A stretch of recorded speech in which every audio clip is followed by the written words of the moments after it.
Konami! Let's get right into it. I was a wee bit late because I was eating a banana and making tea.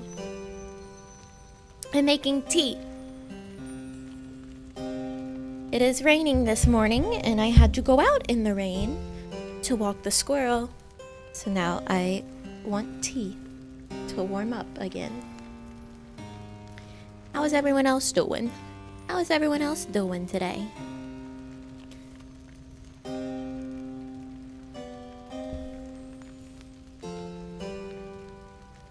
That was a very interesting way that the tracking captured me pulling the rest of my hair out of my sweatshirt.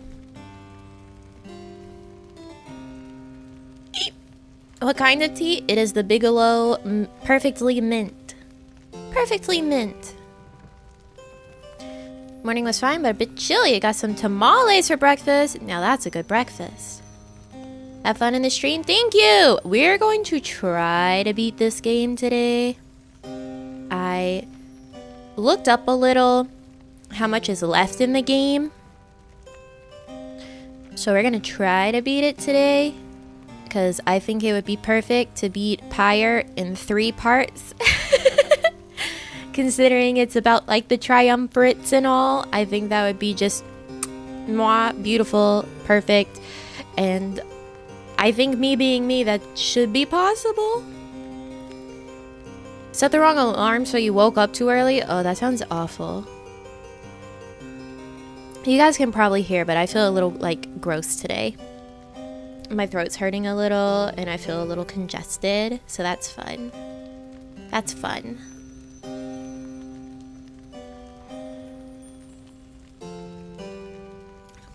I had the distinct thought this morning of, oh God, I hope I remember the voices.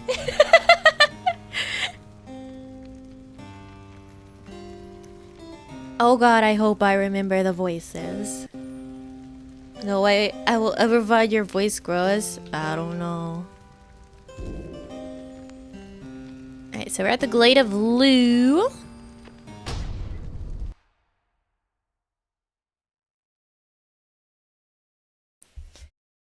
I, in fact, did not get to rest my hands yesterday. I was finishing up a commission. I've only got 2 left, and then I have no more until I take on more, because I probably will. I'm diseased. I'm diseased and also like to know that I'll be able to pay my bills.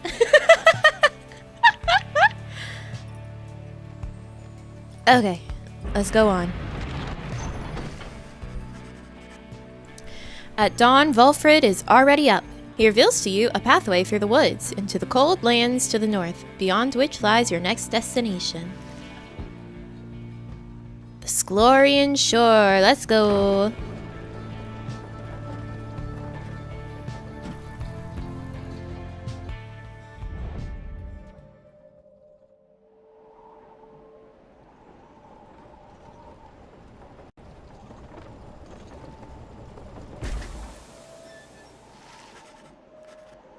You get clear of the woods at last, and arrive in lands grown cold in the shadow of Mount Elodiel. You will have to make it all the way to the top. In a moment of respite, Volfred calls everyone together to discuss matters pertaining to the rites and the plan to which he alluded. Shit, fuck, I don't remember his voice. I think it was like, you banded together with a common faith that freedom from the downside is not impossible, am I correct? But let me ask you something. What does freedom even mean to you? He looks in your direction as he asks, defying you to answer. You cannot sense his own thoughts on the subject, and only know the truth of how you feel. Microwaving some water? You go microwave that water. What does freedom mean to me? Doing what I want? Achieving inner peace? Having no master? Going where you please? To feel true love? Living without fear? Nothing at all. Or remain silent. What does freedom mean to me? This feels like an intensely personal, intimate thing to start our stream with today.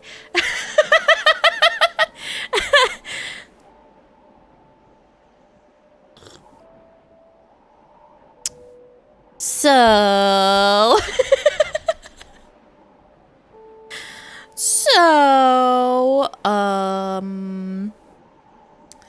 let's see.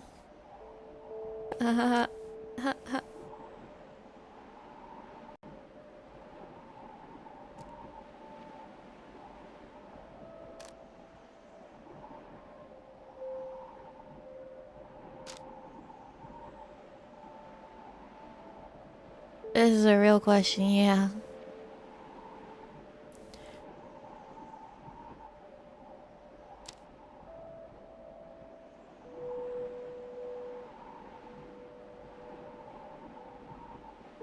I'm so bad at decision making, and they immediately start the stream with a big decision.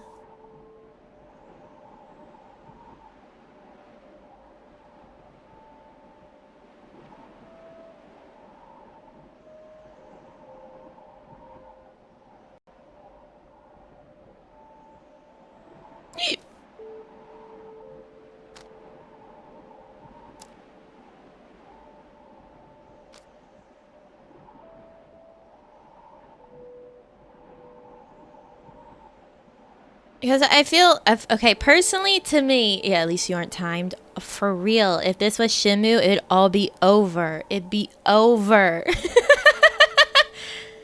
It'd be over.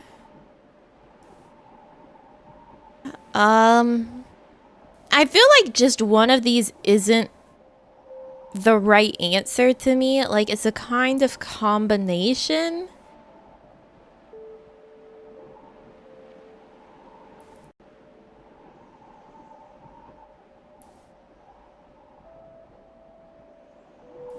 Or a different way to word it.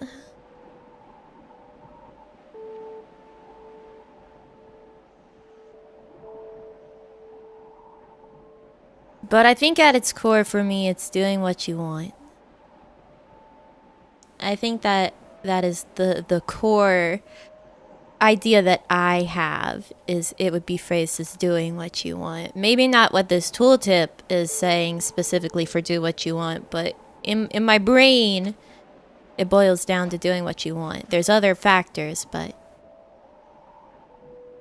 that would be it for me. You tell Volfred that freedom means having choice. If you are able to do what you want, both physically and socially, then you are free. He considers your remarks for a short while. Libra voluntaris. Choice is freedom, then you say. If that is all, then you are free already. Go, my boy, do as you please. Nobody's here to govern you. I trust, however, that this is not the freedom that you have in mind. Perhaps you simply wish to return home and to be left alone. He then turns his attention to the whole group. Now, let me tell you all what freedom means to me. Freedom means to live life without fear. To be able to indulge one's curiosities and passions, at least the ones that cause no harm to others, without the constant threat of judgment and reprisal. Freedom means not being made a criminal for what you know, or whom you love, or what you choose to think or not to think. He looks out toward the distant mountains. Within the next few days, your time in exile could come to an end. You could see the Commonwealth once more. And you would be exalted there, given the highest honor, the opposite of how you got here. But you would not be truly free, I think. At least, you would become complicit to an ancient system that would deign to cast down others such as you. It is a system whose well-intentioned founding principles have long been lost, and the 8 scribes, if they are out there still, have made quite clear they shall not intervene firsthand. That is where you come in. He turns to you and everyone again, looking to each of you. Long have I wished to gather such a group. that together you might see that seeking freedom only for yourselves is too modest of a goal. You share a higher calling now. The plan then is this. We free each other from the downside through the rites, then we meet up on the other side. We organize. Unions? Are we making a union or a revolution?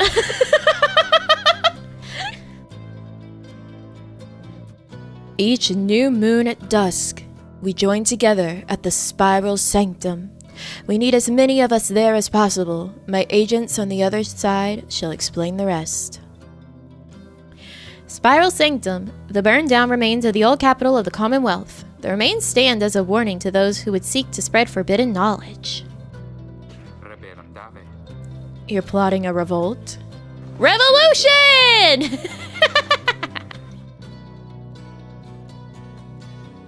Viva la revolution!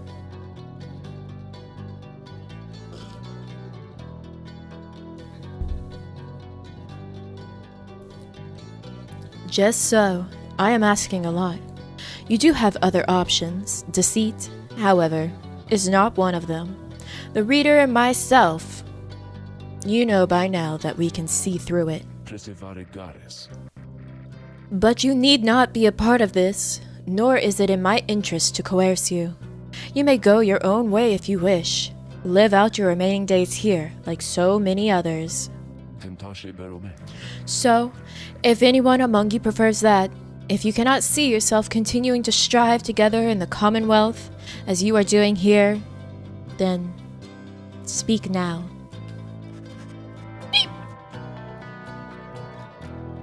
Velvet pauses for a time, examining each member of the group. No one stirs. Very good. Some of you consider yourselves friends, some others not. But all of you are bound together through the rites and are integral to our plan. Remember that. You seek true freedom?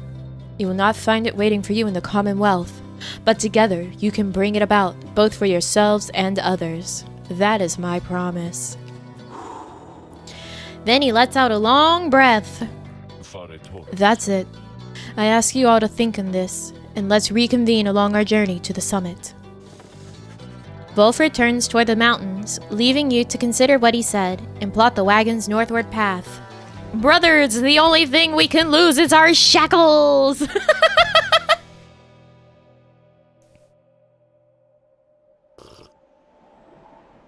Take up arms with me and fight!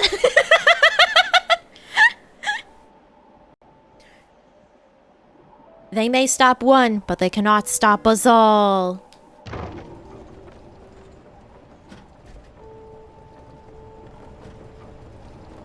These bushes almost look like creatures. Beyond lies Mount Elodiel.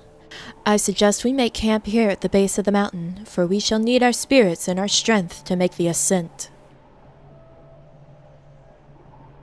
Mount Elodiel, the sacred mountain on whose summit the rites were first conceived. Ooh.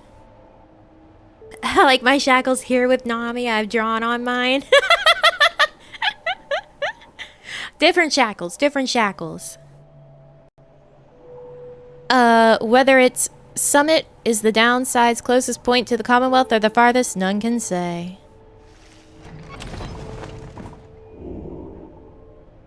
Beyond your crystal seeks Hedwin. Hedwin! It's your turn! You've returned. How can I help you? If at all. Oh, my bitrate, stop!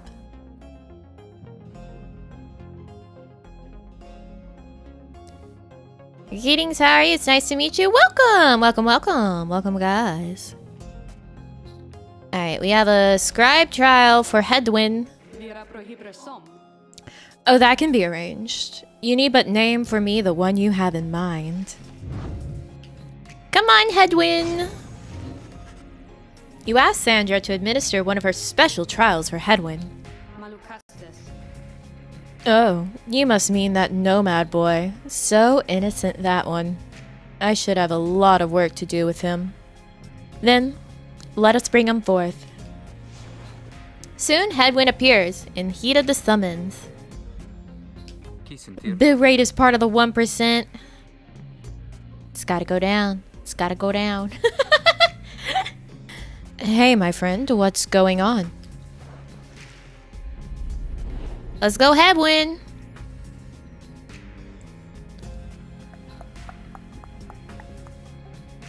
My main guy, Hedwin. Excuse me as I scratch that out of my throat.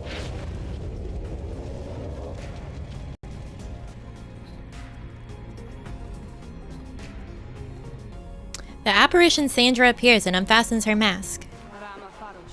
Listen, well, boy. You answer to me here. Understood. You are a fool. Do not talk back to me. Your reliance on your friends is such a burden upon them. Let us see what you can do without their aid. Save for that of your lovely reader there. Couldn't read for a moment. Oh, I'm going up against my friends. How do I play this game again?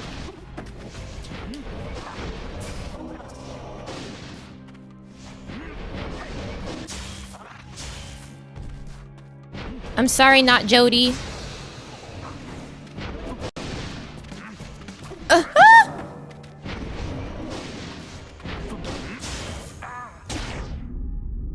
Okay.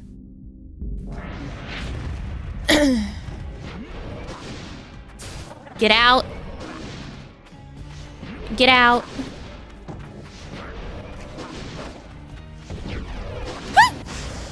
Uh-oh. Uh-oh, shit. Oh, shit. Oh, fuck. Oh, shit. Oh, beans. No!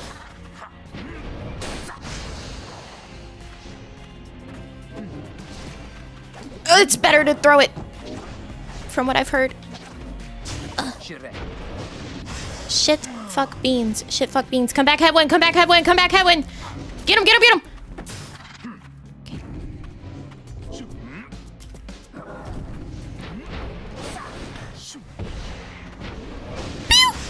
Uh-oh. What's my jump button again? I thought it was A. It's not A. It's not A. Oh, shit. Fuck. I walked back into that. I thought I was free.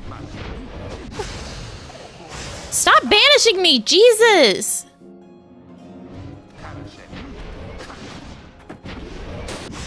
Holy shit! Stop, stop, stop, stop, stop, stop! Absolutely not.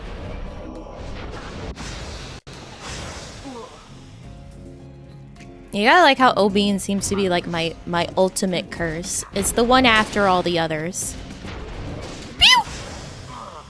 Please, please, please. Come back, come back, come back. Come back, come back. Get him. Okay.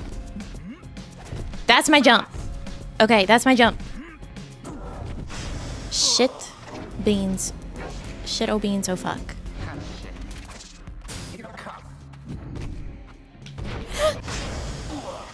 We banished each other. That's fine. This is fine.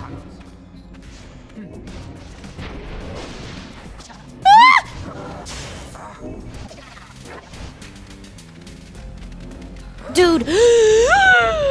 This scribe trial is hard.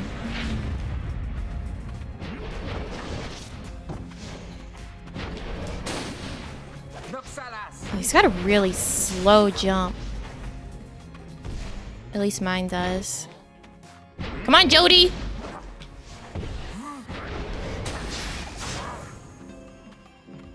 Please don't just walk into my pyre. Thank you.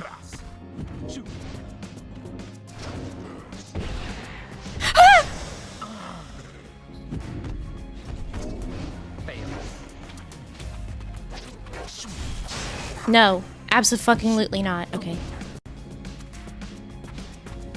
Oh, please, please, please, get in there. Okay.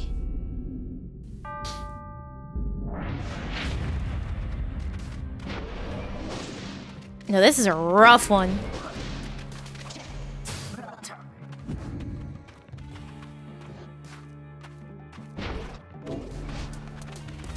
Get out of here.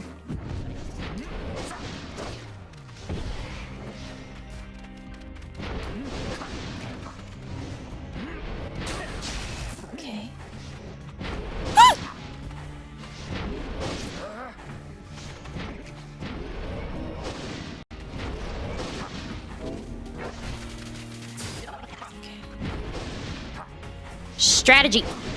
Shit. Bad strategy. No, no, no, no, no.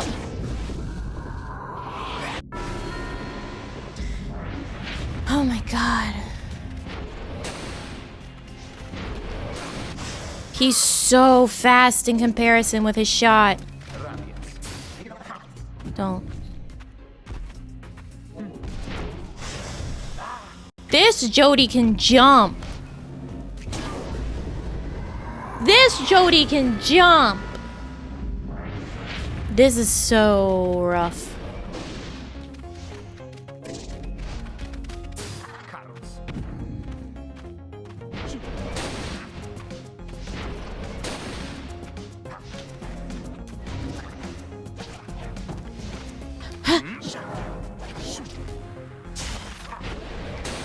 Shit.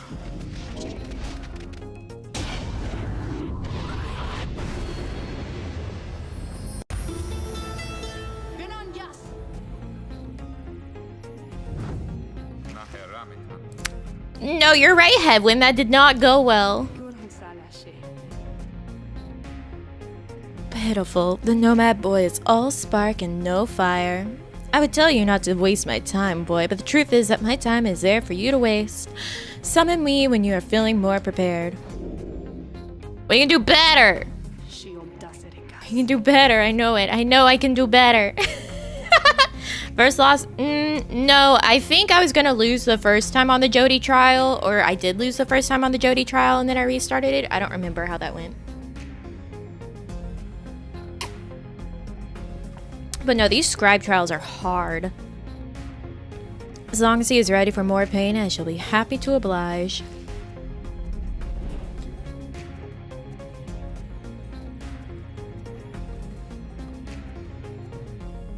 I don't think it was 3 times with Jody. I think it was just the once and then I restarted. I don't think it was 3 times. That would be a long time.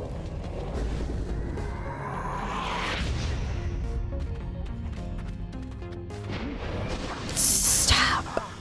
Jesus Christ. Stop. Why? Why does theirs reach further? Why does theirs reach further than mine? So not.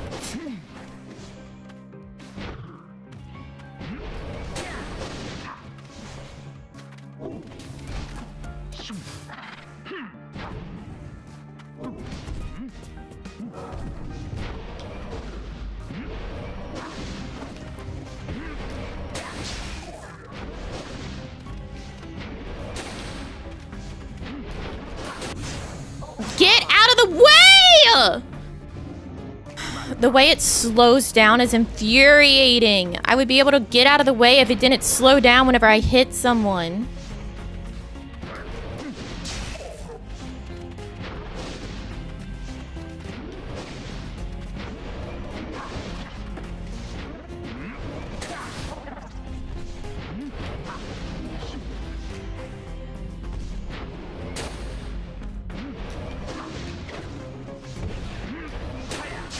Get out. Move.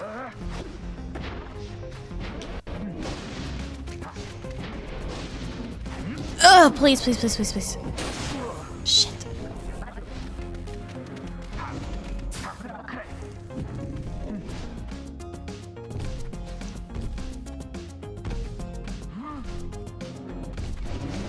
Please!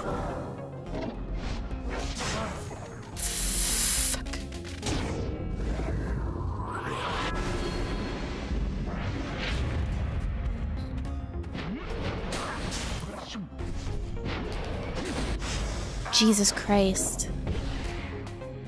Be slow. Be slow. Be slow. That's right. Do what you do and be slow. Alright. Don't move out of the way. That's fine.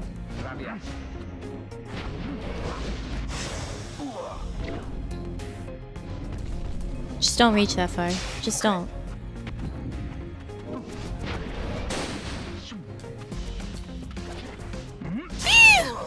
Stop! The throw takes so long to charge up! Everything about this trial is infuriating. I understand how the other triumvirates feel when they face me and my team. I walk back into that. I hate this trial. I hate this trial.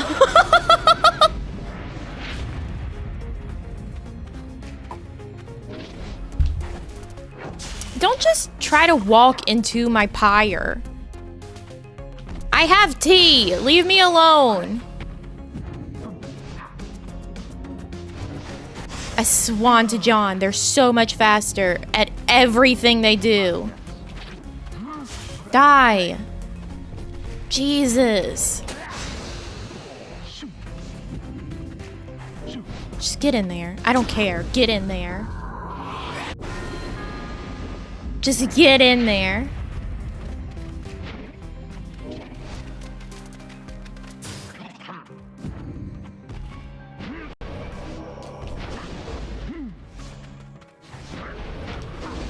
Please. Stop. Stop trading blows. I swan to John.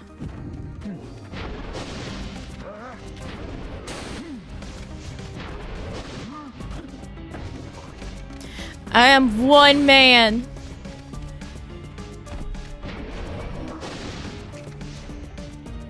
Come over here.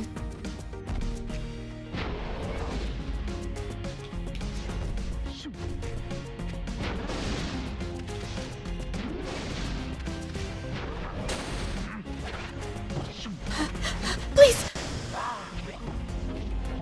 That sucked.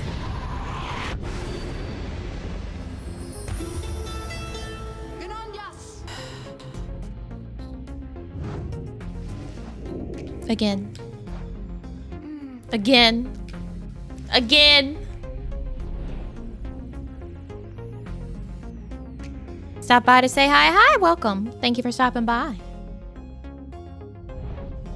I was so close. Hey, all the poor triumvirates that have to go up against us. Sorry. Sorry to them. Sorry to them.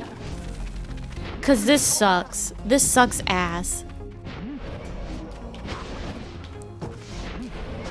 Die. Use that cover. Get the Jody. Don't get the Jody because your shit doesn't go that far. Please get in. Please get in. Thank you. Thank you. Thank you.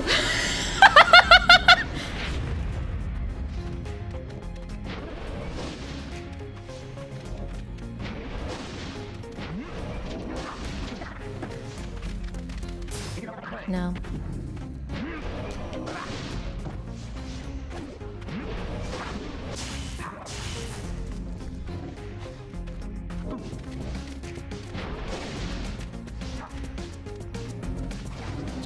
Get out! Get out! Get out!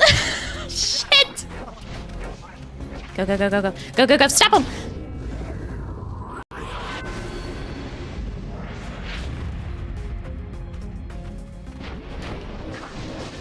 Move.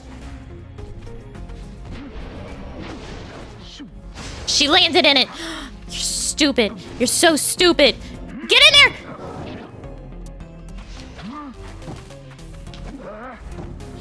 Get him.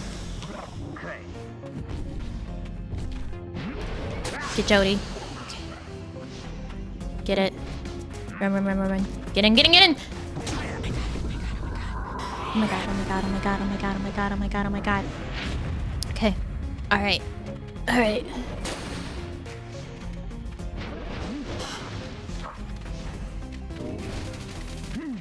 Stop! Stop jumping!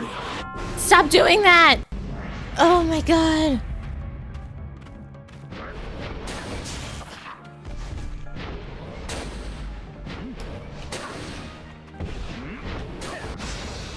Move.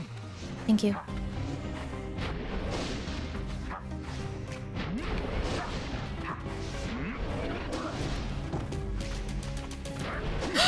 Don't you jump!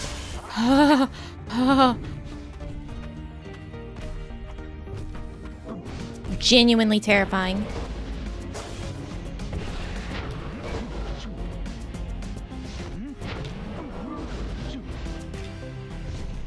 Fuck.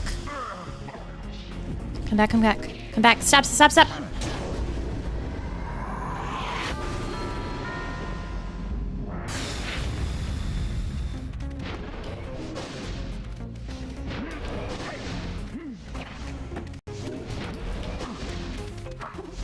Are you kidding? Okay. That was stupid.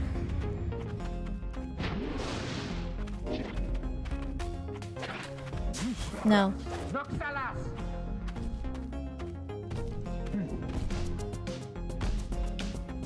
Fuck. She's so wide.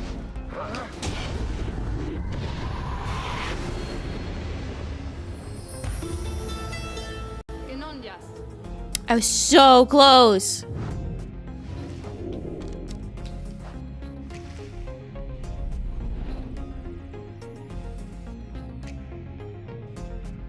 You can come back to her Scribe trials at any time.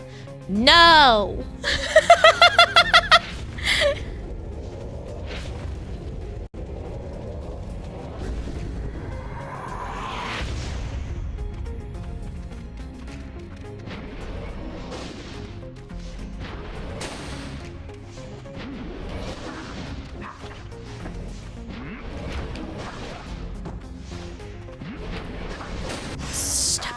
Stop, stop, stop, stop.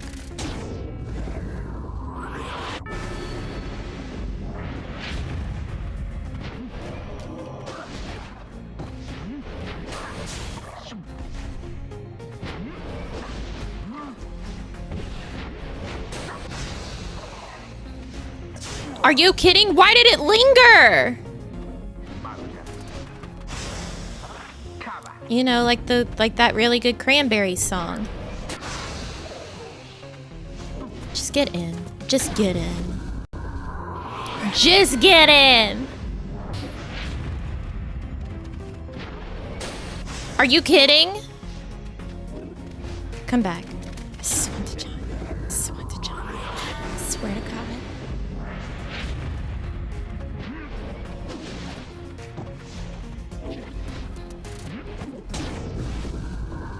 No, that was me. That was me being stupid!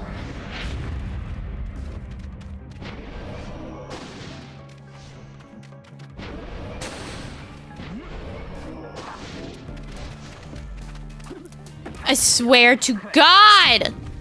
Okay.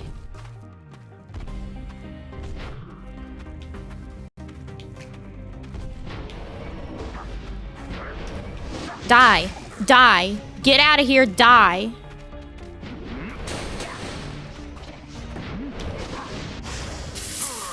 Fuck. Why? Why can he just move freely to get around my shit, but I can't?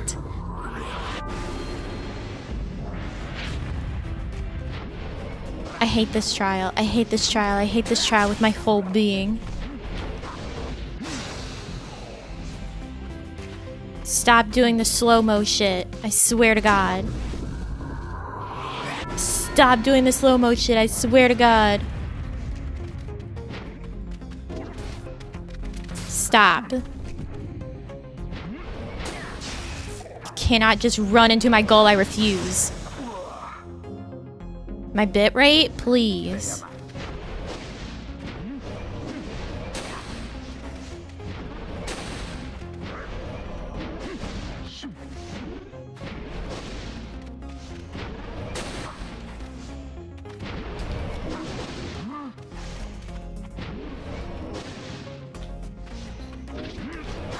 Fuck.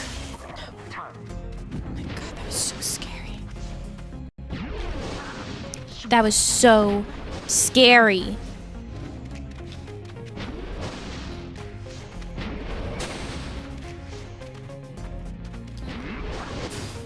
No, no, no, no, no, no. No one, no one, no one, no, no, no, no, no. No, no, no!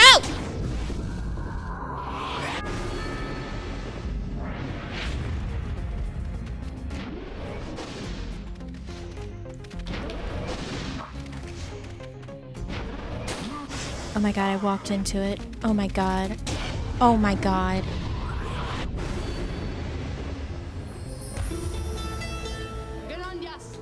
Sandra? Sandra. We're about to have problems with each other, Sandra.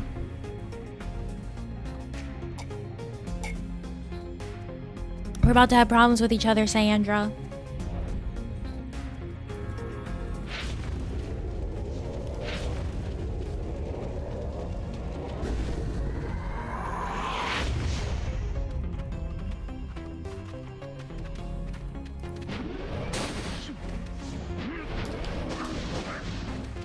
He's so slow to jump. Everyone else can just jump right out of the way of my shit. But God no, Hedwin has to do his little twirl. He has to do his little twirl before he'll jump. Get out of here. How? How? How? How did that happen? How did that happen? How did that happen? What the hell happened there?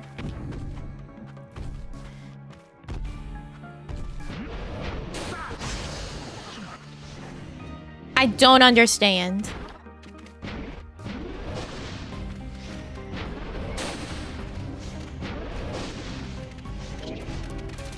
Get out of here. Land in it, stupid. Stop. No. Okay. Okay. Get in, get in, get in, get in! Okay. Okay. Not me. It's back on the field. Just don't you get in there. Don't you fucking dare. Okay. Fuck. Come back, come back, come back, come back, come back.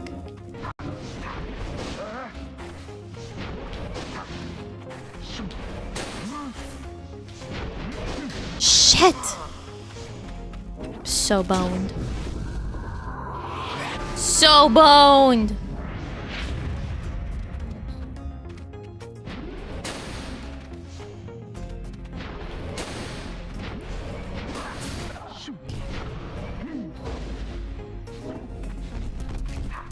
No.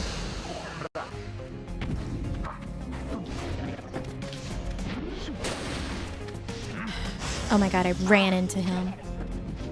Gotta be kidding, you gotta be kidding, you gotta be kidding, you gotta be kidding. Die.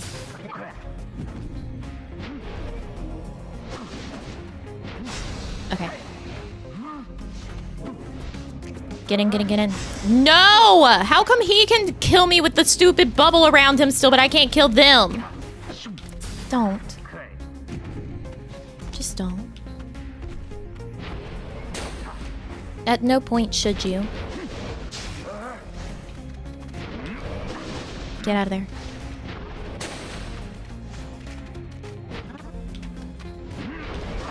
Move. Okay. Fuck. We traded.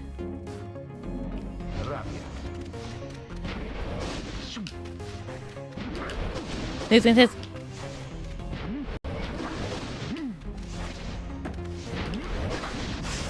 Fuck.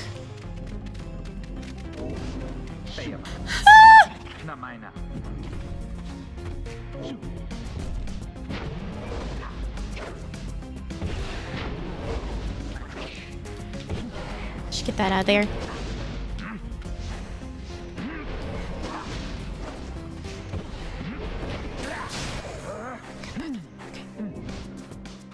I gotta go. I gotta go. I gotta go. Go, go, go, go, go. Go, go, go. Okay.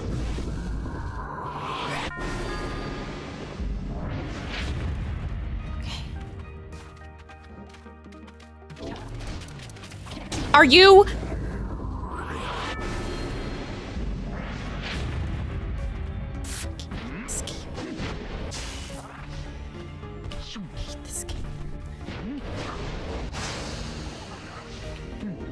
Go, go, go, go!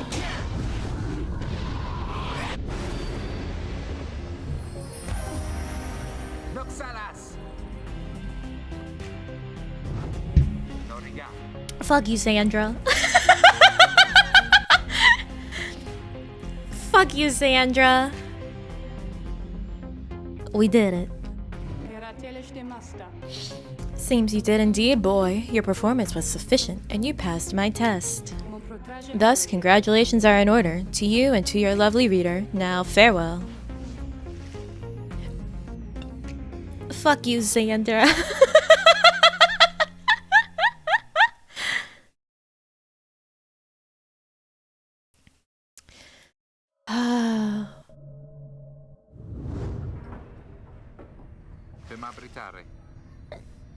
Good to be back after all that. Say, what's that you have there? You received Goals Bracer for completing Hedwin's trial. What is it? Hedwin powercasts his aura with greater ease and gains infinite stamina on hit for 2 seconds. Ooh. That's very good. Hedwin was harder than Jody's. Jody's, I think we did it on the second try. Jody was also only up against Jody's. While Hedwin was up against the OG Triumvirate.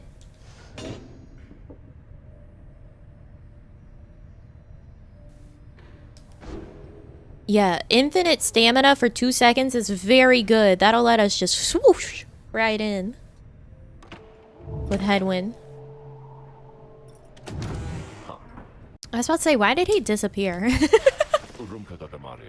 There you are, my boy. There was something which I wanted to discuss with you in private.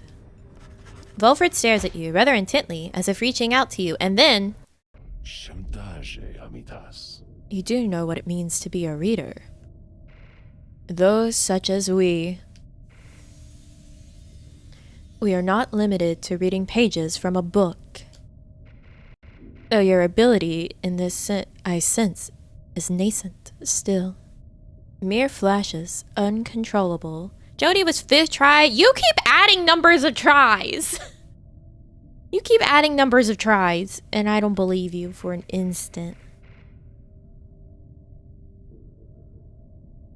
You said 3rd earlier, and now you're saying 5th? You're out of your gourd.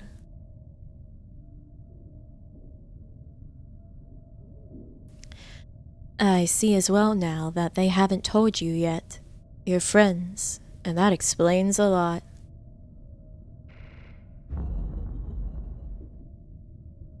They haven't told you readers such as you cannot go free. I wonder why you would insist on pressing onward with this group in light of this. The answer then was plain. You simply did not know or fully realize. I did not deceive you, by the way. There is no reason they would know themselves other than Tariq, who shall not influence your thinking in such matters. Rather, I'd expected when at first we met that you already knew the truth of this from having read the passage in the Book of Rites which states it plain. Only those who shall conduct the rites firsthand shall walk the path toward enlightenment and become eligible to regain their freedom. Perhaps you have not gotten to that part just yet. Volfred breaks free from you and looks at you again, then he speaks to you as normal. It is plain that you are not in adequate condition to conduct the rites, and this group values you as a reader. I wish only to ensure you understand what you are getting into here. Despite whatever hopes and dreams and promises might have been shared, I do not think the rites can help you to return, if that is what you had in mind. So, once again, I invite you to depart, and I will see to it that you are compensated. Do not misunderstand. If it is your wish to remain, then you are welcome. But this journey we are on, it has no guarantees. Not for you, nor any one of us. Do you understand?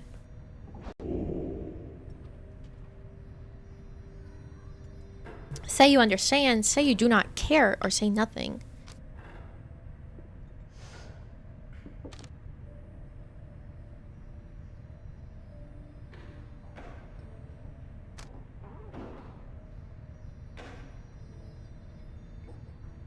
Okay, I understand. You understand the words of warning, yet just the same, you choose to carry on. There is more that you wish to achieve on this journey than freedom for yourself. I admire that, my boy. Then, very well.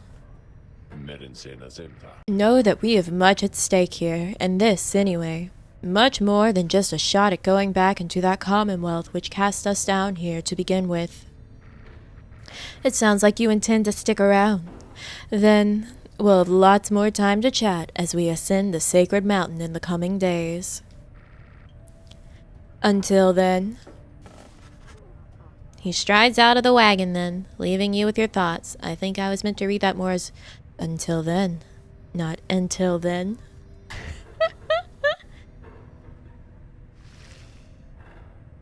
His parting words, not a leading word. Let's discuss the plan. Earlier, Volfred called for a group meeting, presumably to reveal his plan in more detail. Instead, he reveals some bad news. Wait, what are you saying? What I'm saying, my boy, is that while you can indeed get yourself out of here, it can't be all of you at once. We earn our way back one by one, or not at all. But I swore that we'd go free.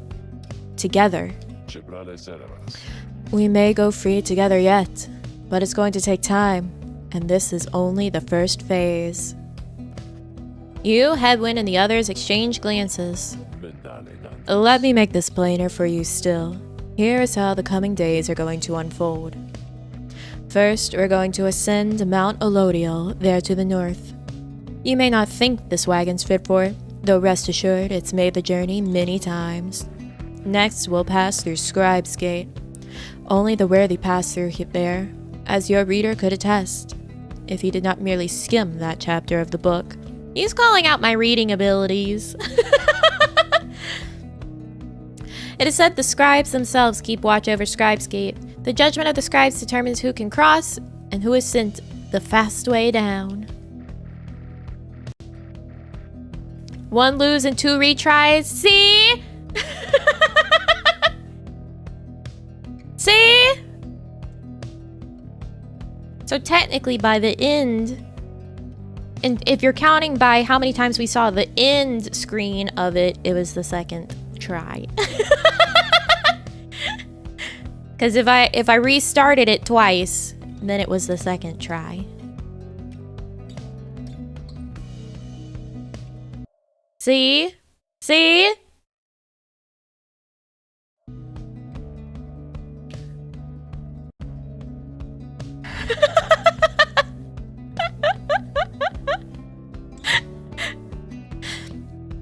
Afterwards, we'll reach the Fall of Solium and meet our adversaries in the rites. They are to be the Tempers, led by the demon Ignarius. You'll know him when you see him. Fall of Solium, one of the downside's celestial landmarks. The temple at the highest point of the downside exists to honor the 8 scribes. The Tempers, a mighty triumvirate that has been the closest rival of the Nightwings. Ignarius. He is the notorious demon leader of one of the most feared triumvirates in the rites. Great. Both you and they shall choose someone from your respective ranks. Then, once one of the triumvirates prevails, there's somebody will be whisked home to the Commonwealth. Whisked home to the Commonwealth? Precisely. Once returned, our somebody is taken in and clothed and fully pardoned. The Commonwealth knows all about this. The same Commonwealth that says a sentence into exile is forever, and freedom from the downside is impossible. Many of these details the scribes themselves wish to be kept secret.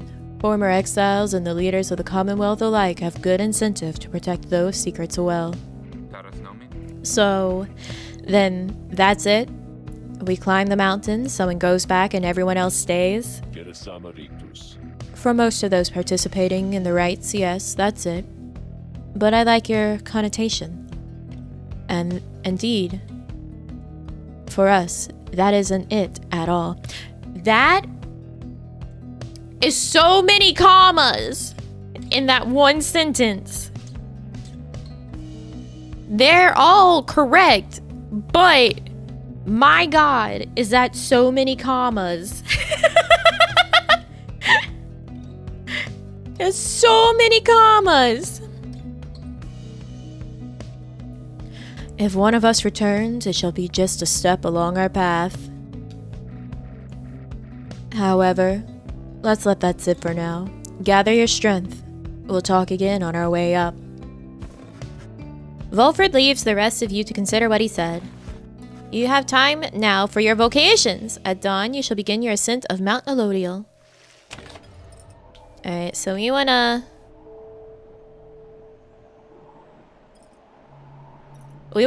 hone everyone because we're gonna say goodbye to people. You excuse yourself from the others to go pore over the Book of Rites and its mysteries. Through greater understanding comes the reader's influence. Hope. Bring people back faster. Well, actually, I guess quickness, because we're already at rank 1 of 2. No, hope. I want hope. You concentrate on the substance of the words and teachings of the Book of Rites, such as you understand them thus far. Inspiration comes to you in a flash, whether from the book or from within. You cannot tell. Spirit! We got spirit. Yes, we do. We got spirit. How about you? Continue on. Mount Elodial. Volfred states that your ascent of Mount Elodial shall begin here. Well, if Volfred says it. There we go. There's the jump. Ooh. This place is pretty.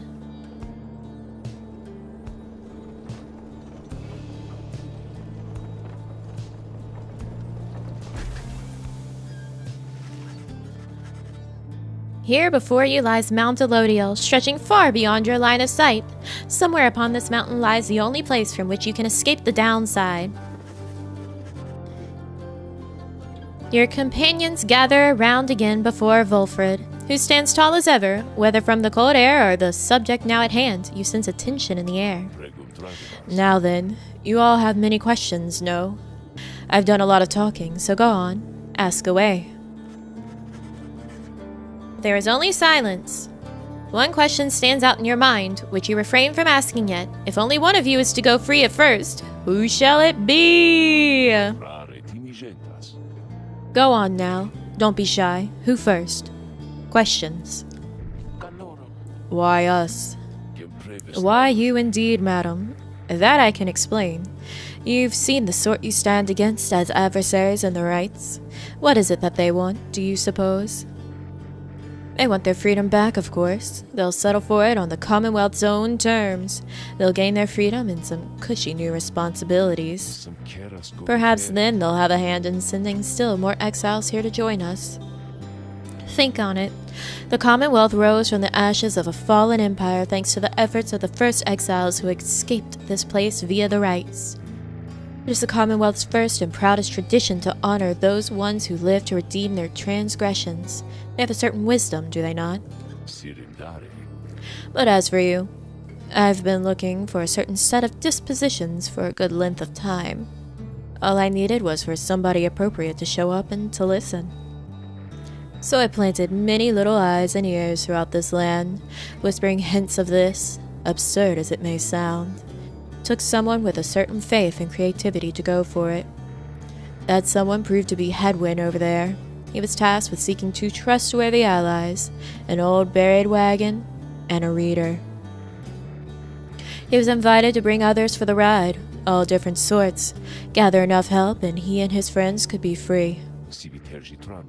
Long story, but you know much of the rest. So then, why you? 'Cause I've reason to believe you're not the sort to play right back into the Commonwealth's old hand. The rites, as you have seen, are quite exclusive. You are imposters in this little party. You could be the ones to break it up. Now then, more questions. Your head is beginning to spin. You can excuse yourself or keep listening. Let's keep listening. That's important. Volfred's explanations are a lot to take in, though you feel compelled to absorb as much of what he is willing to tell you at this point. He prompts for further questions when Jodariel raises her voice again. Hold. You mistook my meaning. I understand your plan. Still, I wish to know. Why us? Why are we, among all the others, chosen for this liberation rite? On a blooded moon at the fall of Solium, an exile from the prevailing triumvirate shall go free. The anointed champion then shall plunge into the shimmer pool and return in glory, says the Book of Rites. I see. Well, but that is simple really, madam. You are chosen. You are qualified, I should say, because as the expression goes, 'tis what the scribes ordain. Though in this case, the expression is quite literally true. When the Eight created the rites, each one of them anointed certain other exiles to participate on their behalf. Exiles who showed some promise of redemption. The triumvirates they formed have stood the test of time, replenishing their numbers as their individuals moved on or passed on. You've met them as they are today. The accusers, the withdrawn, and so on. Yeah, that's the other triumvirates. The 8 scribes also formed a special group, against which all the others would be judged. That group they called the Nightwings. You bear their books, wear their mask and raiments. You need but show up to the rites, you see. The others erstwhile jockey for position for a chance to take you on. Yeah, well, what if we don't? What if we don't show up? Then you would deny yourselves a chance at freedom, and deny it also to your adversaries. Victory means nothing in a common rite, then. Participation is all that matters. Not so, madam. Only the enlightened may regain their freedom. While failure can be an excellent teacher, the scribes do favor the victor. So, you see, those who do not conduct the rites or do not prevail in them sufficiently, they may find themselves barred from the liberation rites. But these are technicalities. The Nightwings disbanded years ago. Since then, none has gone free. No one, I can read, no one has gone free. Yet still the other triumphants pressed on with fleeting hope that one day you'd be back. It's been a heavy price to pay in all of this. Now, if you'll excuse me, we'll talk again some other time. Some murmur to themselves about all of this as Volfred takes his leave. Others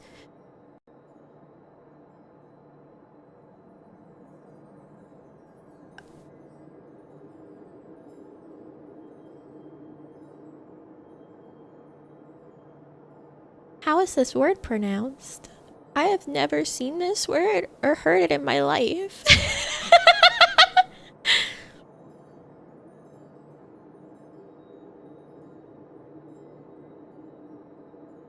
Others recon pathways leading up the mountain and present you with some options.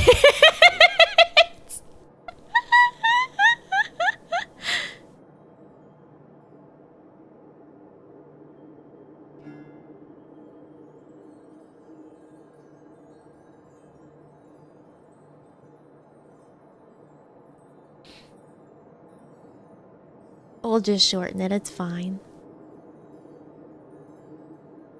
Have to get going now. It's nice to meet you. I'll see you next time. Thank you for coming by. Please have a good rest of your day. Ask Google. It's fine. We don't need to know.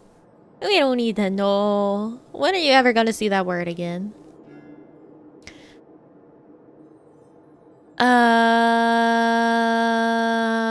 Emperor's Ascent. Faye believes the 8 scribes will bless whoever goes through here. Or Emperor's Fall. Pomotha. Pomotha. Expect some long-lost valuables to be stashed here. I'm gonna go with the Emperor's Ascent.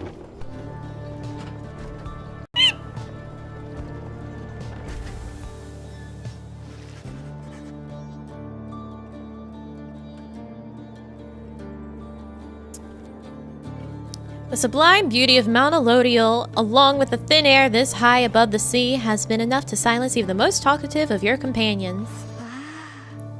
However, Faye has been positively bursting with excitement. Isn't it wonderful? I think it really is, don't you? Oh, Skirkoo. Tizo was wrong. Tizo seems not to share Faye's enthusiasm. He does not like the cold. Oh, Tizo! You've been here before, Tizo, isn't that so? Why would you ever leave? I wouldn't leave. I'd stay. I think I'd stay. Unless maybe I got too cold or hungry or... Wait, is that... Something about her changes then. Wait, but look, Tizo, don't you see? Look, don't you see them there? Skraki? Tizo seems to be exclaiming something in utter disbelief. You yourself see nothing, but Faye rises almost off her feet as the imp looks on, astonished. Was that the scribes? It was! I know it was. They said something to me. They spoke to me. They told us we are welcome. That we're welcome here. Faye runs off to spread the word among all your companions. Strangely enough, her enthusiasm is infectious. And in spite of everything, your spirits rise. +2 hope for the next rite. Let's go! People are going to be coming back so quick. So quick. All right. Temple High Road. Hedwin expressed a passing whim to see the view from here, or Sir Gilman wishes to look upon the sacred waters here. Oh no. Our knight or our mans? Our knight or our mans? Whomst do we go with this time? Our knight or our mans? Yeah, the backgrounds are really, really nice. Look at, there's even a big worm here. And all these rocks look like Hedwin's mask. Tough choice. It is. Our mans? You think our mans? Oh, worm? Oh, gosh. Towards the worm. I'ma be a worm for you, girl. Alright. We'll go with our knight. You guys just like the knight voice.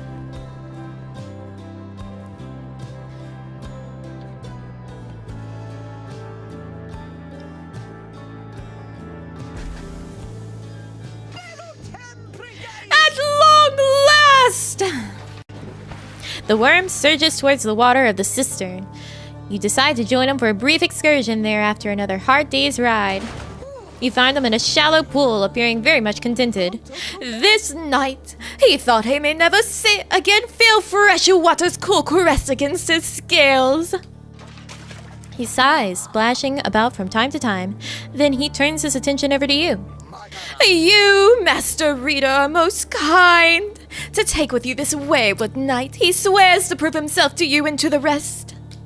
He knows that soon now someone may go free.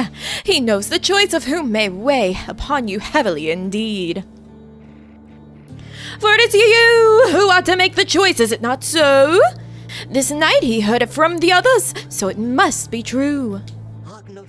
Now listen, please, upon what little honor this knight has. This knight's penance isn't yet complete. There's much more atoning to be done. So, when rises the occasion to decide who ought to go free, this knight wants you to know something. Please do not choose him, not even if you wish, and not even if you can. He begs of you, allow this knight that simple dignity. With that, Sir Gilman sinks into the waters. His tail waves to you to leave him be for now. Sir Gilman does not believe that he deserves his freedom yet. Alright, I'll consider your wish. Huzzah! Great wisdom clouds over this knight's entire consciousness. Alright, what you want, Gilman? If Sir Gilman and all his allies are banished, he shall instantly return. Ooh! After Sir Gilman banishes an adversary, one of his banished allies shall instantly return. These are both very good. Ooh! Time is it there? Morning. It's early. Once per round when saluting his adversaries, that's right, saluting, Sir Gilman freezes all exiles for 3 seconds. Oh, is that the button I was pressing earlier for the jump? Was I saluting them? What is the jump button again then? Is that why Hedwin's trial was so difficult? Because I was hitting salute instead of jump? Am I...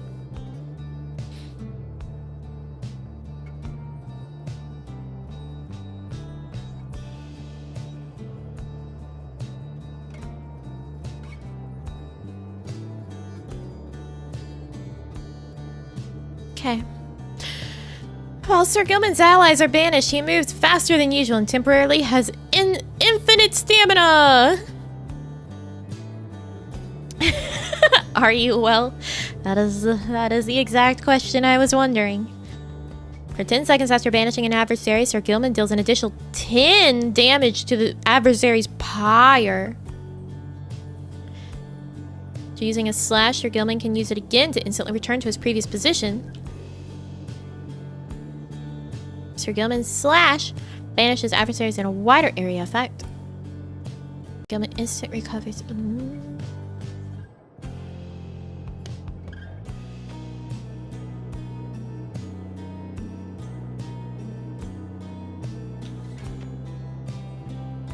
I kind of like this tree.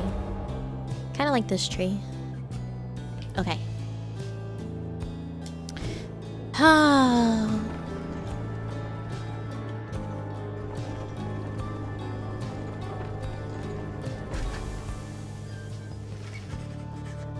You and your companions gather at Scribe's Gate, where the single, narrow trail to the summit narrows even more and falls under an archway carved of stone. Come along now, everyone, and be prepared to speak your mind when you are called. Frankly, most of you still lack enlightenment, but we may pass together how much we act as with a single heart and mind during the rites. Well then, lead on, where Tariq. Please, follow me. Removing his hat, the lone minstrel approaches the gate. You and all the others follow. When the last of your companions nears the arch, you notice someone standing high above, who then appears before you, ma'am.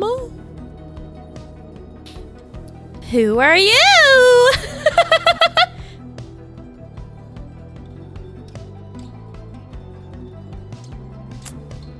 Who are you? She eyes the lone minstrel first. Is that you, Tariq?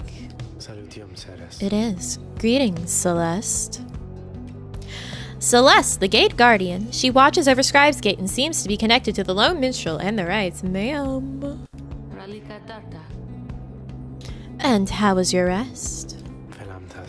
Too long, Celeste. It seems your work has piled up in the meantime. You bring this many to the gate? Aye. Then, let us make this quick.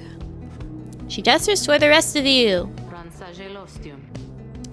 Now, each of you in turn, state who you are and what you seek whilst crossing Scribe's Gate. Do as she says, please, without questioning. Your fellow exiles exchange glances, but quickly comply. I'll start. They call me Hedwin the Deserter. I've come here seeking freedom for myself and my companions, in my case, so I can return to be with one whom I love. I forgot that he can't be our man's because he has... he has someone back home.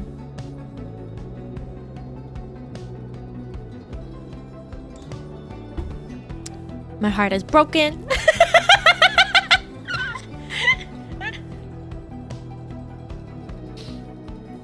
The woman bids him forward. The lone minstrel prompts Ruki to speak up next. I am regarded by the name of Ruki Greentail. I just want to get out of here, I guess, with my chums preferably. Go see Mama back home. I am Captain Jodariel. I do not truly know as yet what I am seeking here. Oh, my name is Faye, and I am here, I think, because the scribes have called to me. It must be them, because if not, then who? Shriek! What does Tizo want? Tizo seeks to live up to the Nightwing's legacy and maybe see the Commonwealth someday. You should have everything you want, Tizo. Sir Gilman of the Sea Dominion at your service! This knight is on a quest to find his honor. He lost it at a certain point. Pomotha Thane. Pomotha. Damn it. Pomotha Thane. I'm only here because my sister's here. Then, as Volfred steps forward, the one called Celeste raises her voice. You. I recognize you from the Nightwings of the past. You're not clad in the raiments any longer. I would know why.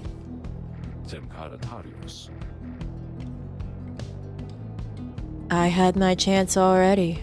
The Nightwings that now stand before you, I travel with them as a pilgrim now. I see. Then why state? Then state why you are here, as have the others. My name is Volfred Sandalwood. I seek liberty for each of us, so that one day we all might stand shoulder to shoulder on the other side, and bring our freedom to the people there. She waves him by. Then she turns to you, for there is no one left to go. Uh-oh, existential. State who you are to traverse Scribe's Gate. You're just a crippled scholar. You're an old farmhand. You're just a war orphan. You do not know who you are.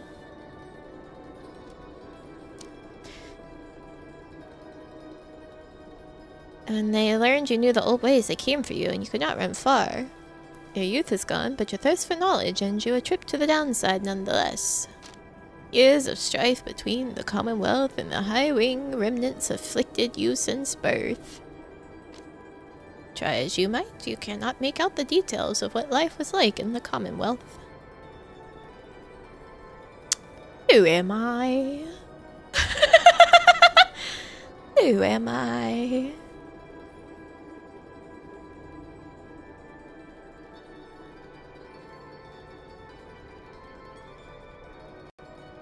Host.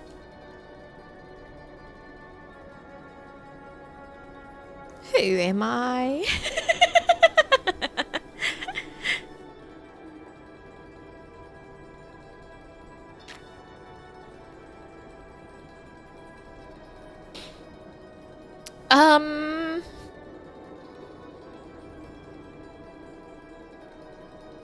I don't know, maybe I'm a war orphan.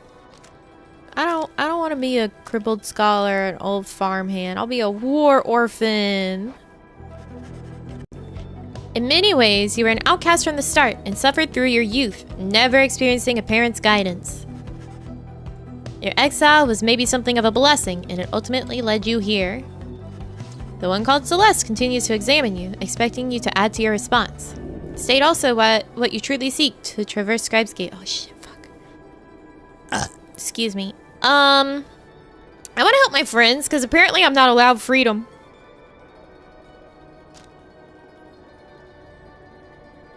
You want revenge? You want to see what happens? I want to help my friends. I'll help my friends. My friends are pretty cool people. I like them. I want them to do well in their lives. 4 out of 10? Yeah, it was a weak one. It was a weak one. The companions you have met here, who have helped you to survive and to find kinship in the downside, your priority is to ensure that they achieve their goals. That is all you wish for now.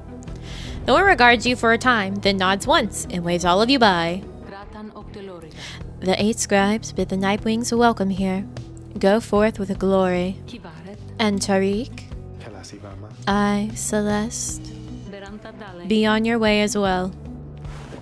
The lone minstrel bows his head and puts his hat back. He does not look back at her. He does not look back. Thank you for that blessing of freedom, Nami. No, thank you, Kevin. Thank you.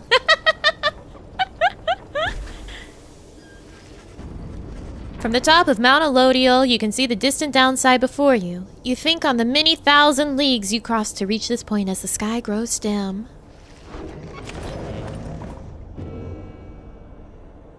Page revealed, the mercy shown. Alright, let's read. Hi, Jody! Oh, what's this? River frost. So cold it can burn the skin, but keeps the wagon cool and food fresher longer. Okay.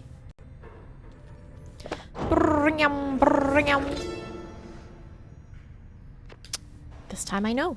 I remember. The mercy shown, and the words of Gold Golathanian, the Master General.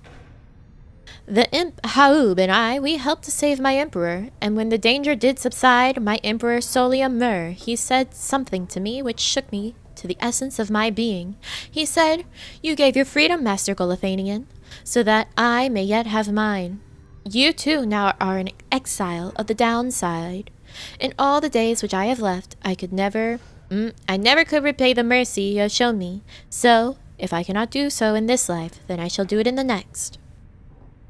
We crossed the land together, and together with the imp, we gained the company of those who saw in him what I did. Say. Okay. Thank you. Hi, Jody! Jodariel appears to be prepared for whatever is coming to this night. Whatever is to come this night. Am I okay? Am I well? Debatable! Though it is not yet dark, she is already in her raiments. Hedwin soon joins her, also looking ready. Any sign of Rookie? None as of yet. Complained about a chafing at the collar of his mask. Our freedom might be hinging on that collar then. I am certain that it is. They share a laugh together. The three of you exchange glances, but nothing is said or needs to be said. Soon, if Volfred is to be believed, one of your companions may regain his or her freedom. Hey, what I miss? Am I late? Is it starting? Is it starting yet? Easy, Rookie. We got a little time. It isn't starting yet. Spaghetti and meatball brain? There is no meatballs. There's never meatballs in the brain. It's only spaghetti. It's cold spaghetti that is stuck together because someone did not make sure that the noodles weren't going to stick together. They boiled it, they left it in the pot, and now everything's stuck together. And it's cold. That is the spaghetti brain. No sauce, no nothing. Just the noodles. How fare your struggles with your mask, Greentail? Feeling a lot better, thanks. Just had to smash it repeatedly against a wall for a little bit. Put some of the old nerves to bed there for good measure. Though, this is really happening, huh? One of us might be getting out of here, like soon. By dawn, in fact, if all goes well. If all goes well. That's one way to look at it, I guess. What are you getting at, Greentail? Well, it's just, we might be breaking up the band here, people, if one of us gets out. That's been bugging me a while now. I thought we all were getting out of here at once. He shoots a look at you. Some of us, we might not be getting out of here at all. Hedwin slams his fist against the wall. No, not if I can help it. We made a promise to each other, each of us, the four of us. We're all getting out of here. I care about the others too, I do. But we've been here from the start. I want you to know, my promise is to you, and I believe you'll do the same for me. So it's like this.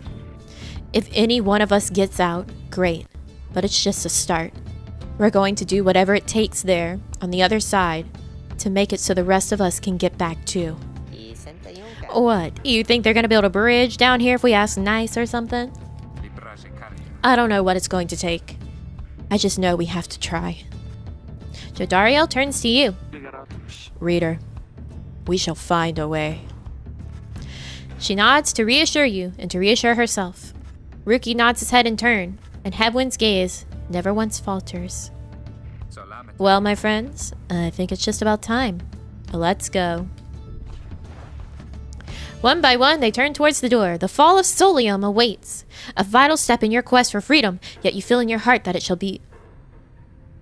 only be the first.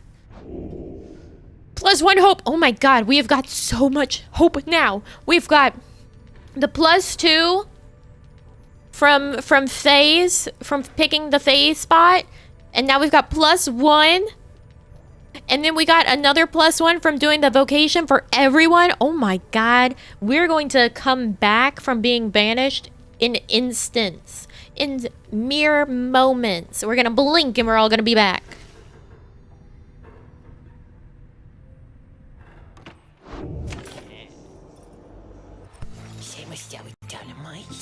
Hey guys, just so you're aware and all, I know how you come here. I know how come you're here. How come you made it all the way up here? Oh, I know, all right. You're here because I got the lowest prices and all the downside, am I right? And some of the new stuff I got in stock, you're gonna get a lot of value here. An awful lot. Ooh, what you got? More Stardust? What's this? Scribe, Snuff. Unlearn any masteries and choose again. Ooh, that's because you can only choose 4 of the skills. Hello, welcome. This is feeling like Danganronpa. Danganronpa. I need to finish playing the first one.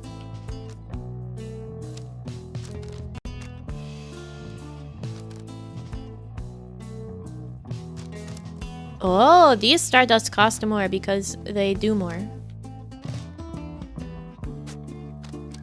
I'll get some Stardust. Yeah. Yeah. Pleasure doing business with you guys. So, I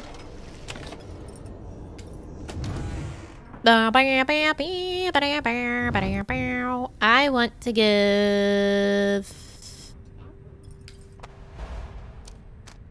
some of this to Hedwin. Our mans.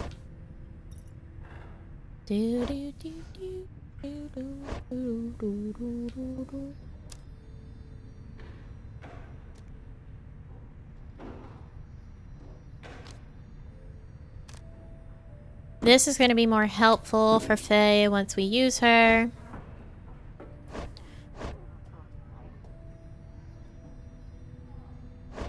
Okay, yeah. Danganronpa streams would be fun. Are they pretty strict on like streaming rules and such? Our mans that can't be our mans. I know. Is everyone prepared, Hedwin? Yes, so several of us have another question that's been troubling us. You need but ask.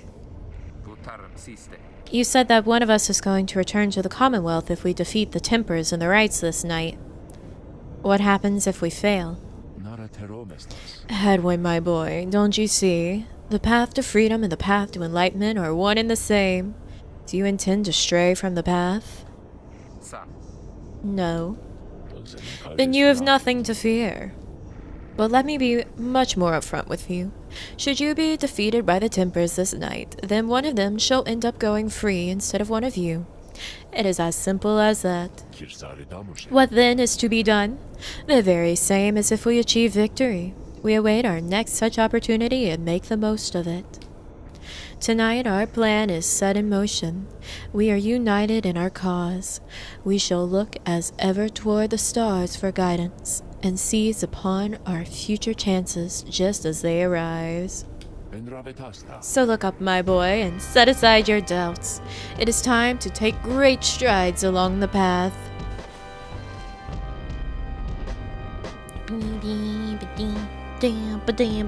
Is this the last rite? This is the Liberation rite, but afterwards there's more rites to finish freeing everyone, because we can only free one person at a time. So you have to free as many as you can in order to get the true ending. Many years have passed since last the Nightwings gained the summit. Or I guess at the ending, because the credits roll. Upon the fall of Solium. You are to be commended for your guidance, reader. But only if you can prevail in this liberation rite. Here you stand to gain much more than some enlightenment. Your adversaries are none other than the Tempers. I trust they need no introduction. They do, actually. I don't know them. Soon, one among you shall regain their freedom. The pyres burn, and each of the triumphants is present and prepared. I concur. The pyres burn, and each of the triumphants is present and prepared. Then, anointed one of the Tempers, come forth now and declare yourself, and pay any respects you have unto your adversaries, the Nightwings. A massive demon swaggers into view. He reaches for his mask. Oh, hi! You're looking like a thug. He's got the pompadour, he's got broken horn, he's got all the tattoos. Tatty tooth. Don't be afraid to die. You know what?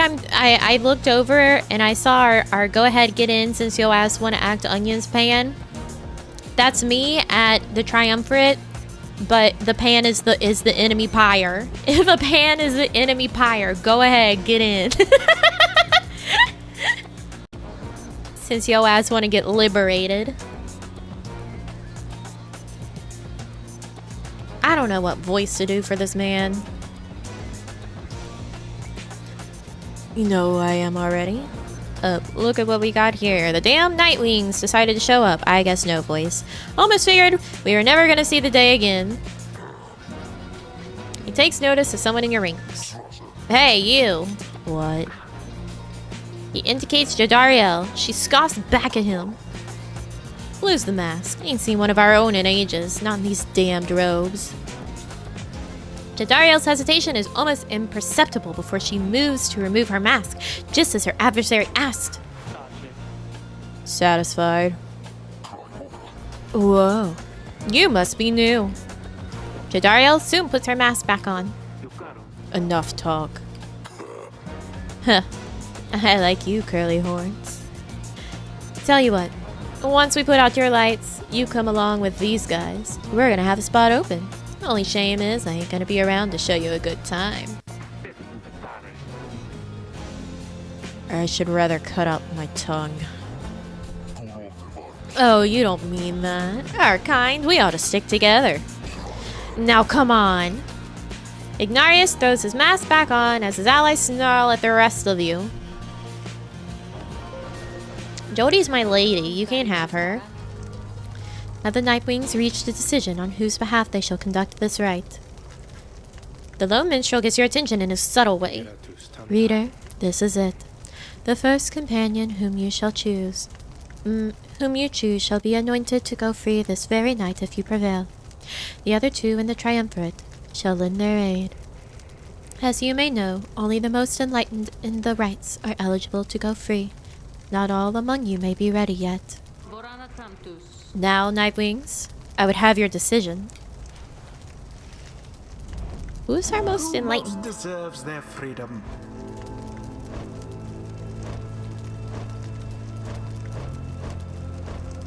Oh shit, really? Faye?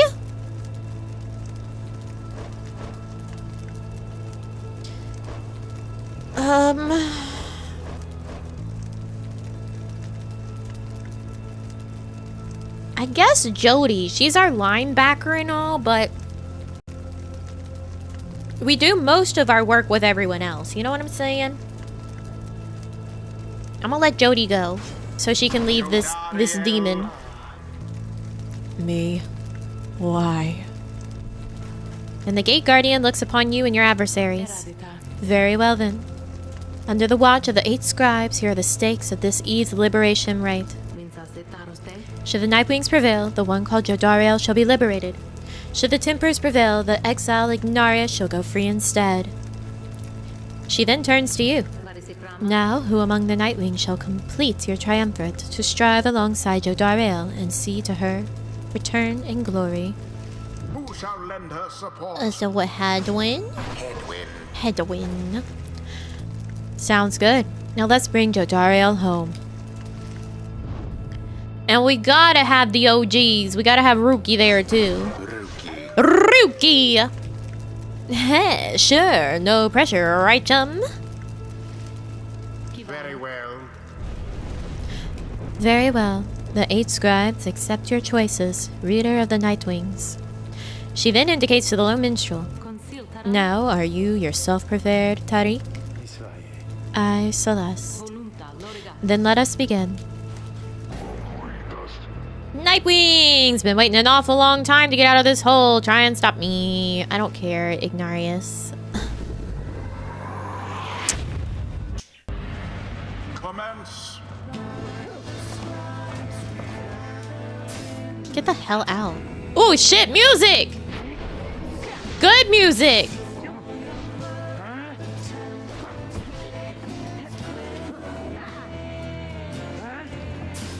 Shit.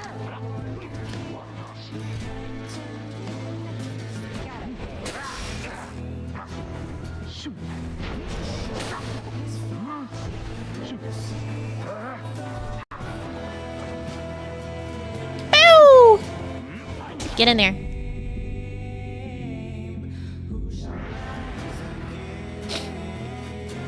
You.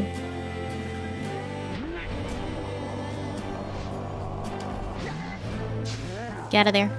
Okay.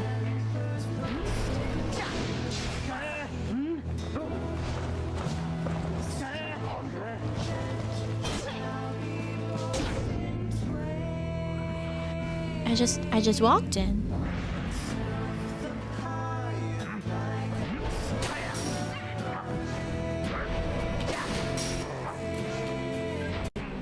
Shit.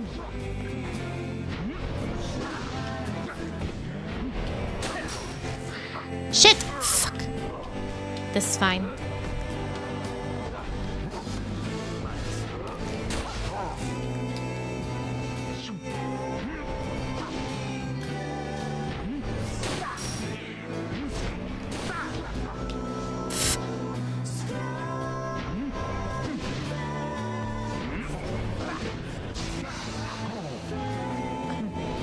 Go, go, go! Go, go, go! Ah! Okay. Yeah, the music's slapping. No. Abso-fucking-lutely not.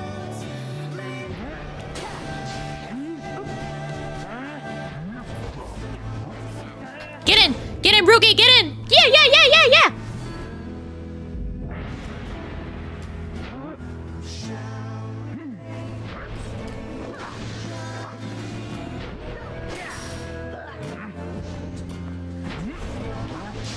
Nice.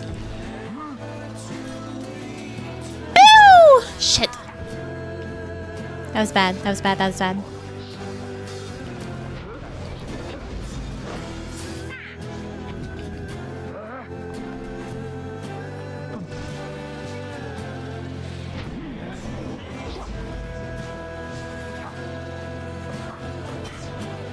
Get in.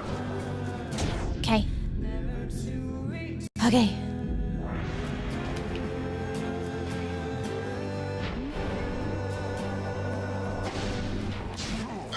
Ignatius. Oh, not Ignatius!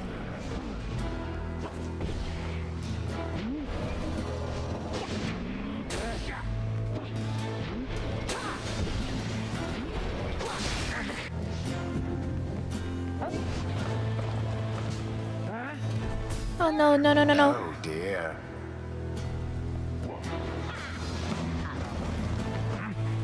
No, no, no! You left yourselves Shit. wide open. Alright, that's the first one that they got on me. This is fine. Dude, Now take it. I will. Get it, Brookie!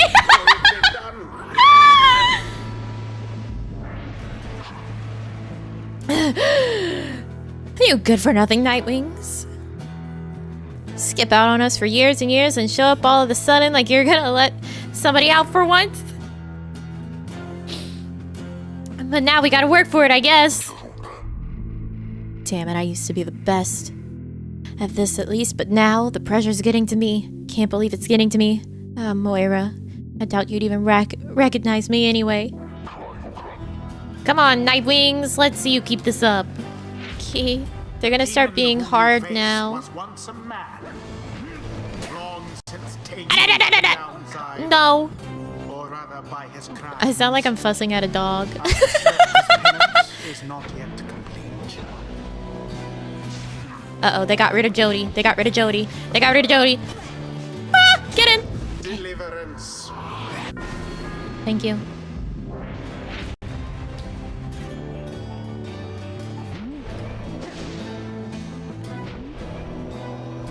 Choo! Dude, die. Oh, fuck. Okay. Alright, guard. Guard Jody. Guard Jody.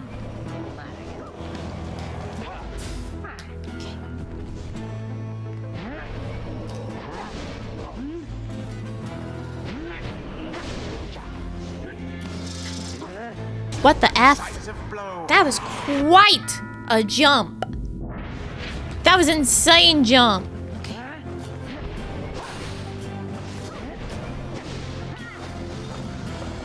Die. Okay. Banishment. That was the last of them. Yeah, sure was.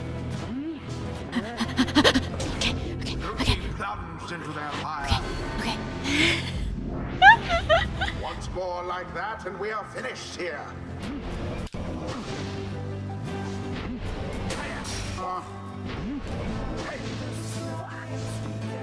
Shit, fuck. Jody, get him!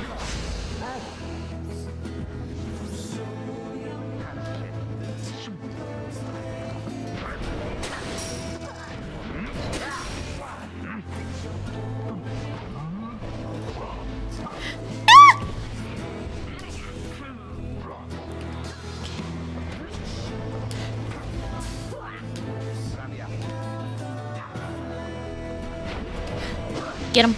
Okay.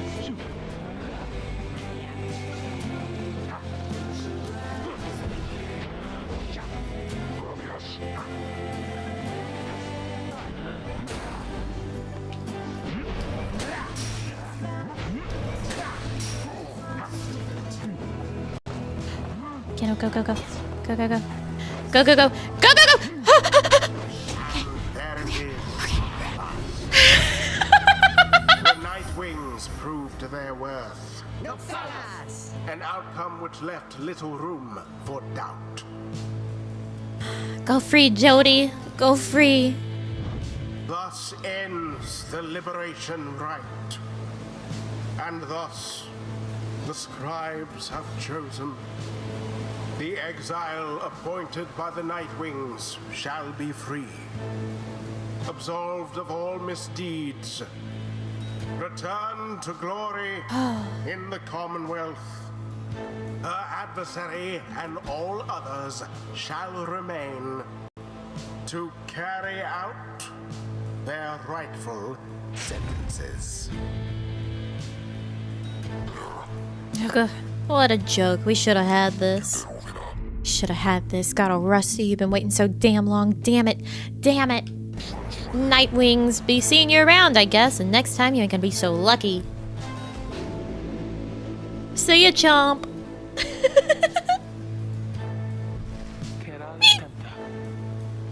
After all this time, She turns her gaze toward the rest of you. never thought this day would come. I have all of you to thank for this, for doing this for me. The life that I recall back in the Commonwealth was at times difficult, and I am much older now. I know not what I shall find on my return. However, I know this, that place still is like the Commonwealth I left so long ago, and I shall strive to make it better, for as long as I retain my strength and my breath. You see her smile faintly as she disappears into the shimmer pool, though you can still hear her voice, though faintly now.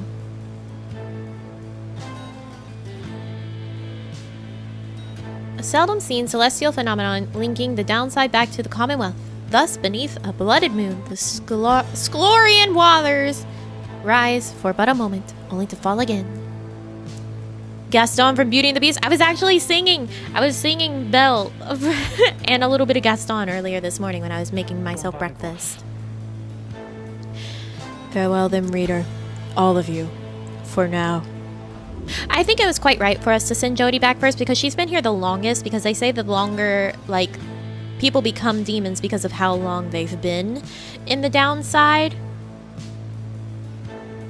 So enjoy your freedom, Jody.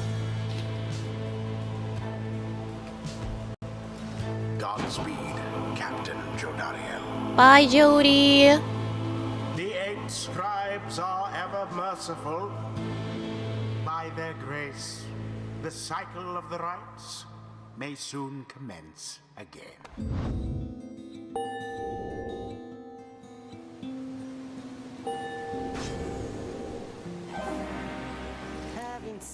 Faster, stronger, and a little better looking too. I mean, is there anything I can't handle? Alright, Rookie, what are we giving for you, bud? 50% farther. Oh! That one's quite nice. Although I want this one. I want that one. Teasel! Pomotha. Okay. Until the turning of the stars, farewell. Farewell.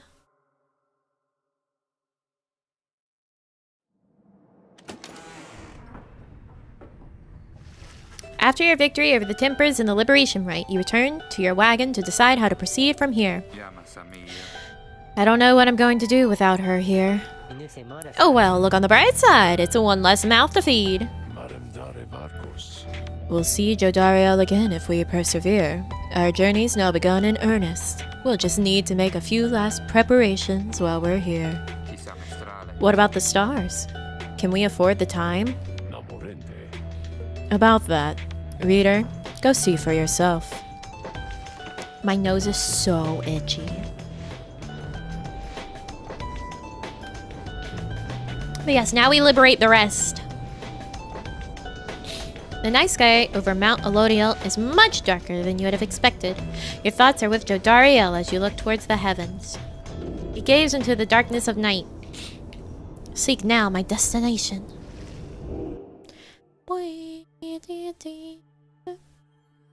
Stars?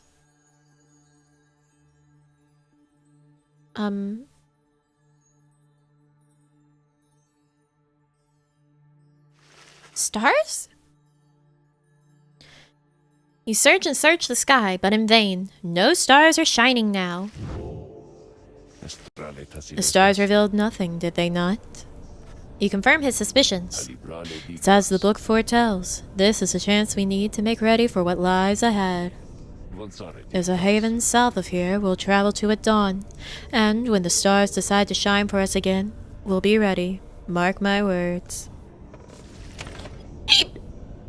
Okay. Hedwin, he looks bothered. You find Hedwin on his own after Jodariel's liberation. You sense straight away that what is on his mind. The two of them were close through much of his life.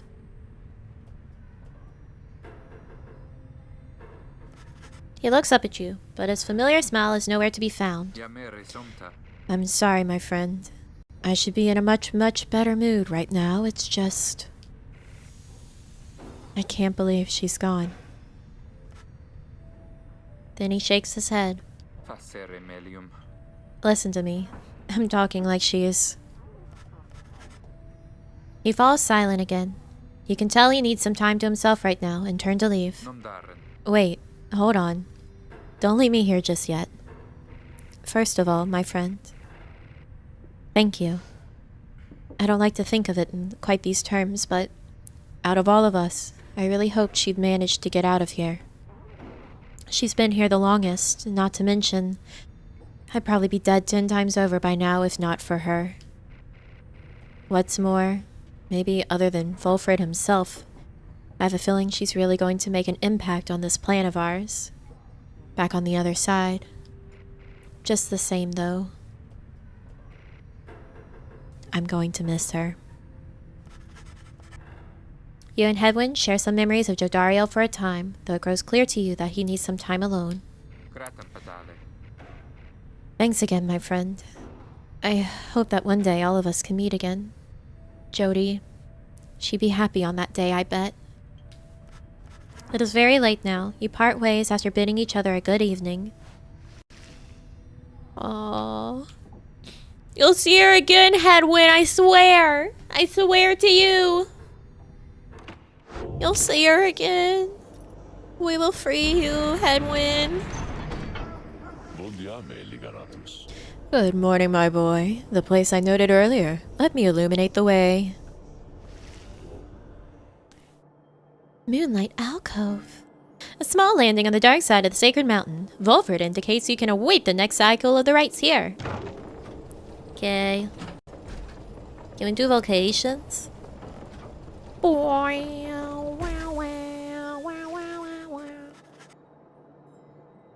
Volford leads all of you into a calm and quiet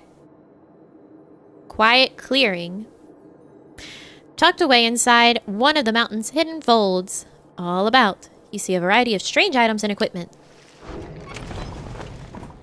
Bide your time. Who wants to talk? Oh, it's Volfred.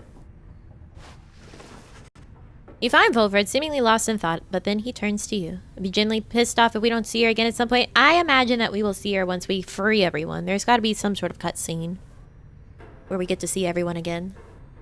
Going to bed now. See you again. Good night. Thank you for coming by. Have a good rest.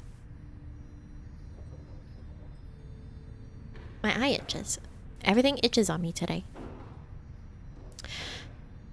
You find Volfred seemingly lost in thought, but then he turns to you. Did I read that already? I don't know.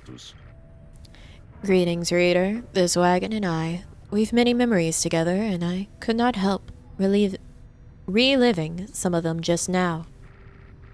Suppose some aspects of my past may be of relevance to you, given your role. There's something that you wish to know. You need but ask. Volfred invites you to inquire about his past. What did he do? Why the Nightwings disbanded? How do you know Tariq? We're asked to leave. Volfred reminds you of someone you heard about long ago in the Commonwealth. The triumvirate of which you are now a part seems to have a storied history. The two of them seem to be old acquaintances. How long have they known one another? I'll be nosy. I'll ask him. You ask Volfred about his past in the Commonwealth, and how it is he came to be in the downside. How rather forward of you, my boy. Most whom I've met during my travels here have been reluctant to approach the subject of one's history before one's exile. Nonetheless, I am happy to tell you. As a reader, I assume you're familiar with the stamping press. I owned and operated one. An illegal invention allowing written materials to be published at an extraordinary rate. In 617 AS, the Commonwealth was under siege from within as anti-theocratic propaganda quickly spread. Ooh, revolution! I took issue with the Commonwealth, the ban on literacy, the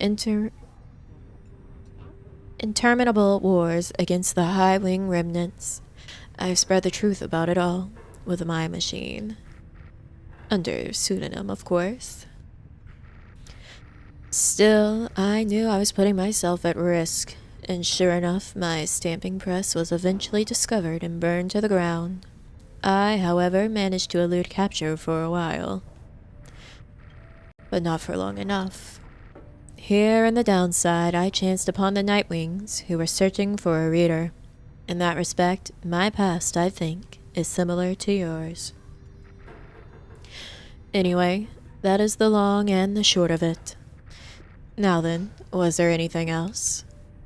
Oh, we can ask him more things? Woohoo! More questions! More lore. How to celebrate the 10K? I don't know. Existing another day.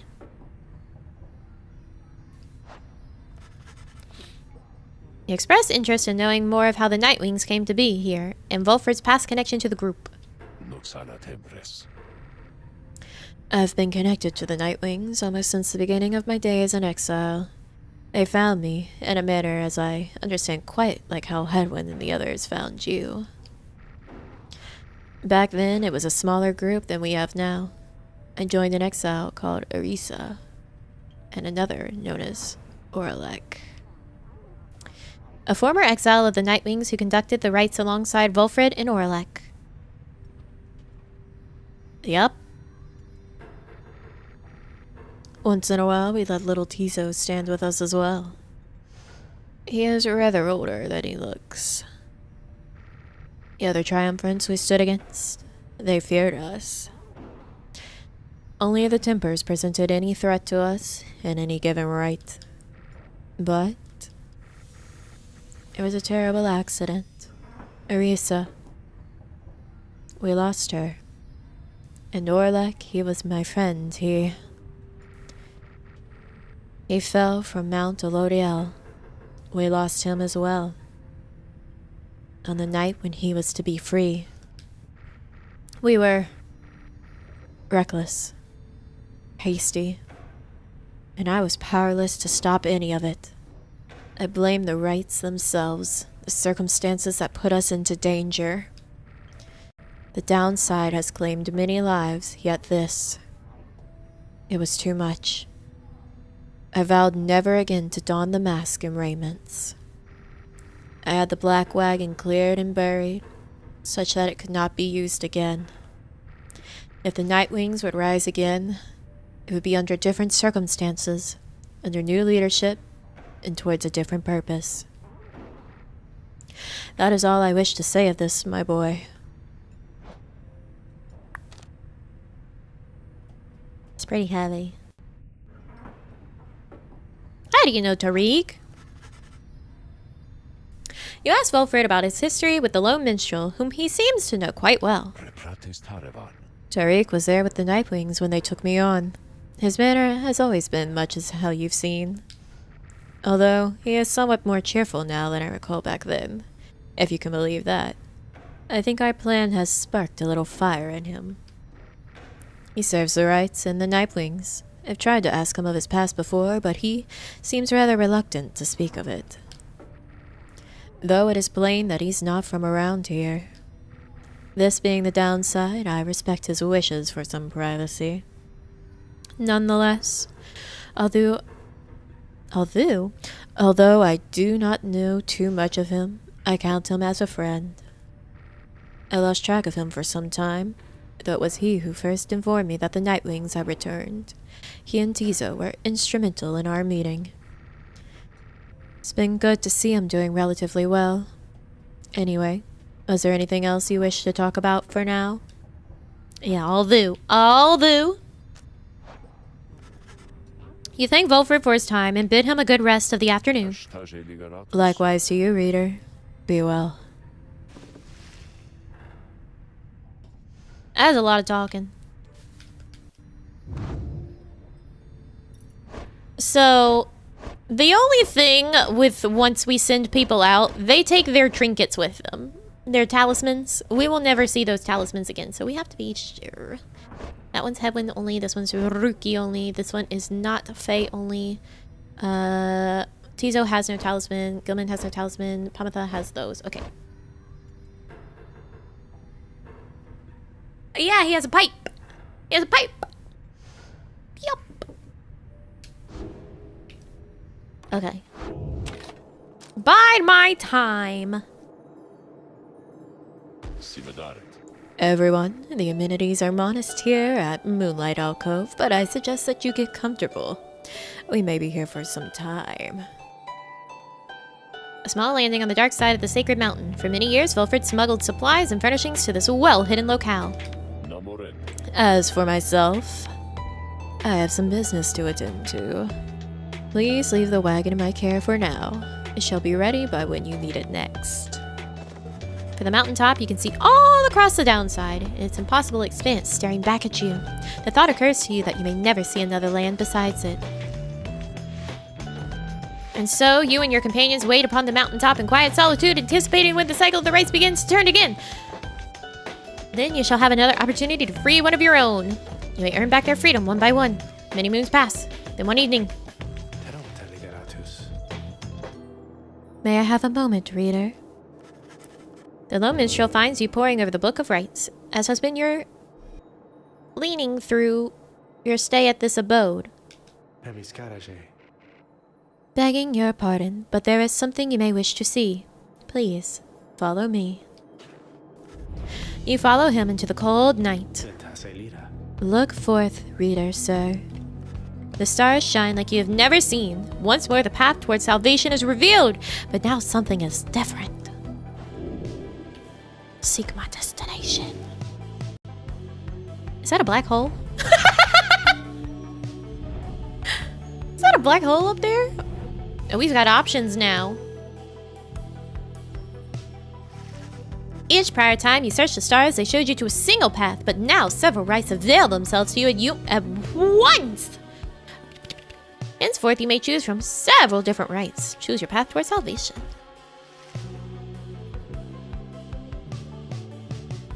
Okay. Triesta. Oh, that's the worms. The worms!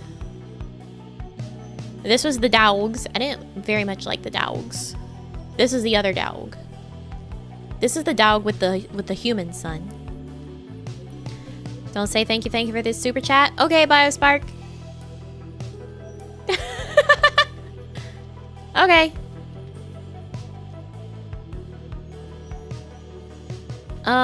Let's go with old man dog.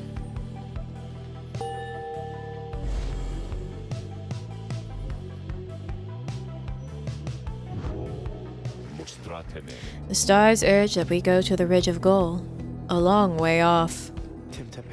Volfred, sir, how are we to reach the Ridge of Goal in due course of time? You know full well, Tariq. Preparations are complete. Are we gonna fly? You think you see the low minstrel smell ever faintly, but cannot be sure. Please ask the others to gather their belongings, rest, and then assemble at the wagon there at dawn. We shall be departing at that time. As you will, sir. The cycle begins anew. As the years advanced, you'll find there ought to be fewer rites. This time, until once more we are to traverse Scribe's Gate. Exactly how many it is difficult to say, but our next chance at liberty ought to present itself much sooner than before. So let's be ready for it. Now then, see you in the morning, reader. Your companions have not traveled far from the Moonlight Alcove. Word of the news soon spreads throughout the group. Let us go to freedom. Next morning, Volfred calls everyone together before the Black Wagon. This old wagon is more than it appears. With Bertrude's aid, it escorted you across the sea to me. Now it shall escort us anywhere the stars require. Come and see. Okay. Everything's sparkly now. Something has changed about the wagon's interior. What looked before to be old cracks and signs of age now expose various intricate components once hidden from view. You are the Nightwings. You should travel in their customary way. He turns to you, indicating levers and devices marked with symbols from the book. Now, reader, whenever you're ready, you may take us up. I'll show you how. And everyone else, hang on to something. Flight! Take off. Oh! After having soared into the sky, the Black Wagon remains aloft somehow. Never thought I'd soar like this again. Hey, now we're talking. Teizo is excited to be flying again. You get the impression that this may not be the first time for him. Teizo! Yeah, we fly now. We're the Nightwings. Of course we gotta have wings. Nightwings sail the skies once again, wheresoever the stars may call for them. There is one catch. The downside provides few locales suitable for landing. Though we should be able to find at least a couple landing places near to where we're going. We'll then make way by land or sea toward our destination. Now, without further ado, let us proceed. The Black Wagon fly! Seek landing near the Ridge of Gold. Let's go.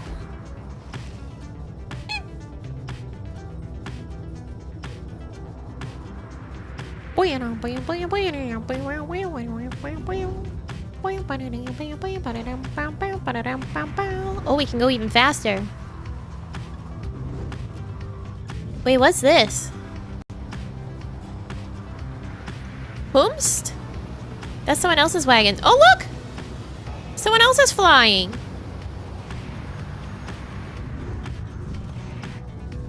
Whee! As you soar above the waters of the Worm Gulf, you notice Sir Gilman sidle up to you very slowly. We are very, very, very, very high above the waters, if this knight is not mistaken. This knight's brethren lurk beneath the surface there. The number is untold. Fortunately, if we were to come crashing to the surface now, then this knight, why, he would receive a watery burial in the custom of his kind. That's a fun little bit.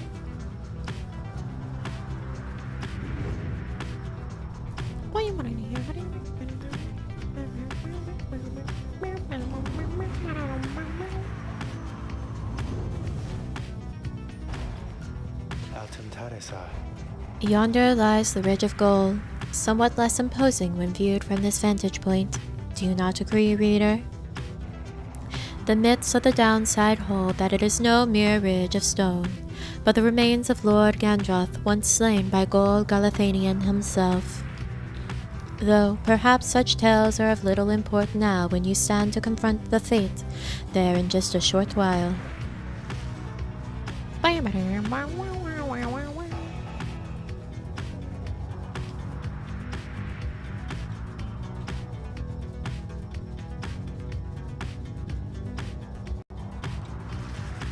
You soar near to the border of the Sandfolds, where your companions first found you in the downside long ago. There is nothing for you there, and you wish to never see it again.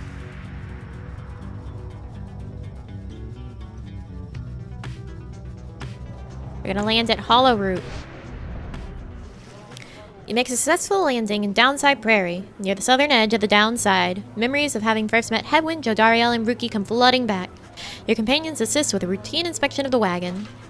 Sir Gilman reports that the wagon's hull is well intact and did not suffer damage during flight. Faye observes small fractures in the edges of the wing flaps, though on further scrutiny, this proves to not be cause for much concern. Everything else seems in order. The rest of the group got through the flight without incident. You should have some time to explore the vicinity before continuing onward toward the Ridge of Gold by land. Vocations? The Beyonder Crystal seeks Faye! Alright. There's so much sparkly shit here.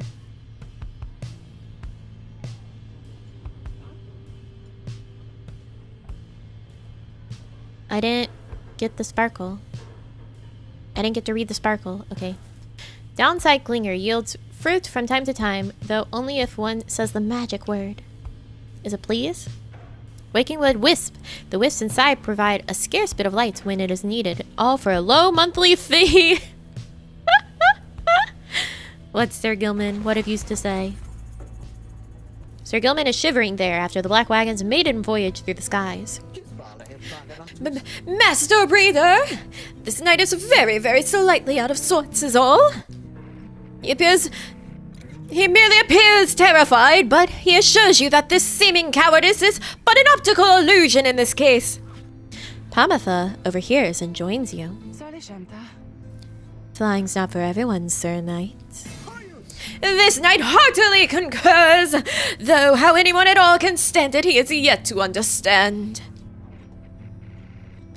Well, let's see. What's it like to swim the waters of the Sea Dominion? Ah, those glorious murky waters, engulfed in hideous warfare to be sure, but otherwise a joy to cut across to feel the coolness of the waves beneath one's gill slits and the like. Though this knight is now accustomed to life above the surface. Flying's just the same, Sir Knight. It resists those of us not born to it. I, in turn, have wondered what your seas are like, but the thought of swimming fills me with disgust. Though I haven't had to swim, and you now have to fly. That's very brave of you. And you handled it better than some harp fledglings I've met in my day. You'll get used to it. She departs, but you sense Sir Gilman is feeling better after the exchange. Hey, you got one hope! You got +1 hope. I got an achievement. It says there for them. There for them. Okay, let's read our book. Whoa!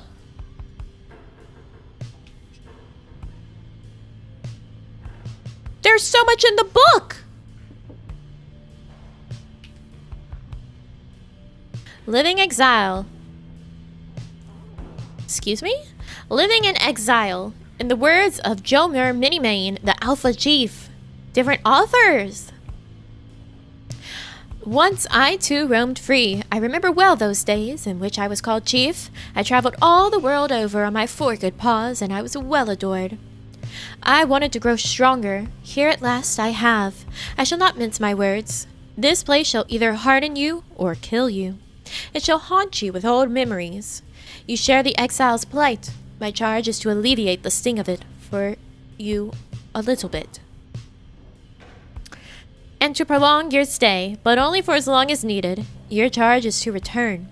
We call this place the downside for a reason, but in time, here, you can learn to eat, to seek out shelter, and to find a certain beauty in unlikely places.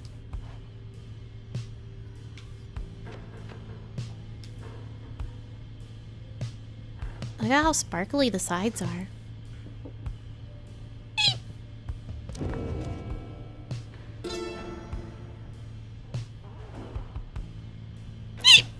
Oh my goodness. Forsaken lands. In the words of Molten Melith. Melith? I don't remember. Melith? I don't remember how I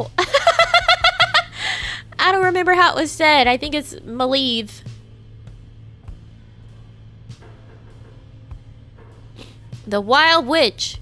Years upon long years we spent distilling life essence from many things, which all once writhed under the auspices of their mortality, which we ourselves cut short.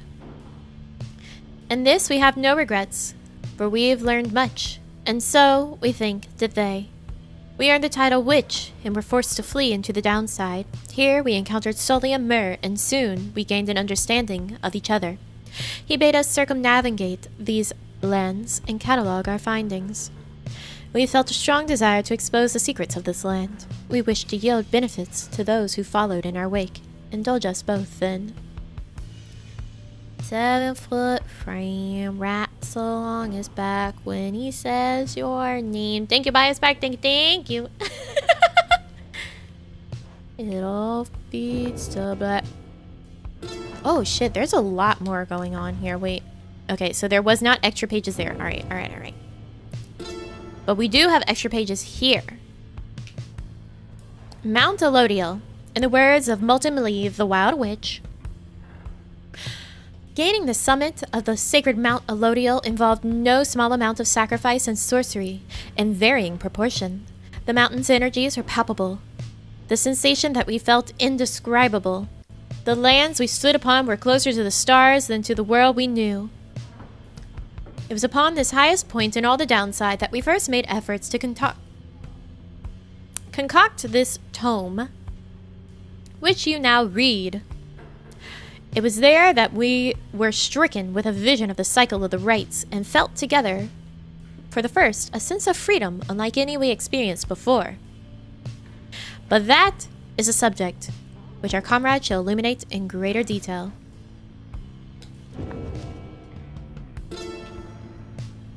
Celestial landmarks. In the words of Luce Glorian, 100 Minds, the scholar.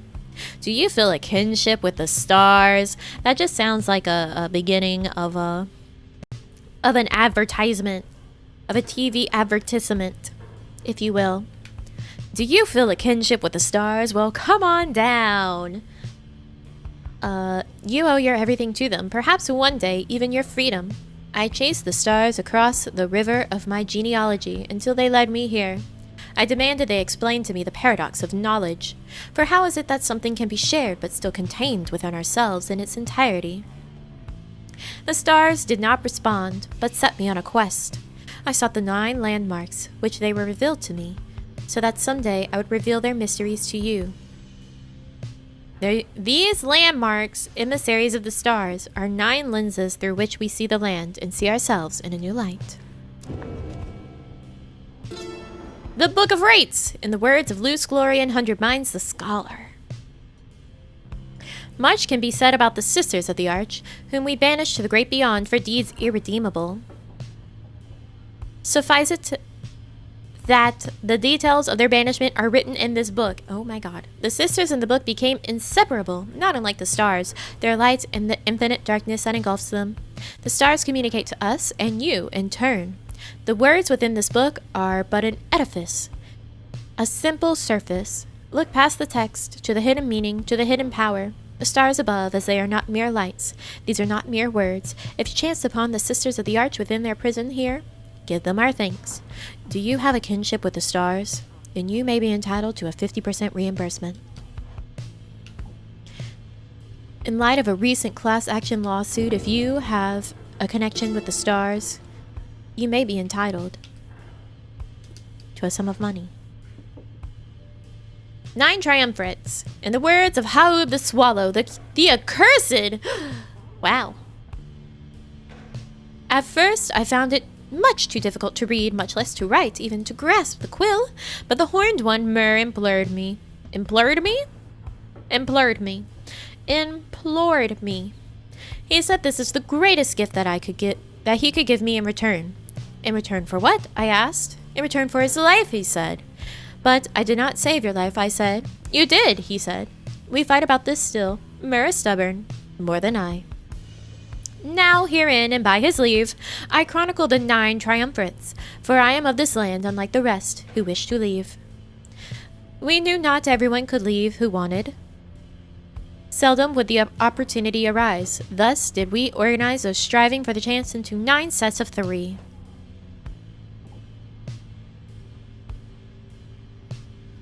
Yes, although we implored...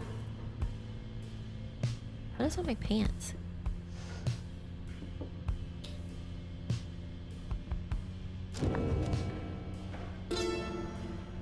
On Commonwealth. In the words of Chastity, the Blessed Born, we, the 8, assembled here together in the downside, and we gave our freedom so that you may yet have yours. It's an exchange we have not lightly made. It is my charge to ensure that you, should you regain your freedom, first off recognize its qualities and also use it wisely. You do not need a pair of wings in order to be free. My own wings, I once thought that they could take me anywhere, and then they took me here, where I am bound. It is your charge to be free, and not to make the same mistakes. Spring from here and learn from what we did, and build a new and great society. A free society with wings spread wide for everyone. That's all our reading. No more reading in there. Oh shit, that's right, Faye. Faye has a trial.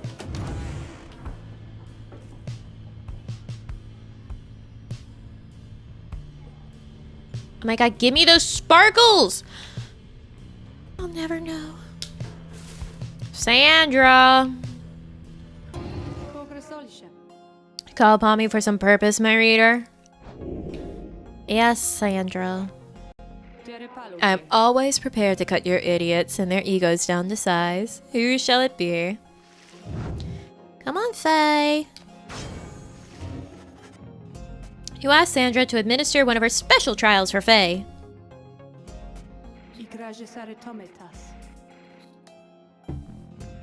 I must admit I do sense something from that one. I once had a wild heart myself, quite like her own. We shall see if there is more to her than that. Let us bring her forth. Soon Faye arrives in heat of the summons. The scribes.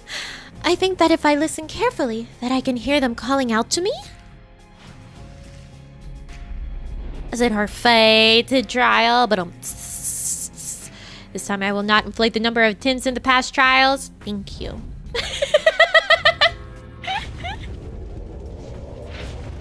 Whomst are we against? The apparition Sandra appears and unfastens her mask. Listen well, girl. The place where you reside at present has but a single rule, which is, you answer to me. Here. Wow. Okay, I will. Such naive enthusiasm. Now, be silent. It is plain to me that you've much to learn as yet about the rites. But you've learned something, and I would see you prove it, without the benefit of anyone save for your reader. Okay. Are you out there to help me with this, mister? Oh my gosh, littles! Little guys!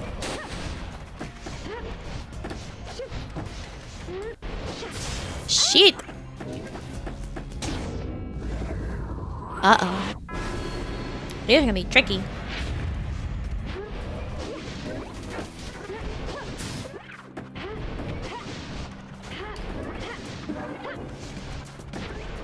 What the F? What was that?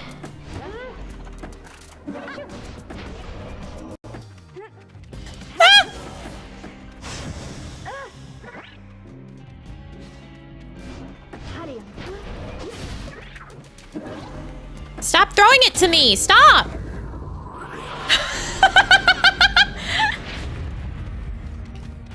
What the shit? Okay.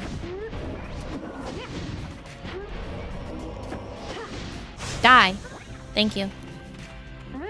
Get in there.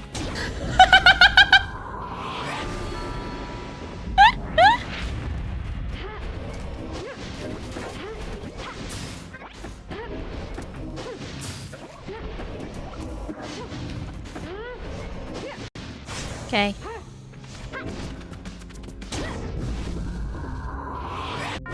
Okay. Will it work again? I do so hope. Okay. Okay.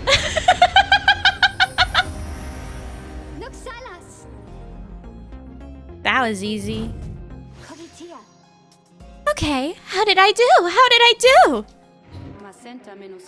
I must admit that you did better than I expected, girl. You passed this trial of yours. Some congratulations are in order, to you and also to your lovely reader. Now, farewell. Easy. It only took 6 tries to do that, yeah.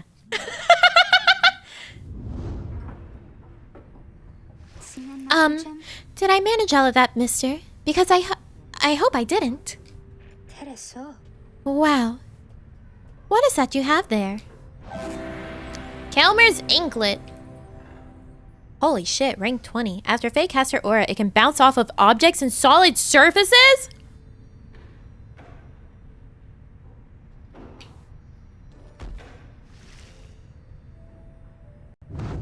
Holy shit.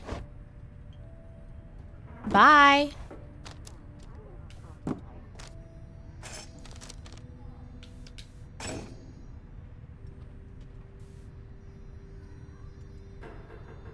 That's good as hell.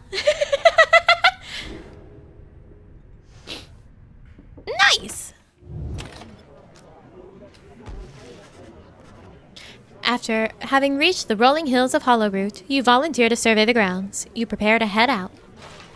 However, your companions beat you to it in this case. Krakruhi! Says Tizo. Tizo indicates that he and Sir Gilman are going to scout the area this time. They depart, leaving you to rest up. When they later return with nothing much to report, you are feeling much better and are in the midst of deciding which of your vocations to pursue. Vocations! Everyone together now. You locate a secluded area nearby where you should be able to study the Book of Rites. Through greater understanding comes through the reader's influence. Whoopsies. I can read.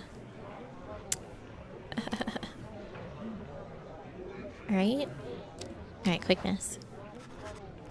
The 8 scribes who compose the book, their influence and their experience spreads through the pages into the willing reader's deepest consciousness. Inspiration comes to you in a flash, whether from the book or from within, you cannot tell.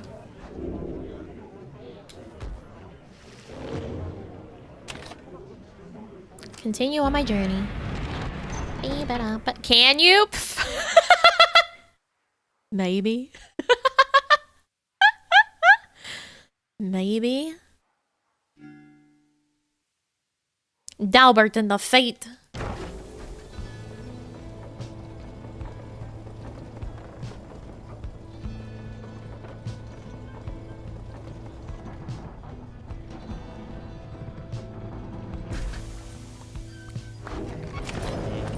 Commence the rite. Oh, more pages. Hey, I say, what are you guys doing all the way back here? You know, it's not so bad here. I was thinking, and I got some pretty good stuff. I think you ought to check it out. We a little broke right now. When flinging the orb into the adversary's pyre, the bear deals bonus damage, +2. We're broke, so we're gonna hold off right now. Didn't see nothing you like this time, huh? Sorry. Hedwin! Hedwin, my beloved. You find Hedwin rather lost in thought about something. He looks over as you approach. Oh, hey, my friend. Alright, so what's it going to be? He points in the direction of his cooking tin strewn over in the corner of the wagon. He's gonna cook for us! One of life's small comforts around here is we get to eat. Not a day goes by that I'm not grateful for it, but there's only so much to choose from. Whether here in Downside Prairie or anywhere around, I guess. Anyway, I was just having trouble trying to decide what to cook. Just had fire caps again last night, and those never seem to sit that well with everyone anyway. There's no glopgill, not that anyone but Tizo ever liked that stuff. And I feel like we've been having gutter crabs every day for months, so I'm not too excited about that. A man's cooking for us! Nothing like a man that can cook. I'm telling you guys, Hedwin's the perfect wife. Hedwin's the perfect wife. This is where you come in. And no consulting books or stars or anything. Just you and me, here and now. What am I making? You decide. Because I can't.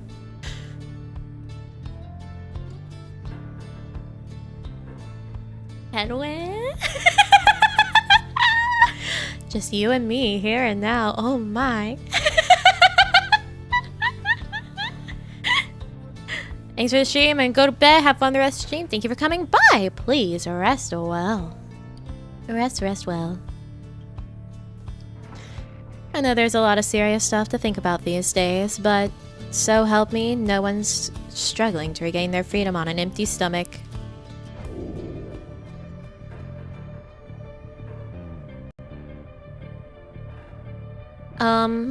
Why would you ask for whatever he wants whenever he's already decided he can't?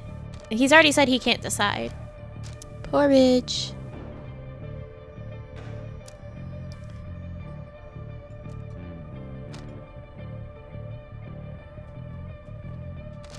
A notorious dish that Hedwin has perfected to the upper limits of its capacity to not be terrible. Maybe we'll get some porridge. I think a nice porridge is good. Nice porridge. You ask that Hedwin prepare another batch of his silt porridge for the group. He eyes you warily as you request this, searching for any trace of irony. Alright, my friend. Never took you for the silt porridge type, but so be it. I guess even after all this time, we still have much to learn about each other. Now, lend me a hand here with this stuff, would you? Oh my god, we're helping Hedwin cook. He's not our mans, but he's our mans. He's not our mans, but he's our mans.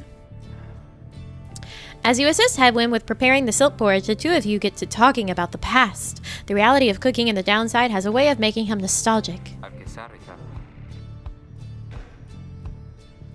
Life on the blood border wasn't that much easier than trying to get by down here.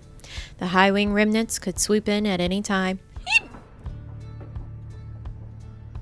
The northern edge of the Commonwealth is a flat and vulnerable expanse. The high-wing remnants seized upon it at every opportunity from the cover of clouds or darkness. Hello, welcome!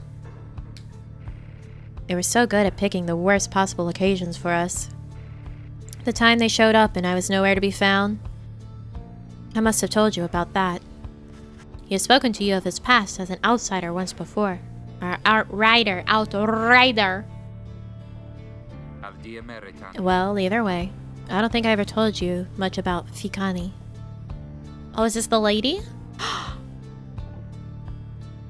She's pretty. She's got blue hair. I've got blue hair. Hedwin, I could be... Hedwin! Someone for whom Hedwin cares deeply. They were separated in the Commonwealth. I was writing to relay an order when she caught me out in the open. She could have had me, but we just stood there, you know? I'd never seen anything like her. In her voice, she says to me, "You ought to be more careful with your life." Down her into sesame with any mildly attractive video game character that we come across. And you guys know this. You guys know this. I do this every time. I gotta find the one guy to be like, alright, that's our mans. That's our mans. I guess in Yuppie Psycho, Brian just is our man. There's not very many options there. And I just say, I'm not the type to say such things, but it's all I could think of looking at her then, so I just tell her it was worth the risk. Anyway, she spared my life, of course, and when we saw riders heading toward us, I looked at her, she took hold of me, and we just took off. I didn't want to leave her, and I didn't for a while. Brian is just the man. He's not ours, but he's the man. You sent for Brian? Alright, Brian's really cute whenever we see him pressed up against the copiers for his witch paper saving. He's a cutie there. Soon after I came back, I went off in search of her again. This time though, the risk I took, a lot of people paid for it. The harps attacked when no one was there to raise the alarm. A few days later, Hedwin the deserter was sentenced to exile. And now, he's about to cook some silk porridge. Thanks for your help, my friend. I can take it from here. See you shortly. Bye, Hedwin! He heads out into the afternoon. You sense he feels more at ease after having spoken with you. He got +2 hope! Hope. Hedwin got that blue harpy wife at home. I can be a blue harpy wife for you, Hedwin!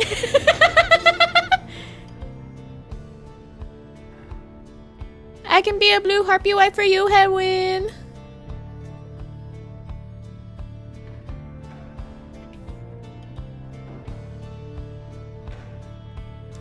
The 8 scribes in the word of Gol Galathanian, the Master General.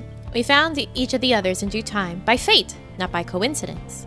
The wise loose Glorian stood among the trees, gazing at the stars, expecting us. The wild witch, Malieve, was so enthralled by my liege's utter transformation she stayed her sorceries.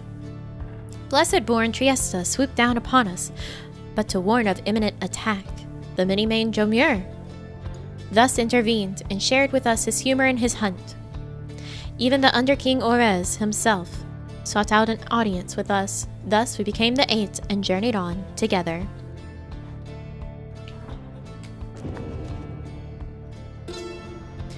Ding!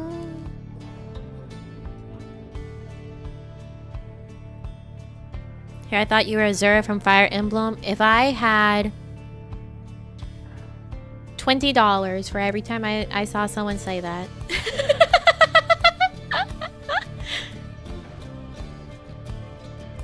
People be showing up saying it, and it's like, yeah, there's a short right over there. Go watch it, because all you people say that. Go watch it. I made it for that express purpose. The Ridge of Gold, the words of Luce Gloria and 100 Minds the Scholar. The serpent titan, Gandroth, turned to brittle stone not long after his death, and of that you may be certain. What remains is a flat, elevated basin that stands us closer to the heavens. Upon the falling Gandrot's hide, the stars themselves alight, and you shall know how you stand on sacred ground. We set the metal sigils, lit the candle flames, and we emblazoned on the rock-like forms the sigils of our passage to and from this land. And then the stars themselves, they did reply to us. They sang, shining bright, their voices loud and clear. We understood their cadence, and we knew how often to return. No idea who Azura is. I think I still have the photo, actually. Hold on. Wait. Wait. Do-do-do-do-do.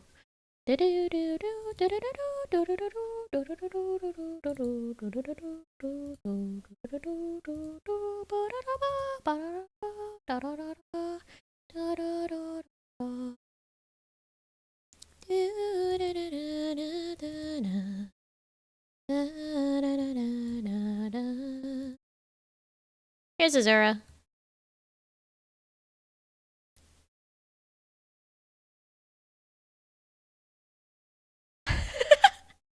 Here she is. She's a healer lady, but she's a songstress. Anyways, get out of here. This is my stream.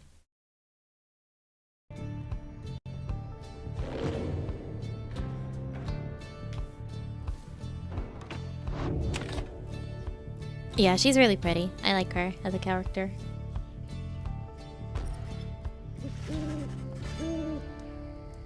You and the others are busying yourself for the commencement of the rite this evening when you notice Faye behaving strangely. More than usual. Maybe he is here. I mean, I think he has to be. Somewhere nearby. She notices you then. Oh, I'm sorry, mister. I was just... Oh, it's just... I think maybe my friend is here. And I was hoping to say hi to him before we have to do the ceremony with the star ball. Wait, is that? That's him, my friend. He's here. Just then, your adversaries, the Fate, arrive on the other side of the Ridge of Gold, and they begin making necessary preparations. Faye rushes over to them before anyone can stop her, and even then, as the stars start shining through the darkness. Your friend Azura looks lovely. Can you invite her book club someday? No. No. It's my book club.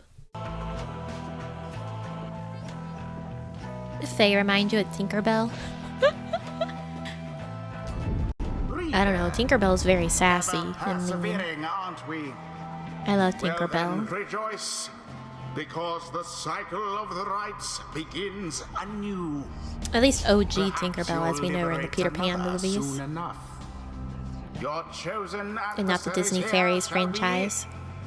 The Fate. The Fate! Reduce their flame to ash, just as you did when last you met. Yeah, I'm ready. Now, who exactly shall oppose them? Who shall oppose them? Oh, hello again. Hello. Why, hello indeed, young man. Young man? Young man. You don't need to feel down, I said, young man.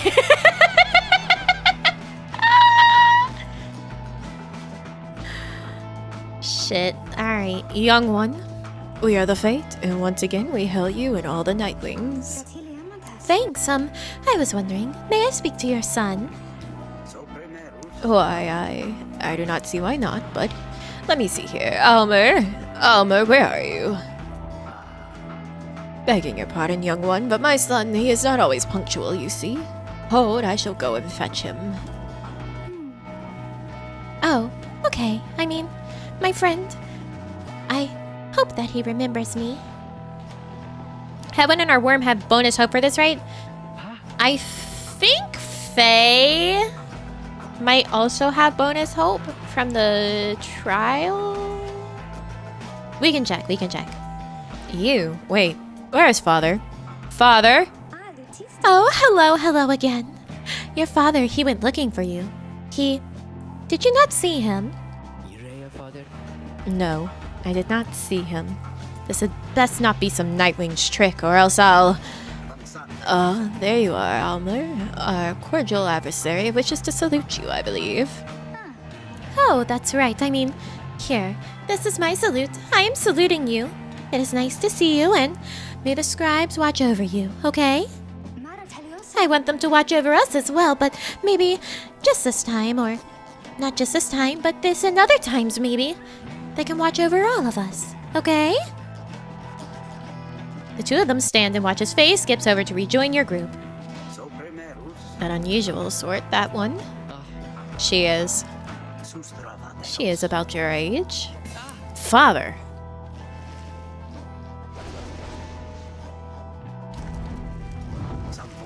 I pray that all our training since our last encounter shall not be in vain.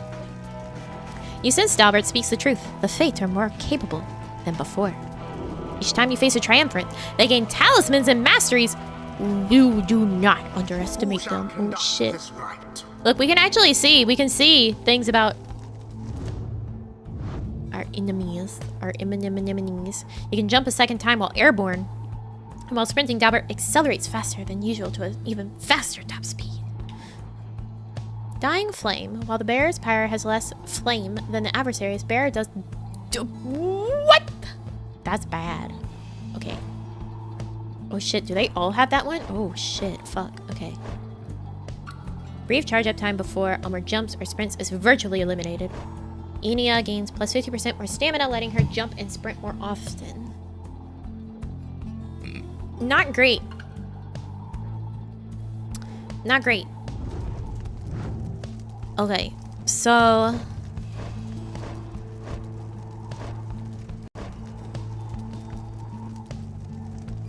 7.7 seconds, 8.3, 5.7, 5.3, 6.7. Oh, beans. So yes, Worm has +1 hope. Pomotha has +1 hope. And then Hedwin has +2 hope. So, Hedwin. Hedwin. Pomotha.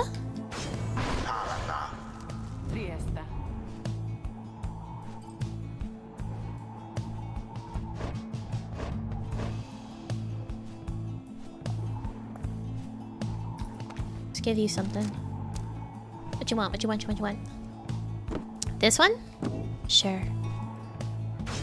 Sir Gilman, the choice is cast. This knight can think of none so honorable as the Fate, excluding present company, of course.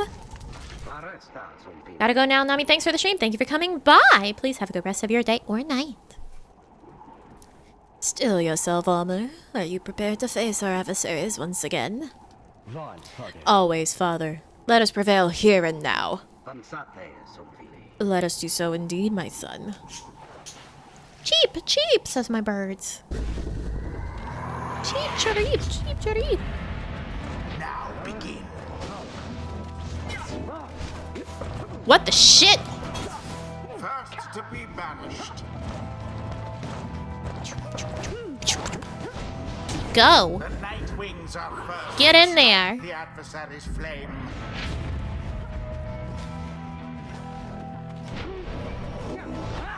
Alas for Alma.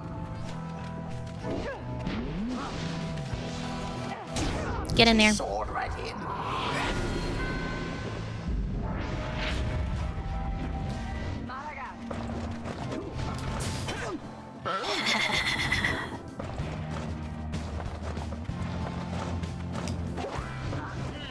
Oh my god, get dunked on. Get dunked on, get dunked on, get dunked on.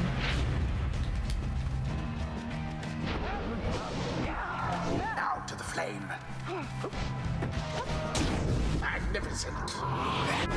Beautiful! Impressively conducted to this point, O Nightwings. Yet while our pyre burns, we shall still strive. Okay, if you say so. There. Bye! Onward thus to greater glory. Bye! The rite has nearly ended. There. Get dunked on!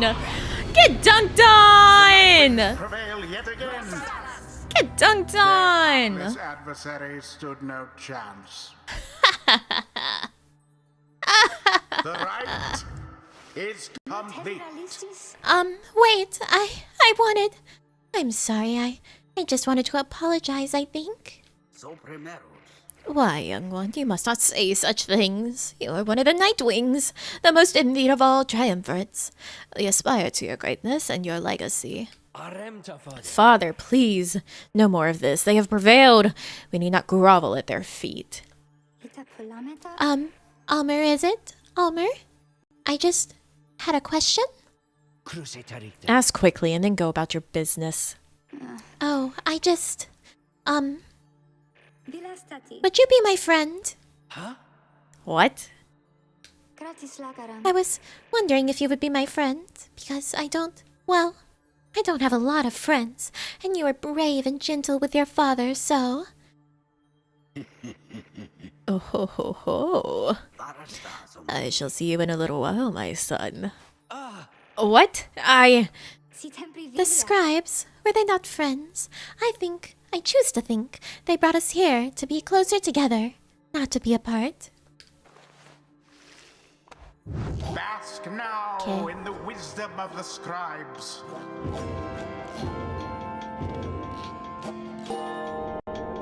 Go Gilman!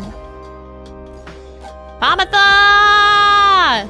If only wings could speed us on toward greater All in all, understanding. having to unlearn everything I've learned is going somewhat faster than expected.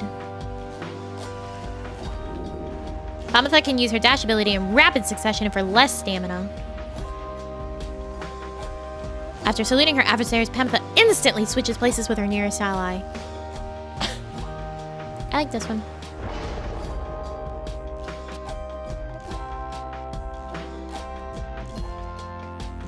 Saska, oh man. Until He's like, the get in stars there, align. boy. Get in there, boyo. Get on in there. One day I'll be able to look at that sparkly. You return to the wagon after you and your fellow exiles thwarted the fate and find Volfred waiting for you there. Well done back there, my boy. You're serving your companions well. Now then, I have something that I wish to share with you if you have a moment. We've discussed the plan, of which we are all a part. I have a means of measuring our progress toward the goal of it. Plan. Volfred's ambitious plot to spark a revolution in the Commonwealth as peacefully as possible.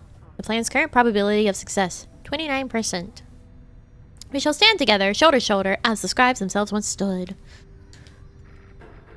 I'd like for you to have a look at it. First, let's determine where the rites may take us next. Look forth. I expect you shall again see several shining stars, where once you saw but one. Gaze into the darkness of the night.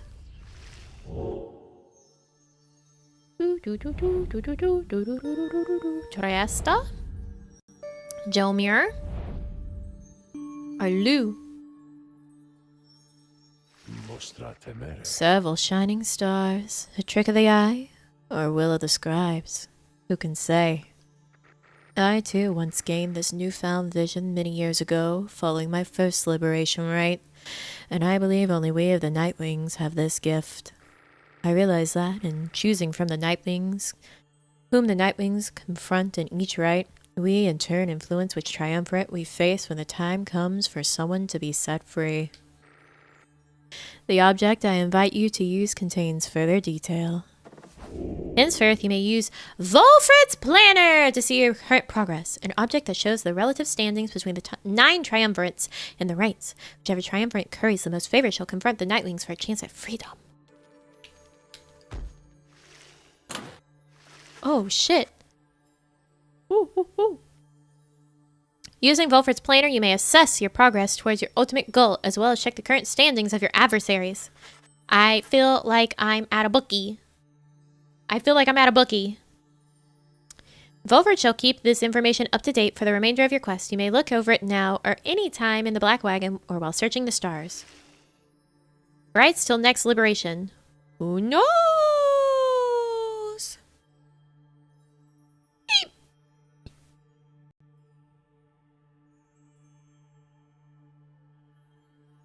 We need another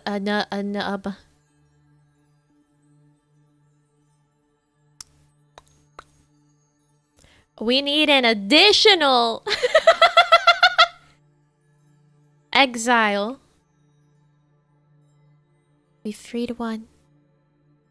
Tudium, the first of the 9th moon, 8:37 AS. At long last, the plan is well underway.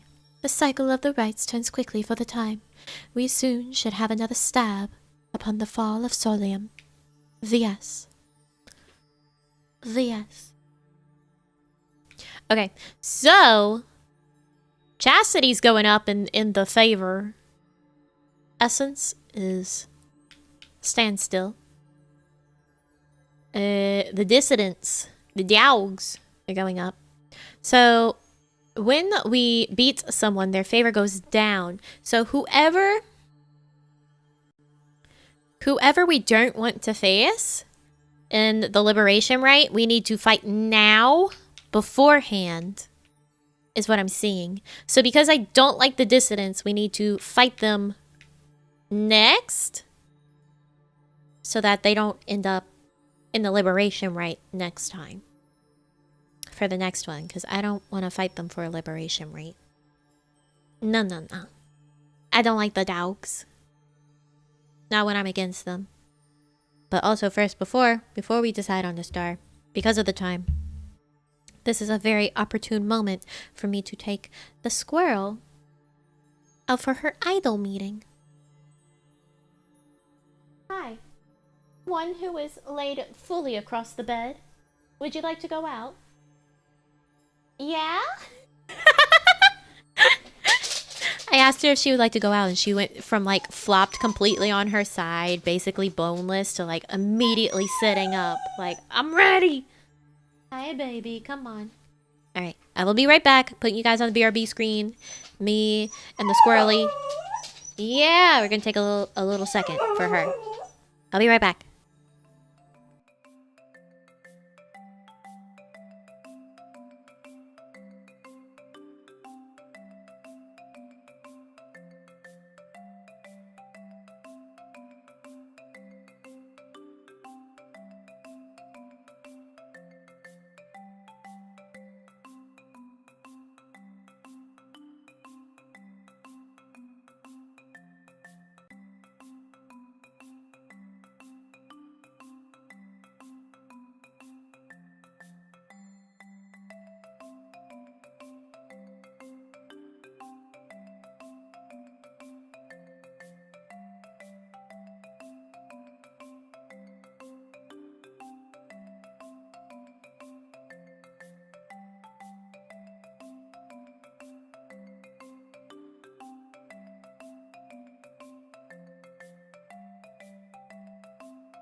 Okay.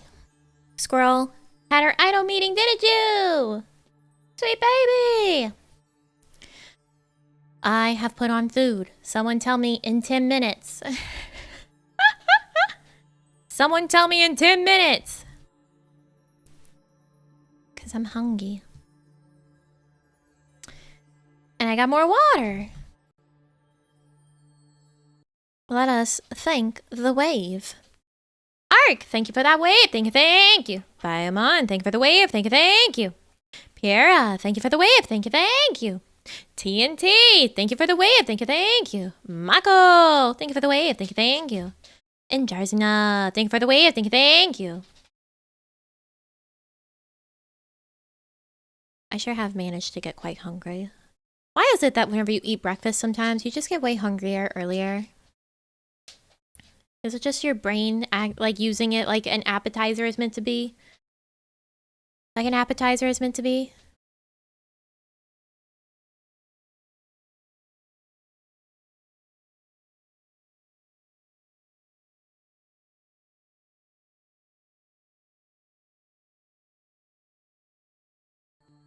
It do be like that. Go eat. I've got food on. That's what the 10 minutes is for. That's what the 10 minutes is for. Okay. So, we decided on the dissidents. There just is no sound on this screen, by the way. So the dissidents. The dissidents is Jomir. Right? No, that's the accusers. Where did the dissidents go? Happy feeling no one in the world can buy. We pass around the pumpkin pie. We sing the song we like to sing without a single stop. I don't know why that song's in my head. It's not Christmas. So watch the chestnuts pop. Pop, pop, pop. Let's go with the essence then, because they're the next highest. Lu, the vernal star. That popped into my head while I was putting food on.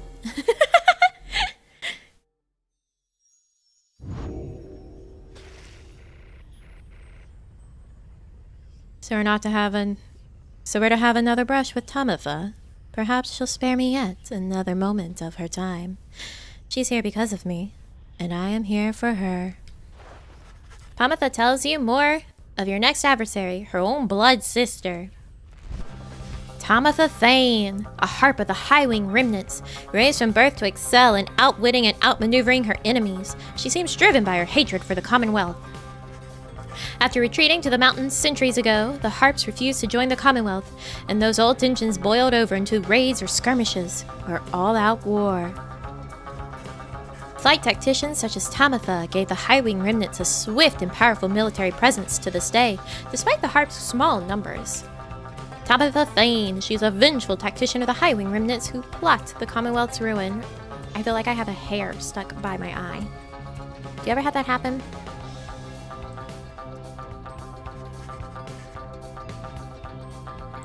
She once hatched ambitious plans to overthrow the Commonwealth, breaching its defenses so her sisters could rain down untold destruction. On the darkest night of the year, she led a daring infiltration mission deep into her enemy's lands. It almost worked. However, she was betrayed by someone very close to her, someone branded a Commonwealth sympathizer. Pomotha!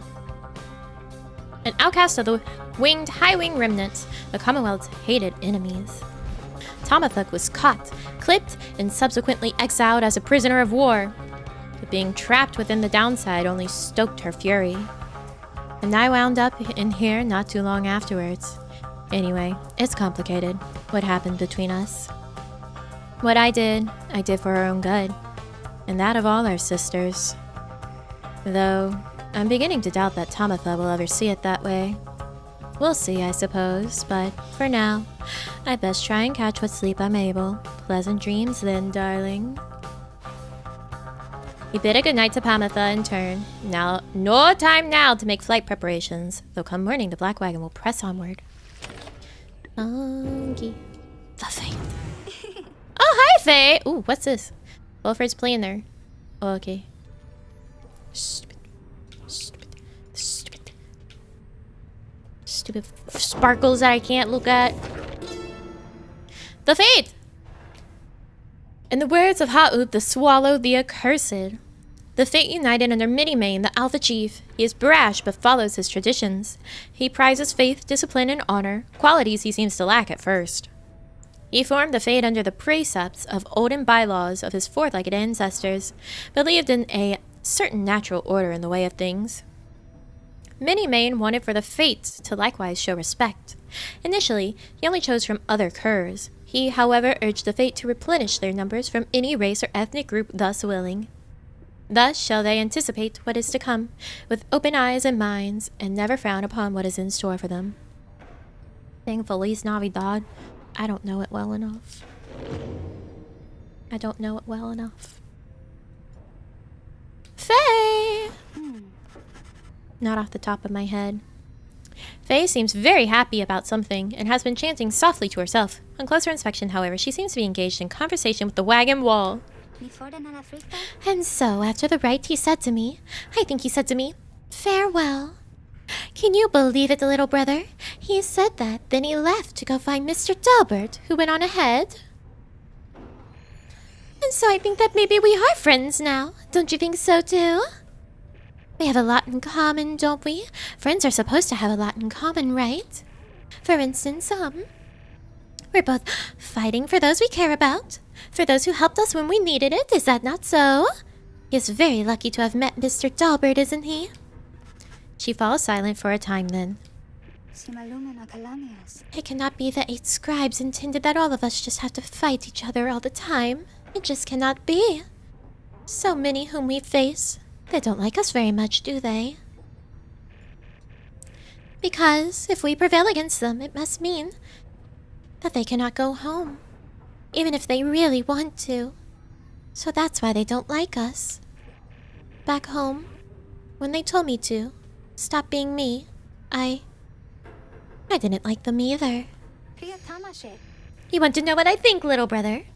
I think the scribes put us together in all this so we can learn from one another and grow closer together as friends. That is what I think, little brother, and I told them so. And maybe next time I see Almer and Mr. Delbert again, they will be happier to see me then. She bounds off, noticing you as she goes. Hi, mister. You sense some burden has been lifted from her, and her knowledge of the rites, however informal it may be, has crystallized into a deeper understanding. She gained +1 hope. Permanently! Go off, Faye. That's nice. Thanks, Faye. Did I bruise my arm?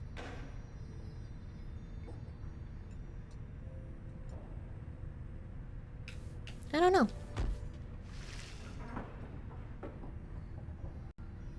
Okay. Continue on.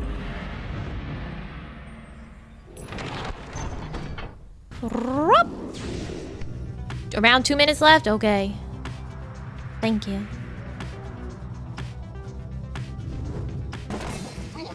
Oh, shh!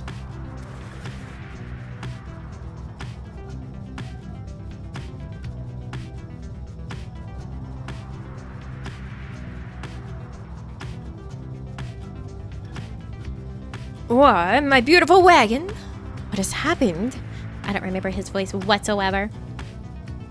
Oh, but it is you, my wonderful Nightwings, come to play a little trick on your good friend Manly, Oh, how very, very, very clever of you, and the damage you have caused my beautiful wagon, doubtless, it was very, very minimal. Fear not, I can afford repairs at no inconvenience at all. Though I do have one request of you, to make amends, that is. Well, next we face each other in a rite, and I trust you know what I shall ask of you, but would you be so kind enough to stand aside and let the chastity prevail? Then we should call it even, and when I return unto the Commonwealth, I shall see to it that you and your loved ones there are suitably rewarded. Now, ta-ta.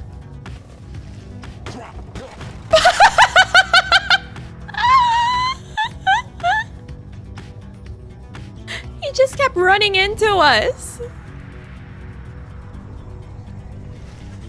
Below, amid the don't you run into me too. Please, please, please. Okay. Below, amid the desolation of flagging hands, you see big Bertrude's, from which you first embarked by sea. You wonder how its venerable proprietor is faring. Time for food! Woohoo!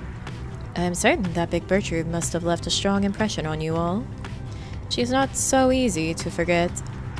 I have known her since before my exile, or hers. She's been here a long time. I've sent my agents to repay her for assisting you, and to send her our regards. The old wagon must have been in need of some repairs. Alright. 10 minutes is up. Hold on. Hold your horses. Hold your horses.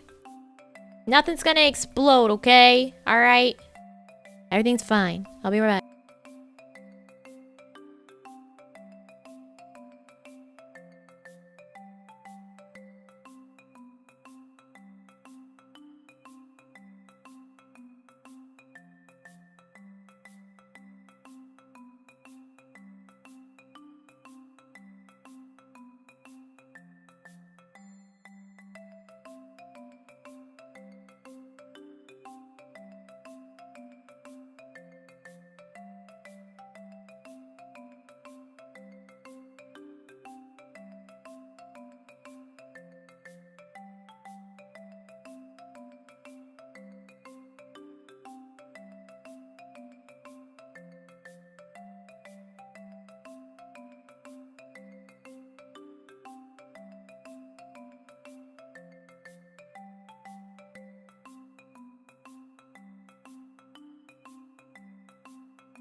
A British and New York accent back to back? I don't know. You tell me.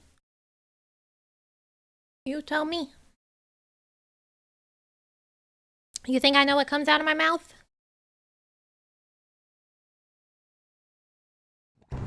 Okay. I have my food. It's chicken nuggets. I also have a small bag of flaming hot Fritos.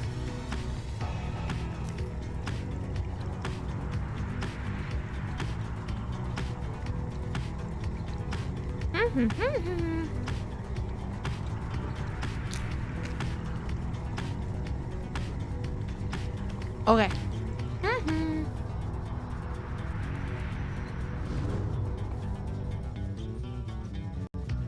Chicken nuggets. Always more nuggets. Actually, it's the last of the nuggets in the house. After this, I am desolate. Something about the strange island you see below draws your attention. Best to avert your gaze from the Isle of Kelmer. Even the scribes themselves thought to avoid the place. Let us fly on. Okay.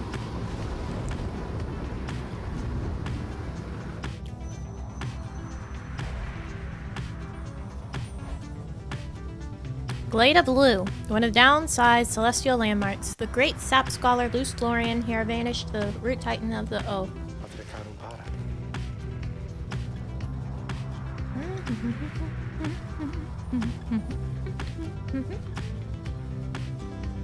The hidden Glade of Lu is nigh impossible to find on foot, though there it lies below us.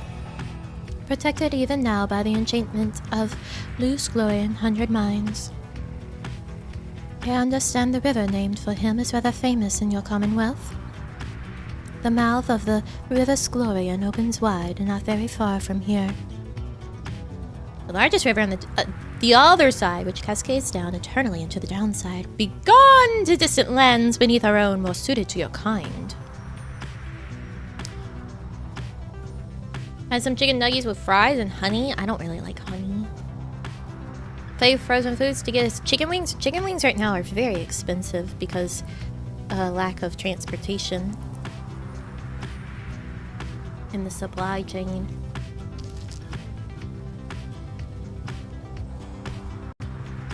There's not enough truck drivers.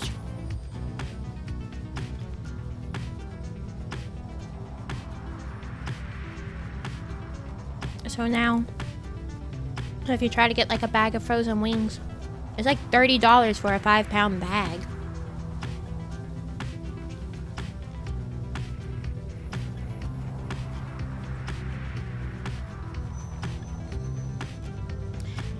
It was there that the limbless Arazek was defeated, turning the region lush and livable, at least for certain denizens. Although, of course, not everyone believes this. Do you like honey mustard? I do like honey mustard. The root titan, vanquished by the scribe Luce Glorian, Arazek yet lives, a husk, a single foul seed still rotting where once something mighty stood.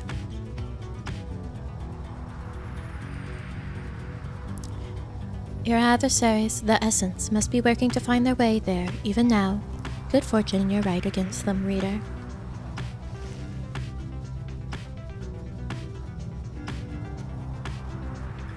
Oh, we can land at one of these. Okay, Sir Gilman believes the conditions here are right to train in the ways of the Sea Dominion.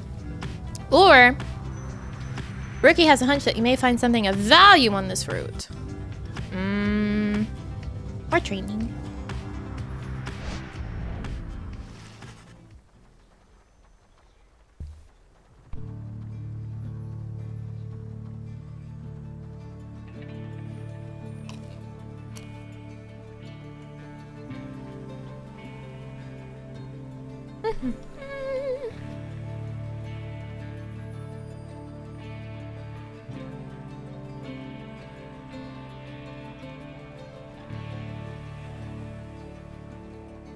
I had Chick-fil-A sauce to dip my nuggies in.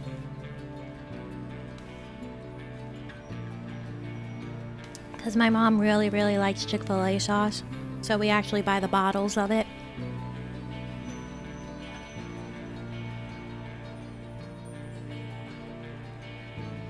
Which, if you've not had it, it's basically like honey mustard with barbecue sauce mixed in.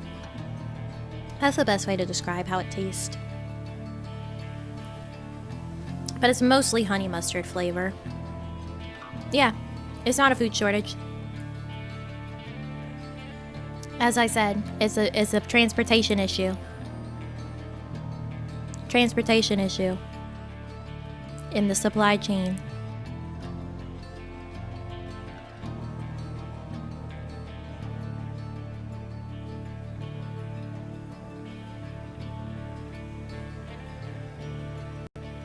Because nobody wants their kids to work in service or jobs like trucking. They say everyone has to be a doctor or a dentist because that's the only way that you're paid enough to live.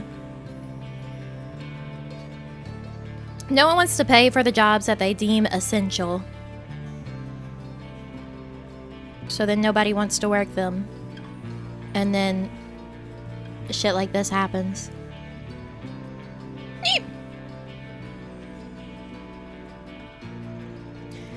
Your wagon touches down in Black Basin, where you first met Volfred and Pomotha as well. You briefly wonder at what might have happened had your paths not crossed as you consider what to do with the remains of the afternoon.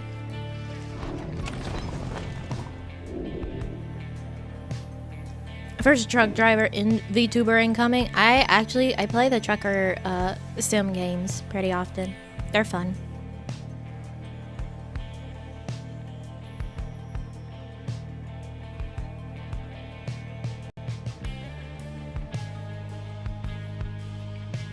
It's not really about getting kids interested in trucking, it's just the fact that people are raised in a world where everyone says you have to go to college and have to go be at these really high-paying jobs like an engineer or a doctor or a dentist or whatever, because that's the only way that you can make enough money to live, because no one wants to pay living wages to essential jobs like truckers or grocery store or fast food.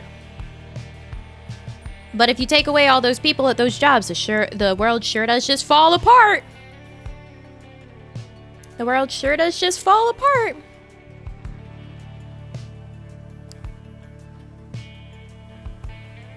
Yeah, truckers don't like sleep enough. They're way overworked. All sorts of stuff. My grandfather is a trucker.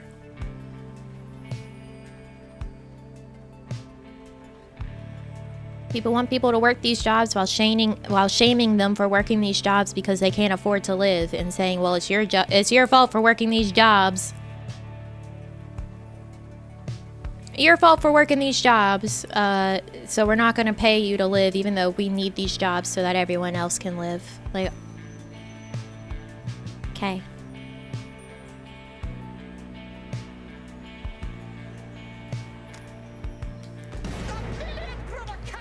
Oh, shit. Who among you has the wherewithal to face this night? Being in the leaves and branches of Cinderroot makes this the perfect time for a quick jousting competition, Sir Gilman says. He just needs a partner. Beep. One of your companions steps forward. Kraha! Tiso is fired up and ready to take on Sir Gilman.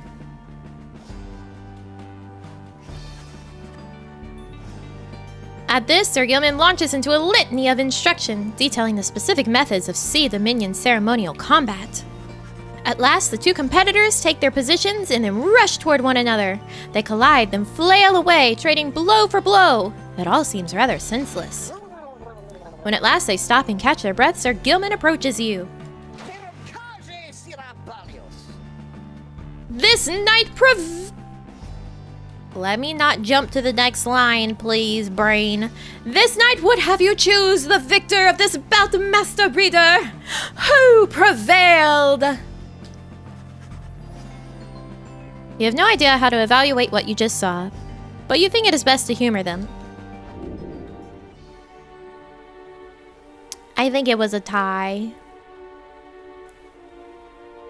The true winner of this joust was you for having witnessed such a ludicrous exchange.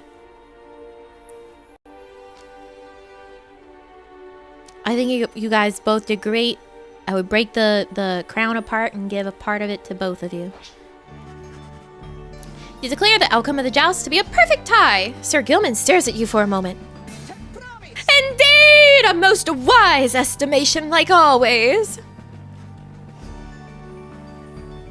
Tiso congratulates him on an honorable fight. Oh shit, they gained +2 quickness? Go boys, go.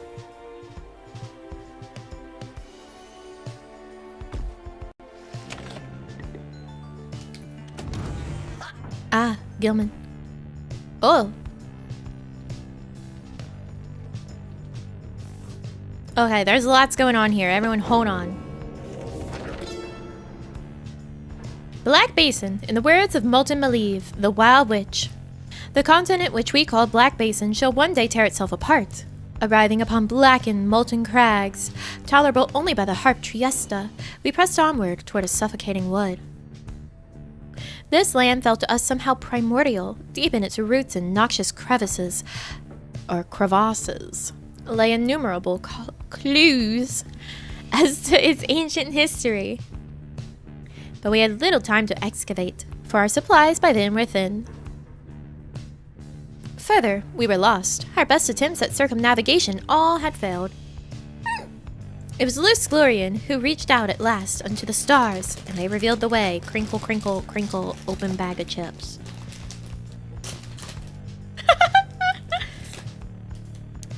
Then, we at last could see the sacred Mount Elodiel there in the distance.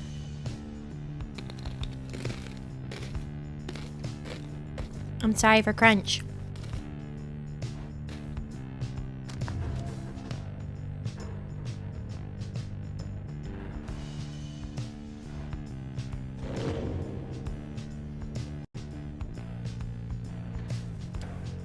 Gilman! Oh, there's a sparkly up there, too. Sir Gilman is fuming in anger over something, so much so that you are hesitant to approach him. But you approach him anyway. Exile is too light a sentence for this night! He notices you then and seizes up. He begins acting rather nonchalant as though his outburst did not just transpire. Oh! Greetings to you, noble master reader! What brings you to this night this afternoon? Ask him if everything's alright. You good, Gilman? You maintain a gentle tone with him and ask whether there is something he might wish to discuss. Sir Gilman perhaps could benefit from talking through his woes. He stands there for a time, silent and dejected, but then... Master Reader, this knight cannot escape the horrors of his past. It seems that you would hear them. Then you have this knight's apologies ahead of time for burdening you further with his troubles.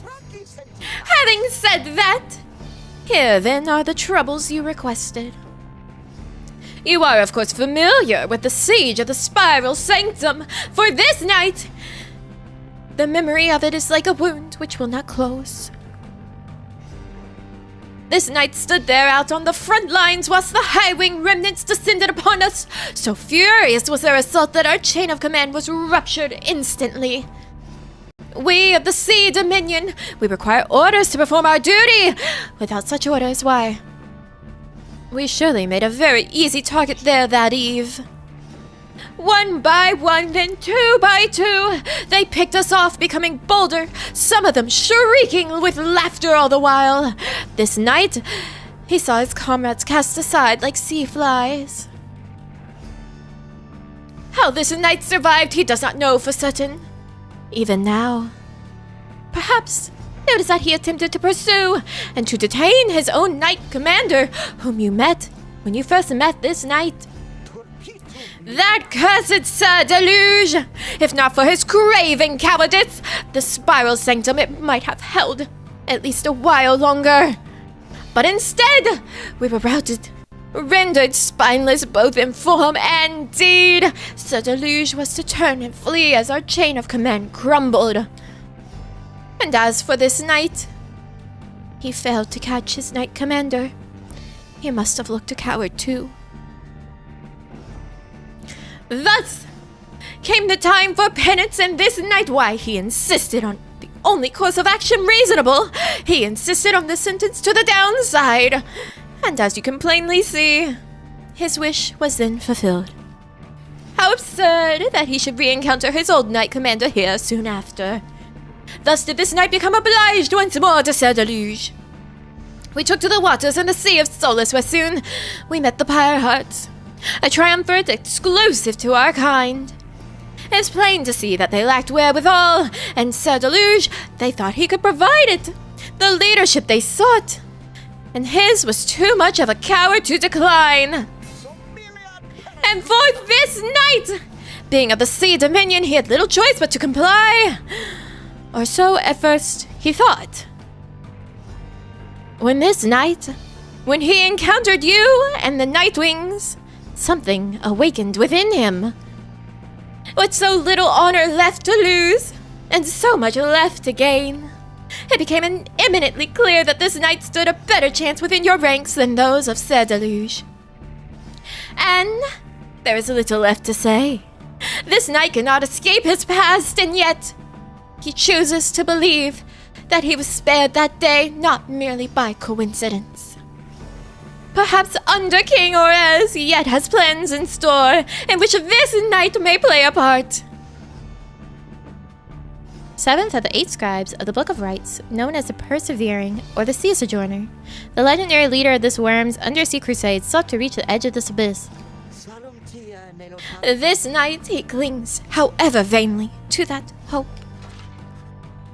He slithers away, head bowed low. It seems best to leave him be for now. You sense he feels relieved at having shared all this. Bye, Gilman. Hello and welcome.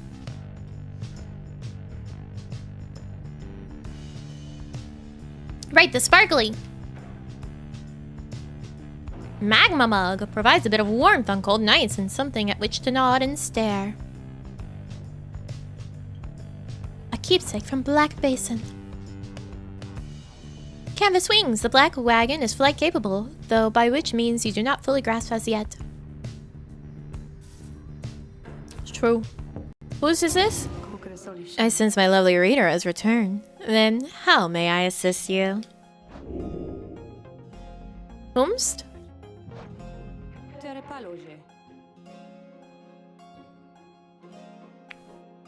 Oh, good. Just as I was beginning to feel more bored even than usual. Pomotha! A trial for Pomotha!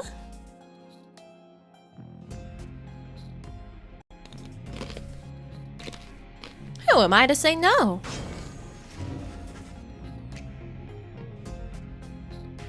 You asked Sandra to administer one of her special trials for Pomotha. Oh, you mean that feisty heart? She may yet be taught some manners, I should think. I shall attempt to bring her down to size. Let us bring her forth. Soon Pomotha arrives and heeded the summons. You called for me, reader darling? Ah, is that crystal?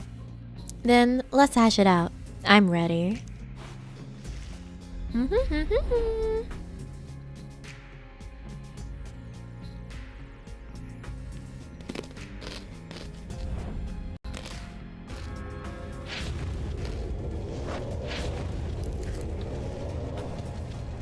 The apparition Sandra appears and unfastens her mask.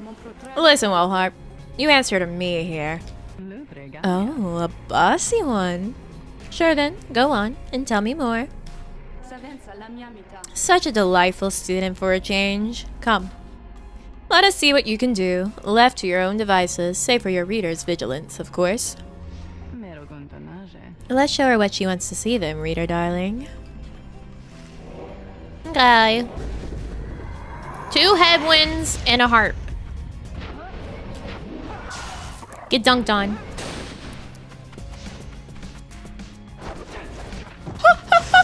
No, no, no. That was close, that was close, that was close. Get it. Thank you.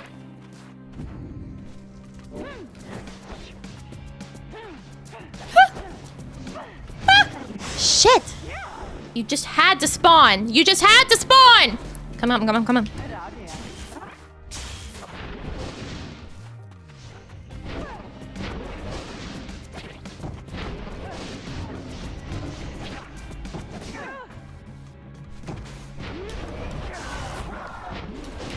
Shit. Come back, come back, come back. Why are you so quick? We were so close so many times. Shit! Stop!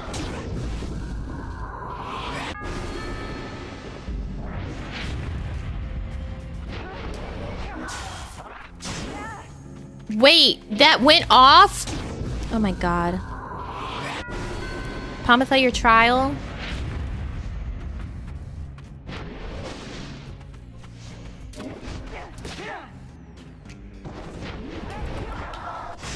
Oh my god, oh my god, oh my god. Oh my god, no, restart it. Restart this. This has gone bad. This has gone very bad. Okay.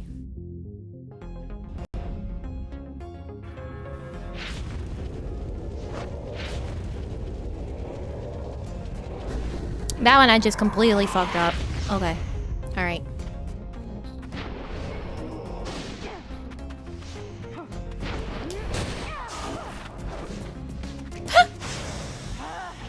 No, come on now. Yeah, this was way harder than Faye's.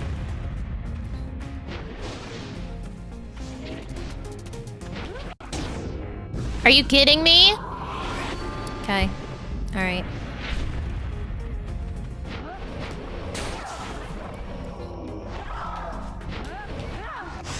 Get dunked on.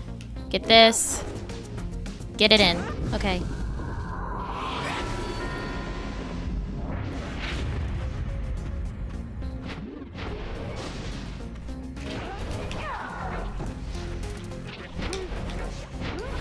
Stop! Jesus Christ! Holy shit! Stop!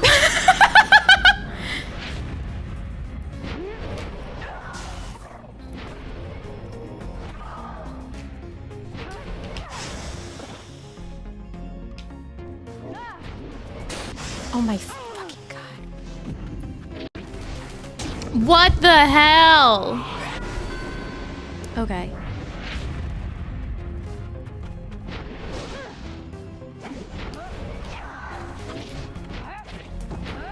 Stop. Cut that shit out for like 2 seconds.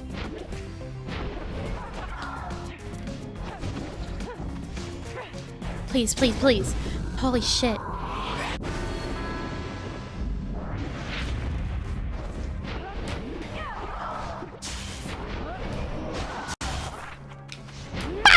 Please! Get in! Get in! Get in! Okay.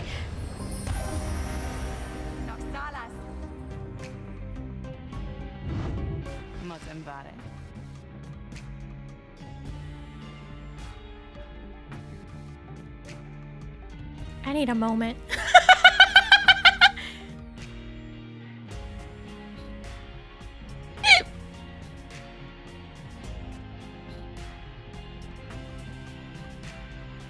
Juke City is a real place. There. Now is everybody happy? Oh, happy as it can be. My doubtless pretty harp. So good of you to ask. On top of that, your performance was sufficient, and you passed my test. You have my congratulations, both to you and to your lovely reader. Now, be gone from here before I have any second thoughts. Holy shit. Sandra's favorite.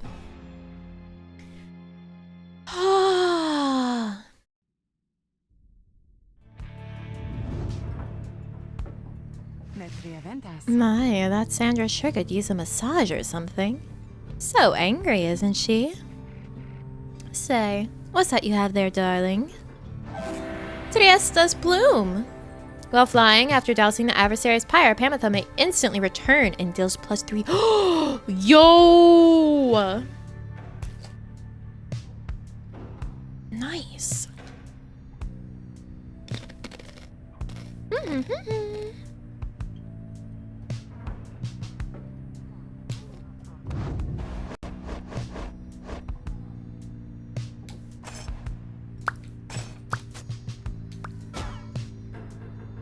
We do fly her in pretty often. Okay. Yeah, that's a nice talisman. Crouch.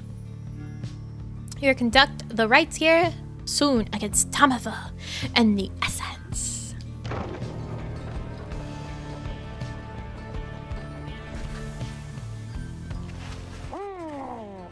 Oh my god, I love him.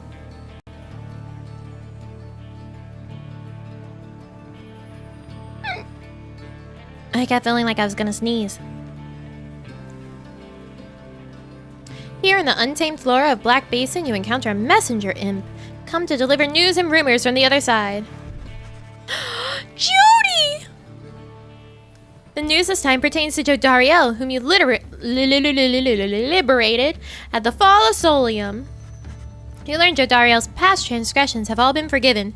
She soon was to be reinstated on the blood border on the presumption that she wanted her old status back. In fact, she was offered an especially prestigious leadership position in the First Veil, for a demon such as she could not be seen in the streets. An elite blood border platoon, shrouded in secrecy other than the famous results of its operations. The Commonwealth's veiled leaders always were surrounded by sentinels in similar garb. But she refused the gesture, rather bluntly the reports suggest. Instead, she sought Volfred's agents, as well as several of her former fostered sons and daughters, and so the ranks of the revolution grows stronger. She fostered kids! She was taking care of kids! Oh, Jody!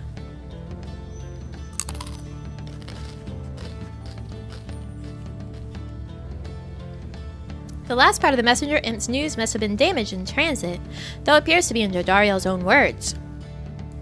Bit right. Please! All you can tell is that it says, "Oh wait." You thank the messenger imp for relaying this information. Your companions are excited to discuss the news. Do you think she still has her horns now that she's back up there? I wonder what the rest of her message said. You give it to him for us, Jody. I knew you had it in you. Kee-hoo-hoo!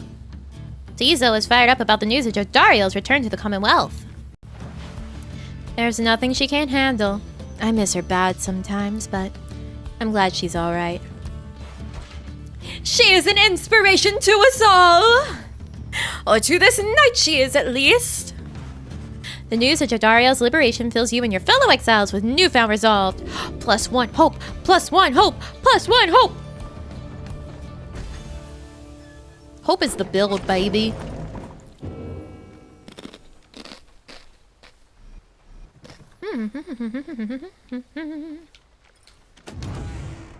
Read more pages.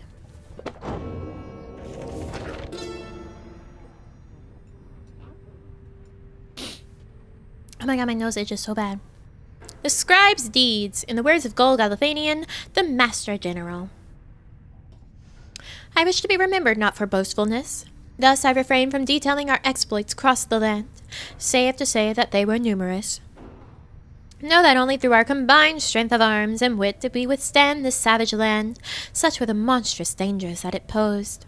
I came to see that all the terrors which I had heard at bedside in my youth were based entirely in fact. So great they were, they blotted out the sky.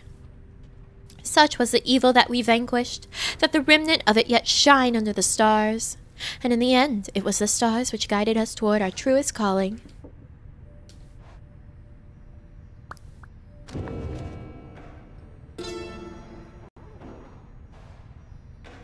The Glade of Lu.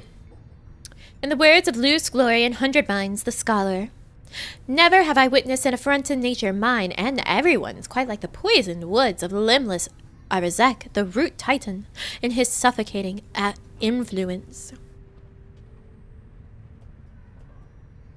I shall leave it to the boastful Underking to tell you more of Arazek's vanquishing, whilst I may tell you something of the glade that he protected, which became my own. For my own genealogy now occupies the soil there, and strives forevermore to prevent Arazek from taking root again. The brambles of the glade are constantly encroaching upon themselves, then falling once again to dust.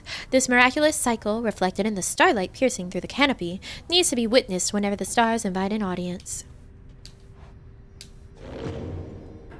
So, when we go up against the harps, we have to remember to jump. To jump. Hey, you guys, where's your friend? You know, the big one with the horns, likes frowning, stuff like that. Something happened there, or what? Heard a crazy story, she just flew on out of here or something. Anyways. What's the new things? Burning Promise. After dousing the adversary's pyre, the bearer earns a reward up to 3 times a +5 gold. Ooh. That's pretty nice. Pretty nice.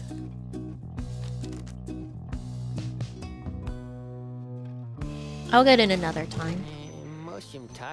Maybe some other time then, guys. Jody. She's gone. The afternoon is just beginning to give way to nightfall as you and your companions finish making preparations for the coming rite. Through all the ceremony, you realize Pomotha is nowhere to be found. The last anybody saw of her was shortly after the Black Wagon came to rest here at the Glade of Lu. She returns just as you were beginning to plan a search for her. Sorry to have worried you there, reader darling. Just getting a little antsy is all. Had to go and spread my wings a bit and shake away the nerves. She's holding something back. Don't you get in my head. I'm telling you the truth. I'm telling you the truth, damn it. Damn you, reader. Get out! Get out! Get out! Anyhow, it looks as if the show's about to start. I shall be in the field with the others. As Pomotha departs, you see she is right, as the stars above begin to shine. You know she is about to face her sister, Pomotha, once again. You accept that this is a very private matter between them.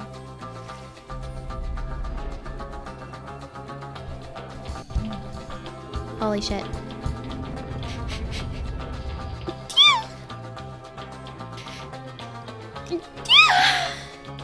Jesus. Listen well, you exiles of the Night Wings.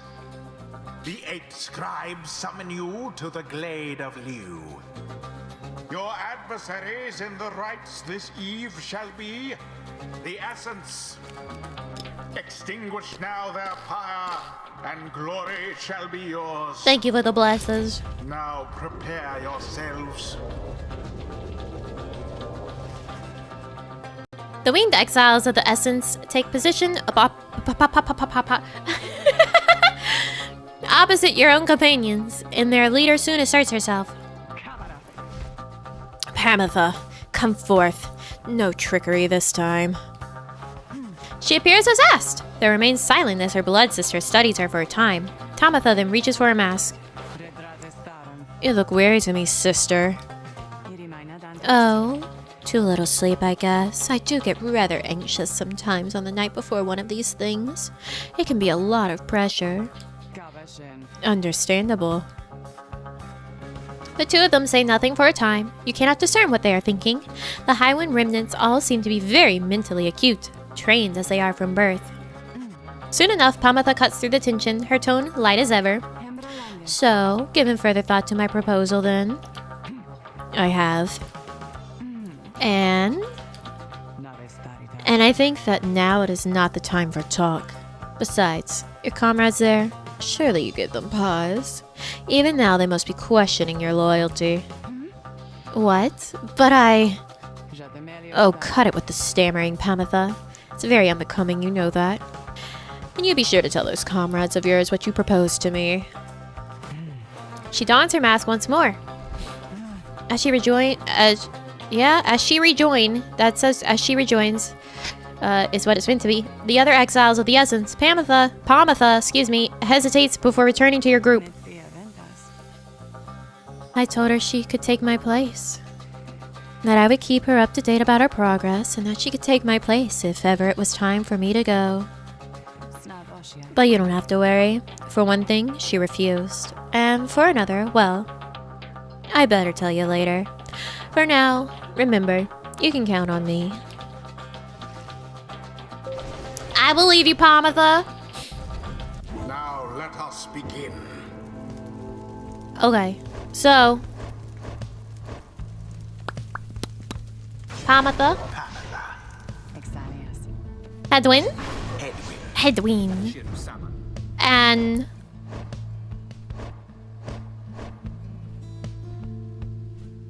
Miss Faye. Faye, it is done. Oh, I hope that Pomotha and Pomotha make amends somehow. Because my understanding is that family is important, isn't it? Face us, wastrels of the Commonwealth. The pain and loss of your defeat this night shall reverberate not only in your hollow hearts, but in the homeland that abandoned you. They are buff too. I forgot to look at what their buff is. Oops.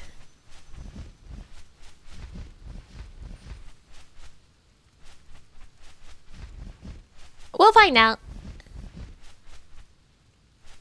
Are you quite sure it has to be this way then, sister? There is no compromise here, Pomotha. Not for traitors to my country or my blood. I understand. Then, so be it. So be it. Commence. I got you. Pew!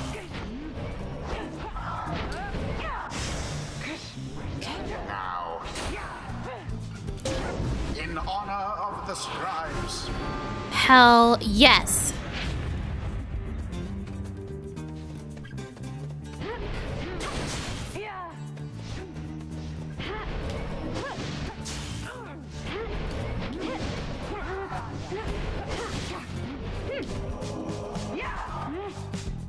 Get in there. They did it. Faye! You seem so distracted, Pomotha. Is there something more you wish to say to me? Whereas you feel that I'm owed, perhaps? Pomotha stops at this and reaches for a mask. I'm sorry for what I did to you, sister. For what you did to me? Your apology rings as hollow as your plumage. You might rehearse it further upon every last survivor of the Highwing remnants. Now! No more talk. Okay. Such hatred spewing constantly from Tamatha. Yet Oh, it here is in Tamatha. exile, she has naught but talk. Hedwin, get her! Why, that was all of them.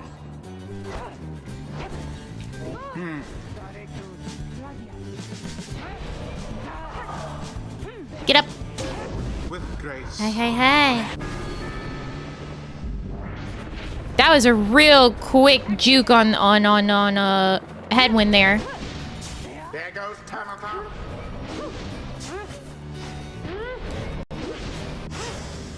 Go, Faye, go. Go! Yeah! They did it.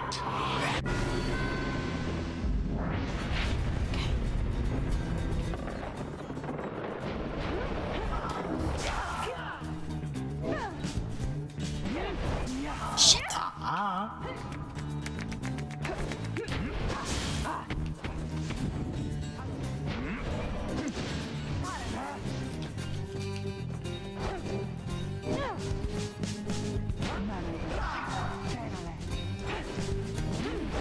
Shit. Almost.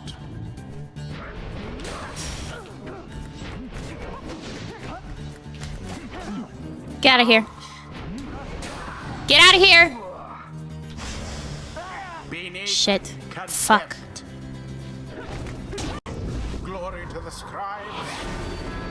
Okay, that's fine.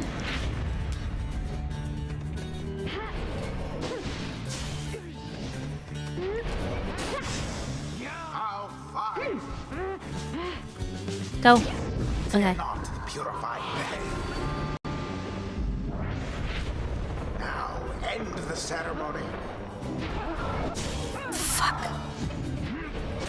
Wow. A second wind.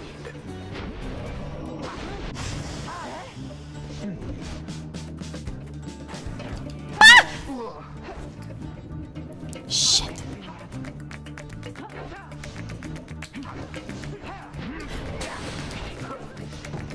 Tamatha caught out. Ah!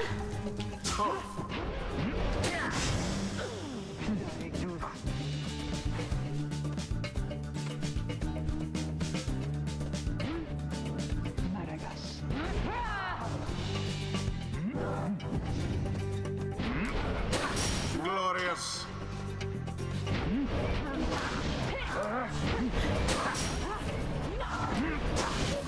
Get it. Get it. Alright, go ahead and go. Very sad for the essence. Thank God. And it is done. The Nightwings once again prevailed. 'Twas as though the scribes themselves stood by their side. The rite is ended. Chips.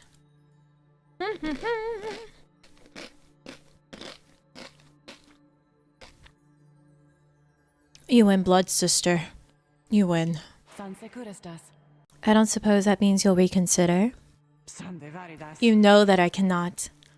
You're always obstinate, but in that regard and all others which count for anything, you're inferior to me. Remember that. What you offered is meaningless to me. I shall free myself without your help, or that of anyone. Now then, farewell. Wait. What of your comrades? The essence. You must need them at least. Mincing my words as ever, Pomotha. Know that I do love you in a way. Is that what you wish to hear? But my purpose is plain, and you stand in its way. You are a fool to think my freedom is my goal. My freedom is a means toward an end, the likes of which you never would abide. Do you think that you could sway me from my purpose, Pomotha? Pomotha remained silent for some time. No. I think that you will struggle to destroy the Commonwealth, no matter what it takes. No matter if, in doing so, you are destroyed instead. Just so. So then, you understand me after all. Pomotha does not turn to watch her blood sister depart. There is much to learn from this experience. No matter what anyone says, I refuse to think that there is some sort of limit to one's understanding of all this. Well, Hedwin gets another thing. Hedwin and his allies may instantly return banished allies by moving to where they fell, or Hedwin and his allies cause banished adversaries to remain banished for 2 seconds longer than usual. That's very, very handy. So very, very handy. Yeah, wahoo, go Faye!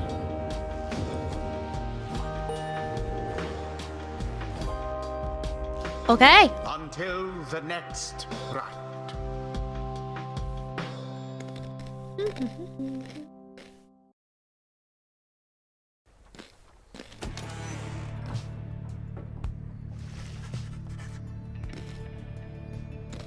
Hello, welcome.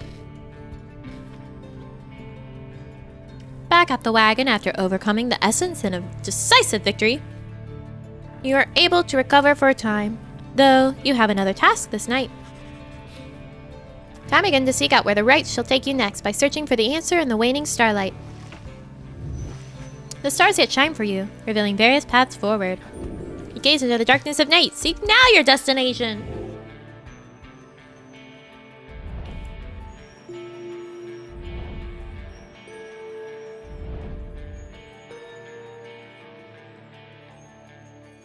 Okay, let's look at the planner. The dissidents are getting up there. Chastity's falling. Withdrawn is raising. I think the withdrawn were a little annoying. But we definitely don't want to face the dissidents and the liberation rite. So let's see what our options are here. That's the accusers. That's the chastity. And this is the withdrawn. Okay, so the withdrawn are the second highest. If I remember correctly, this dude was like massively easy. Massively easy. So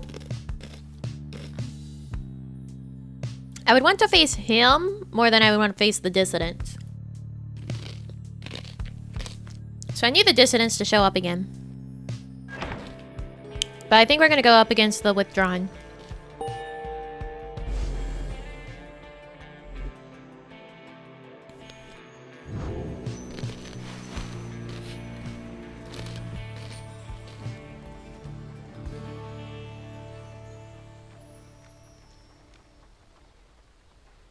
Sorry for crunch. You are set to re-encounter the withdrawn, led by which you, however outlandish her intentions seem, one ought to be aware of her. He then reveals what he has learned of her and her designs. Which you, one of the bog dwellers and head of the withdrawn, a triumvirate more interested in the legends of Islak and the astral born than in the rites.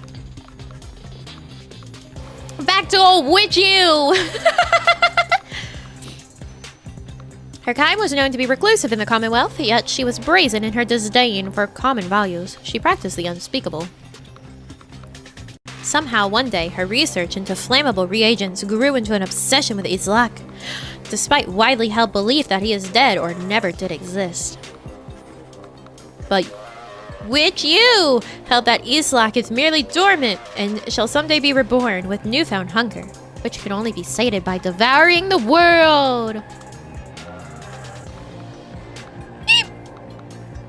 Then at last Islak could return to the glorious home, and Udmild would go with them. I don't know if that was right, but that's what came to my brain immediately. I think it's like Udmilda, like Brunhilde. When Commonwealth officials showed up to take with you in for spreading unrest, she was all too eager to comply. After all, a sentence to the downside meant being that much closer to Eastlock's wrestling place, where she believed she had much work to do, where the withdrawn stood ready to assist. In short, the 8 scribes certainly would not approve of what she aims to do. So, be careful in her presence, reader. And for now, good night. You bid the lone minstrel a restful night in kind. It is too late to take flight, so you expect to press onward come daylight. Guys, I don't think we're gonna finish this game today. It takes a lot more to get to the follow-up liberation rites.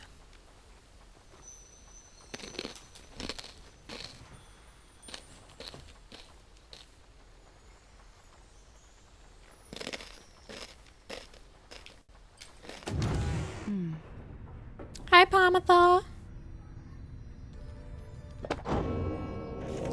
Yeah, there's still a lot to do. The Essence.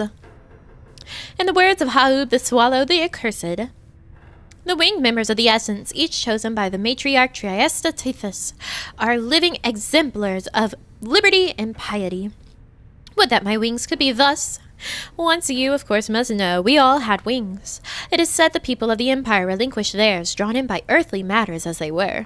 But the harps such as Trieste held tight the liberty their plumage could afford. These divergent paths did cause a share of differences between the winged and the wingless over time. But here in this land, our purposes are shared, our goals united. That, then, is the Essence. That is who they are, and what, and why. Pomotha! Despite Pomotha's mental conditioning, you can tell something is troubling her. She won't listen to a word I say. Not one damn word. Hit the head. Gonna hit the head. What? Hit the bed. Bye. Thank you for coming by. Please rest well. If she weren't my blood sister, I should think I'd hate her guts as much as she hates mine. She shakes her head. I should apologize to you and everyone. I sought out Tamitha. That one actually is Tamitha. Tamitha without asking your leave. Figured I would rather seek forgiveness than permission, you understand. My attempts with Tamitha didn't amount to much, as you well saw. So at this point, I'm hopeful you'll be more accepting of my apologies than she. Though, tell me something, reader, darling. Do you suppose I'm going to betray you? You may know better than I do at this point. I trust you. I like you. You're a cool lady. He expressed to Pomotha that you do not view her efforts to make peace with Tamitha as being contradictory to the group's larger goals. You understand why she did what she did. She says nothing for a while. That's kind of you to say, darling. May the others see it with such generosity. But if they don't, you need but tell me to depart and I'll be on my way. However, I've a promise that I wish to make to you. You let me stay, and I'll see this through. With all of you, no matter where we all end up. I'll be on the roof for a bit, I think. You take care too, darling. Despite Pomotha's disappointment with the outcome of her confrontation with her blood sister, you sense she is less troubled now after your brief conversation. So no buff? So no buff? Game has beautiful art style and colors. Yeah, it does.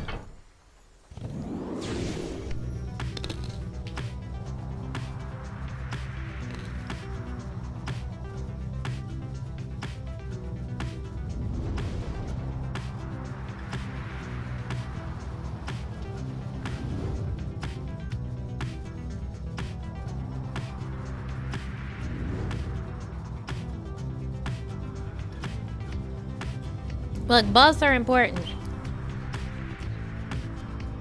Shibon! Thank you for becoming a chosen hero. Thank you, and welcome. And please, again, rest well. Rest well. The forbidden cairn of Haub lies below. Not many exiles see fit to cross beyond it. Some fear that the listless remains of Shaq's 6 shoulders shall snatch them up if they attempt to cross. Others simply do not want to pass through to flagging hands. The bone titan slain by the Scribe Haub, the Swallow. None dared approach the withered fiend whose plague had spread half across the valley. Few know its true significance as we do. Although your adversaries, the withdrawn, should be on their way there now, soon you shall confront them again.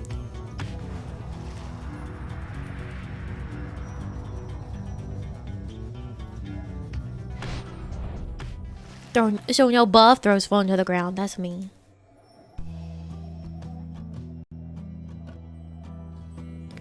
You touch down in the heart of Jomir Valley, where first you face the feet and the dissidents. You briefly wonder where they might be now and how they fare. You now have a little time before having to set forth by the land. You know what, actually, the dissidents might not be so bad now that we have, Faye and Gilman and Tizo and Pomotha. Because we faced up against them, I think, just with Faye as the extra in our group. And Rookie wouldn't go up against the dissidents, if I remember correctly.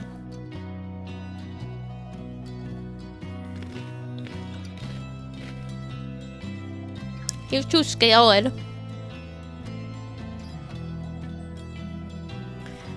No one seems very much inclined to explore the blistering environs here except for Faye, who is more upbeat even than usual. A sacred bath in mud cleanses the mind. At least, I think it does. But come look! She draws you by the hand toward one of the muddy pits and jumps right in, laughing. At first you are put off, and yet her joy is infectious.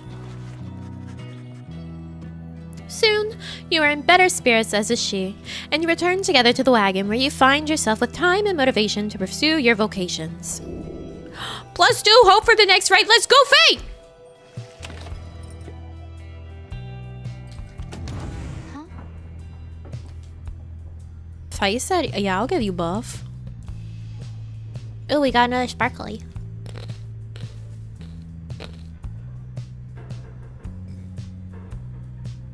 Singing sands. The so-called singing is the sound of countless screeching wheel mites. Great!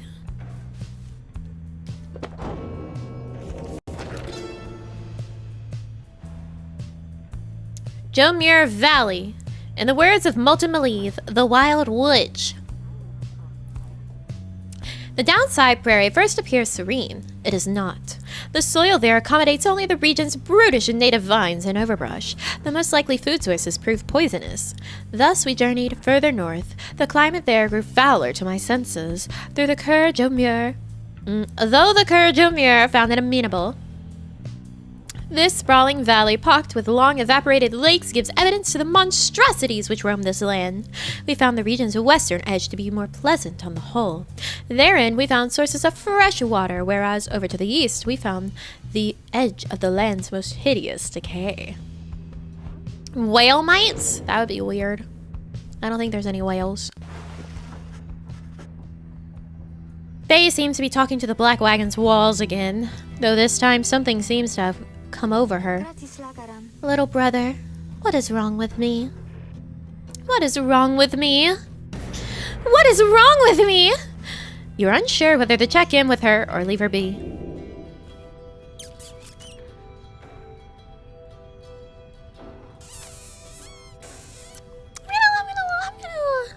I'm gonna listen. You sense now is not the time to interrupt, and that Faye is on the verge of confronting some long dormant emotions, which she ought to face. They always said that there was something wrong with me, but they wouldn't really tell me what. They wouldn't say. They just They said that I was moon-touched, but so what? Those demon paired by Commonwealth standards are very different in a negative sense. She is albino. That is why she is a moon-touched. Oh my goodness. So then the scribes, they called me here. They are the ones who brought me here, not those people. They were so cruel. They were always so cruel. I didn't have a little brother at the time. No one that I recall, really, although so much of it back then. I can't tell how much of it I dreamt. Most of it I didn't want it to be true. But I remember that they threw me out. They decided that they would throw me out and let the scribes take care of me. They said the scribes, they would take care of me. It was so very quiet here, and I was all alone again, although I think I liked it more. Being alone down here and being alone back there. Everybody's alone down here, and so it makes me feel less alone somehow. Back there, why, I would sometimes see families, brothers, sisters, mothers, fathers. But here, there was hardly anyone at all. But I knew that I was closer to the scribes. I knew that they were in the sky above, and I did search for them up there, you know. And then one night, I found them. I saw the stars, and they were falling to the ground, and I thought, why is it the scribes themselves are crying? Are they sad, and maybe... Are they sad for me? Well, that was when I first saw you, little brother. With your help, I would get closer to the scribes. That way, maybe they could answer all my questions, don't you think? But I'm so very glad I found you and the others. I'm finally not alone. I'm finally not alone, and more importantly, I think sometimes I even feel that way, that I'm not alone. Maybe, as we get closer, maybe I will get to feel that way more often being here or being anywhere with you and all my friends. She falls silent. Though you were concerned for her at first, you sense now she is at peace. She wanders off, paying you no notice in the least. You sense you have a better understanding of her now. So no buff?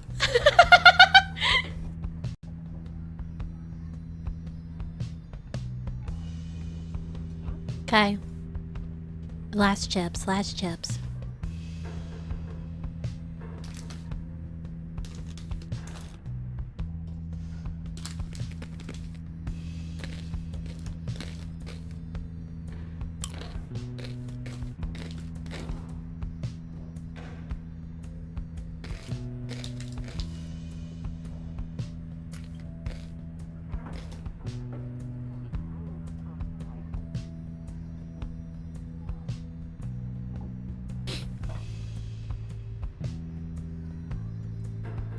There we go. No more crunch. No more crunch. Okay. All right, the vocations. Despite your growing knowledge of the Book of Rites, you yet struggle to grasp certain aspects of its teachings. Through a greater understanding comes the reader's influence.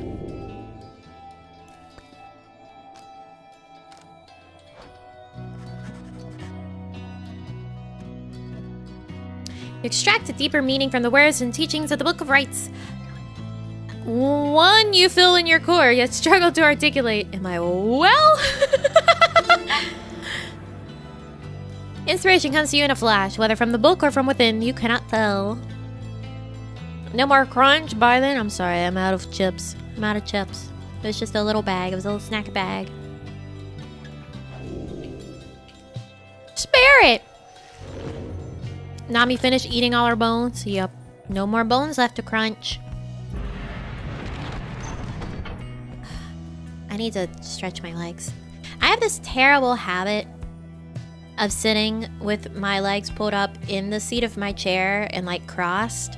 Like I'm sitting on the floor, crisscross applesauce, but in my chair.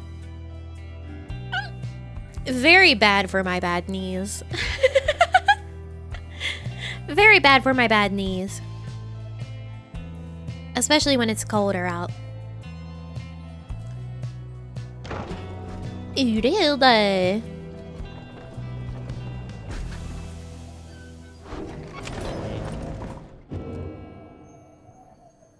More to read! You can always, crush me. I mean, what? I'm sorry, I had to read it that way. I'm sorry. I'm sorry.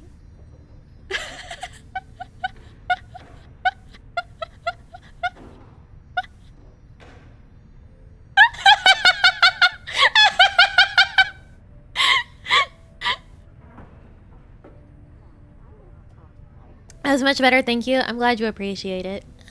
Oh my god, look at this! Bones!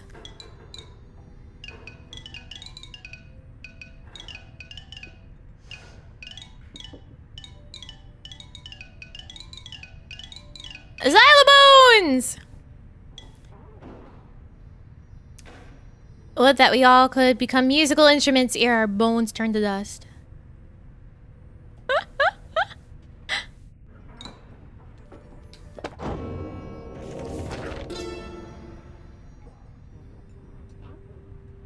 Okay. The Freedom Pact. In the words of Golgolthanian, the Master General. We rid the land of an impending doom, but faced another of its kind. For we knew that we were trapped. Yet for each danger which we faced, for every failed ambush by Arch, we met with gentle souls and kindred spirits in the downside, who deserved more than to fade from memory within this land. It was then the stars themselves showed us the way, delineating a great voyage across the sea. Near broken we became, but then at last a moonlit vision. That of the rites! The rites! Thus shall they say of us, the 8 scribes gave their freedom so that we may yet have ours. Squirrel started playing with her bone in her cage and it was hitting across the wires. Gave me pause for a moment.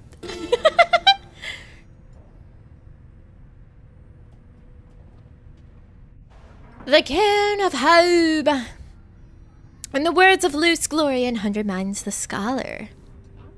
How ironic that the shattered remnants of the Bone Titan Shack's 6 shoulders, which once stood vigilant over the archway into flagging hands, remain now as forbidding as when that horrid monster still possessed a natural life. After little Haub dispatched the Bone Titan in a feat of ingenuity, Shax's pieces fell into the valley floor, forming a set of standing stones, which Haub marked. Further, traces of the Titan's glacial blood coagulated into perfect frozen drops, which still shimmer in the darkness. 6 shoulders seems to start reanimating when the stars above him dance a certain way. Paint the sigil then in the shining light. Shack's 6 shoulders is terrible to say. I hate it. Absolutely dreadful. If you and a skeleton got angry at each other, does that mean you both have a bone to pick? Absolutely.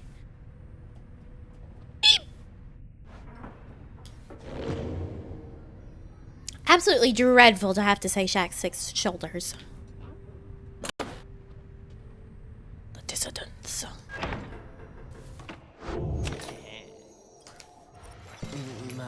Oh, hey guys, look, I got something here I think which maybe you would like.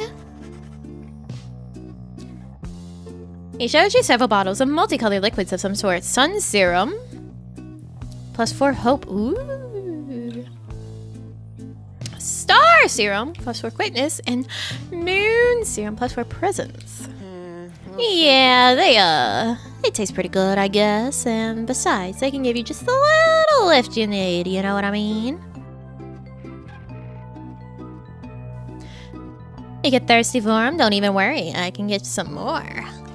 Are you saying that this man's voice is my real voice? Are you insinuating this?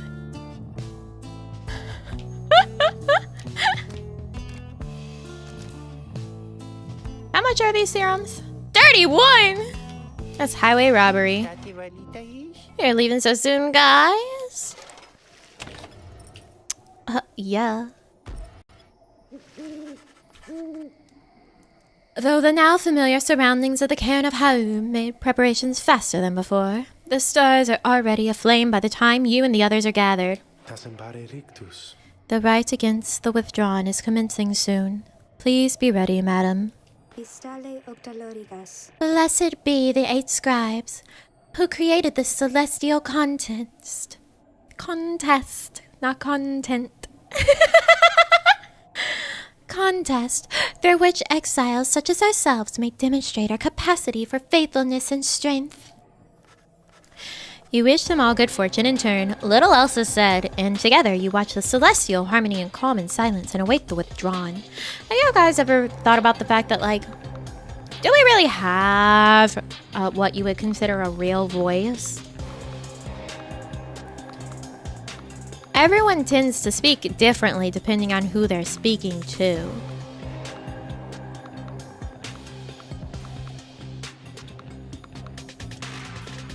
So is your real voice just when you speak to yourself alone?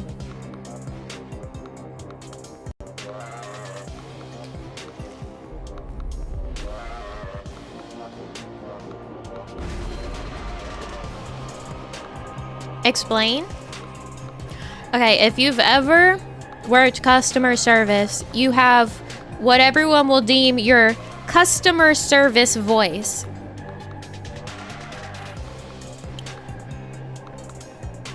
Right? You know customer service voices?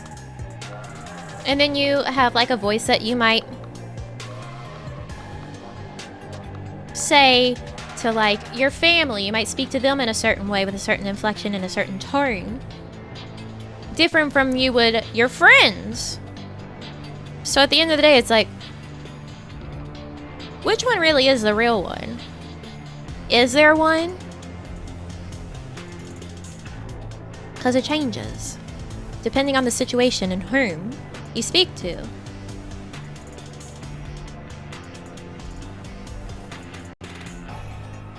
That's a good question. The voice in my mind is vastly different from my own. Yeah.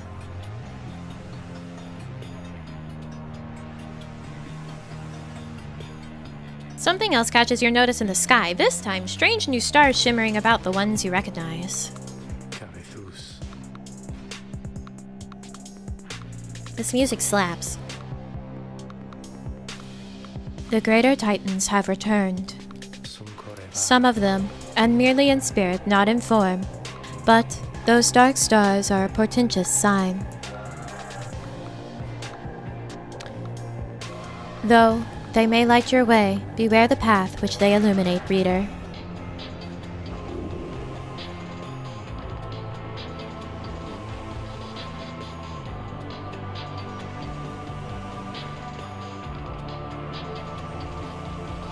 Considering I'm usually watching your streams while I work and I make calls to people, I'm definitely using a phone call voice. Yeah, there's lots of different like ways that you speak. You sound way different to yourself compared to what other people hear. That is very true. Everyone sounds... Usually you're going to sound deeper to yourself than what other people hear because of the fact that it is... Your own voice is vibrating through your own skull and your ear bones and everything. So you have a much more, like, deeper resonance inside your own skull for your own voice. So you usually sound deeper to yourself than what other people hear. What's the Titan stars? Moments in the night sky, each representing one of the downsized mythical monstrosities. Use the Titan stars for a greater challenge. Behold the Titan stars. Do I have to? I'm just gonna go to the right. Part of why I don't like hearing my own voice. I imagine a lot of people experiencing those things. Yes, most people hate to hear their own voice on a recording. Which, if you stream, that's something that you gotta get over. That's something you gotta get over. Because you need to be able to go back and watch your own streams to see what you need to change or improve or what you've done right or whatever. I personally think if you ever stream, you better be able to sit through your entire stream. You need to find yourself just as entertaining as you hope that your audience does, and you need to be able to sit there and listen to yourself. If you would not be able to make it through a whole VOD of your own streams, you gotta change something. You gotta change something. I don't know what, but you gotta change it. You gotta get over the whole hearing your voice thing to do that. Nami sounds even better in her own head. What does that mean? What does that mean?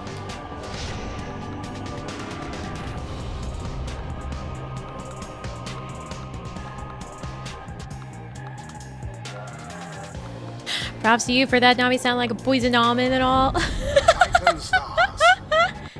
Burning remnants of monstrosities felled by the scribes themselves. Who could stand against them in their fury?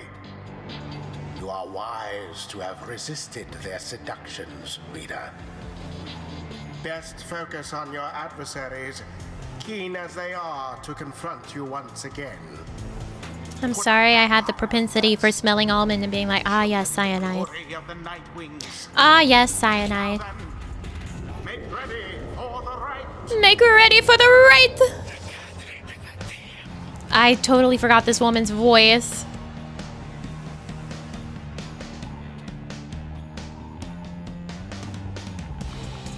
Previous time, he snuffed out our Pyre's flame. Prevailed this time, all for Islak. No matter the result and no matter the cost. I think that was actually the voice for Bertrude, but you know what? She can have it too. It's fine.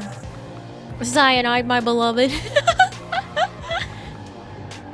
Since we sound better to ourselves and the version of your voice you hear sounds even better than the one we hear, I think that's debatable.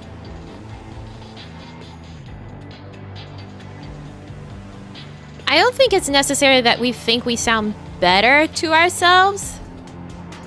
I think it's that we're not used to hearing what our voice sounds like to other people. So that's why a lot of people's natural inclination is to think that they sound bad on a recording. I don't think it's that they sound better or worse.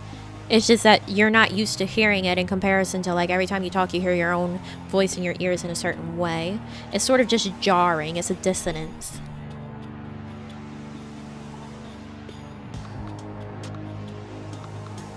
Your adversaries are prepared, reader. Who shall conduct the rites on your behalf?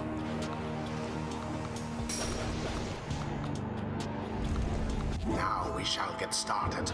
I hated this one.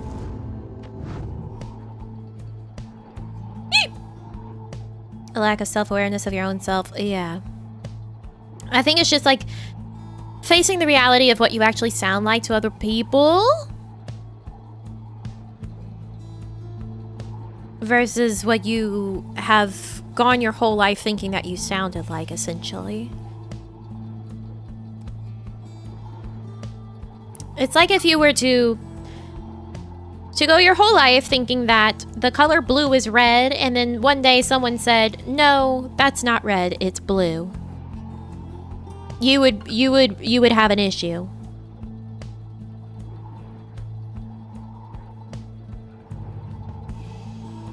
Actually see your nose all the time, but your brain chooses to ignore it. Part of it is because you tend to hear how you sound in your head often, and not as often in recording. Exactly. Exactly. When I hear my voice, I hate it for some reason. You have a wonderful voice, Dante. You're back. What did you miss? We started having existential talk about whether or not anyone actually has a real voice.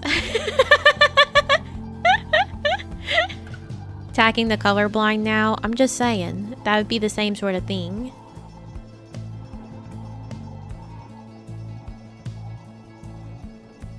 Okay, so they have started the rite. The adversary's Pyre automatically suffers minus 20 damage.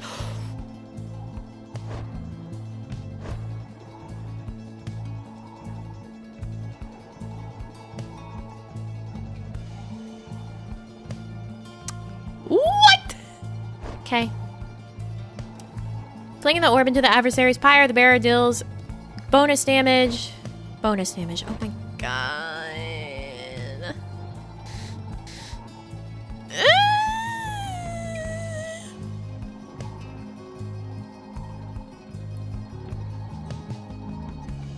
No, it means that we start off the rite with minus 20 damage to our pyre.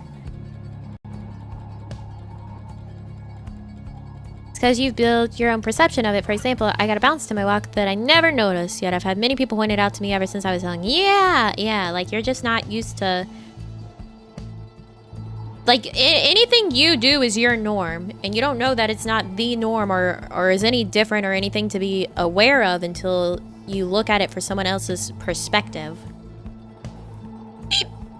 You're right, though. I'm colorblind, and there are simple things I thought were the wrong color for literally over a decade until I was corrected. Yeah, it's just like, it's that dissonance. It's that dissonance. Hey, that sucks. Okay, great. Okay. Faye? Faye. Hedwin, my man. Hedwin.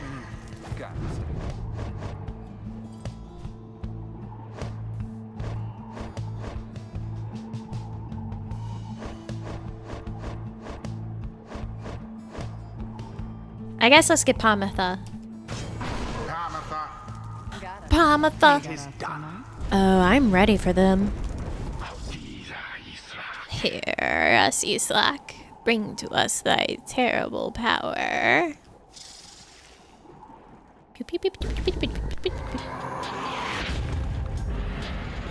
Now begin. There goes the witch Udmilda.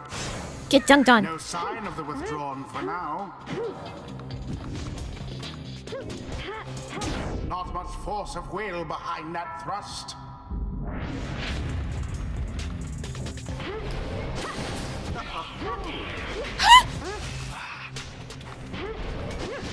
All banished.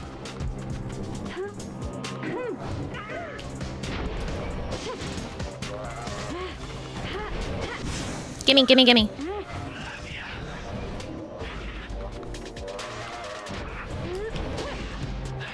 Shit. Pew! Get out of here. Stygian turn.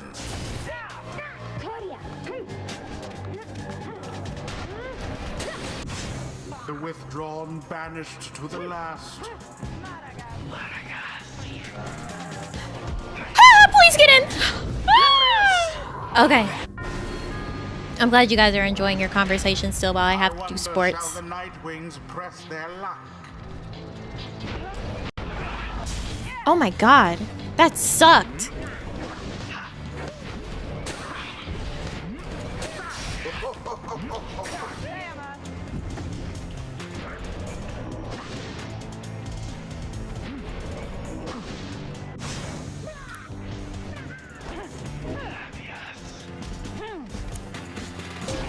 Yes. Even now, the ashes of our pyre mingle with his lifeblood. Prevail or no, he shall not interfere with his return. Conversate with you once you get destroyed? I'm not getting destroyed. What are you talking about? Welcome. I'm destroying. Banishment for all. Oh my god. Get in there! Shall it be indeed?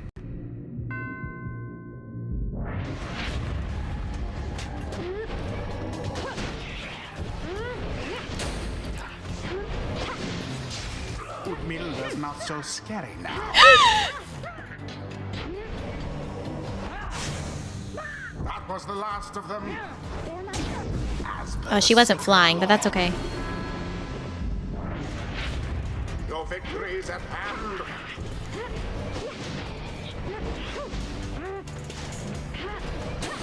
Zap.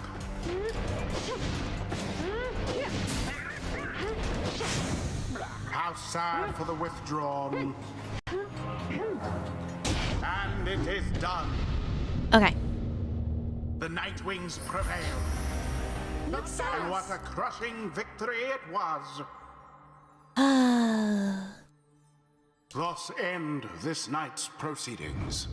We maybe bonk craven fools, but we have intelligent conversation. We sure do. Occasionally. Islak savors defeat. Thine stars. He cares not. He shall see. The rites do tend to teach something of trust. Faye is a real Now MVP. stands closer to the scribes, the little moon-touched girl. I feel so overwhelmed. I think because the scribes, I think they speak to me and lift me up whenever I begin to think I'm going to fall. I only have intelligible... I have no intelligence, only bonkable thoughts. False. We can get existential alright after we're done begging for abuse. You guys be like, please, please, I have nothing to live for if not this.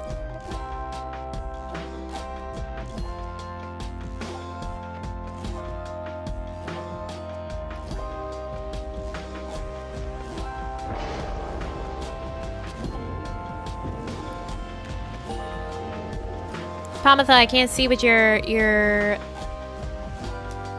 Until the next rite. progress is like there, girly. Your head is in the way.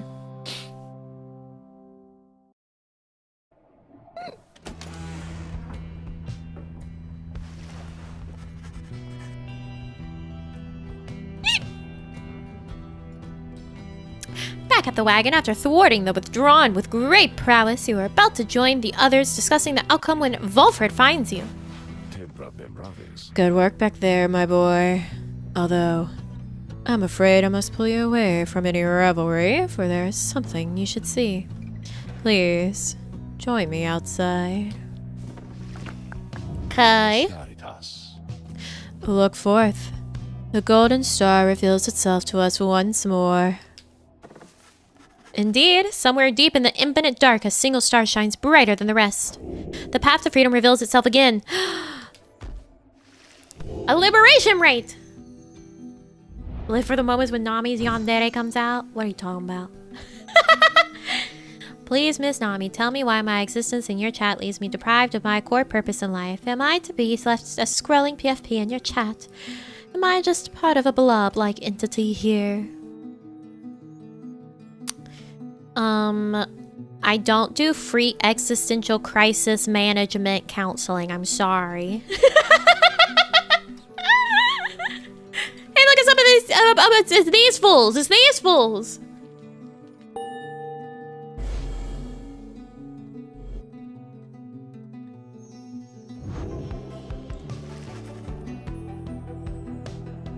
The rites are calling you again to the fall of Solium, where one among you may go free, should you prevail.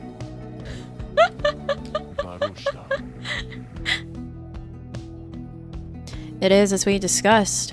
The cycle of the rites is beginning to turn more quickly. Perhaps the scribes themselves have taken notice.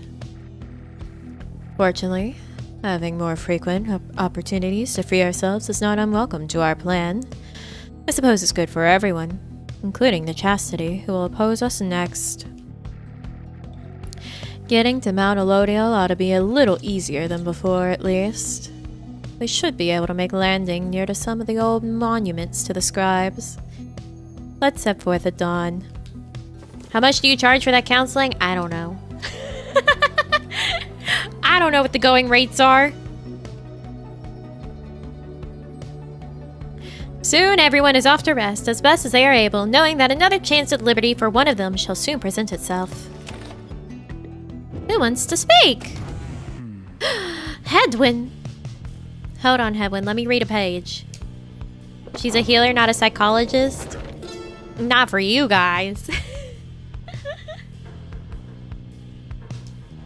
I have been known to counsel friends. I actually almost did go into psychology. Or psychiatry specifically, I wanted to do. Say 10,000, that way we can continue to suffer on our own. Okay, 10,000. 10,000.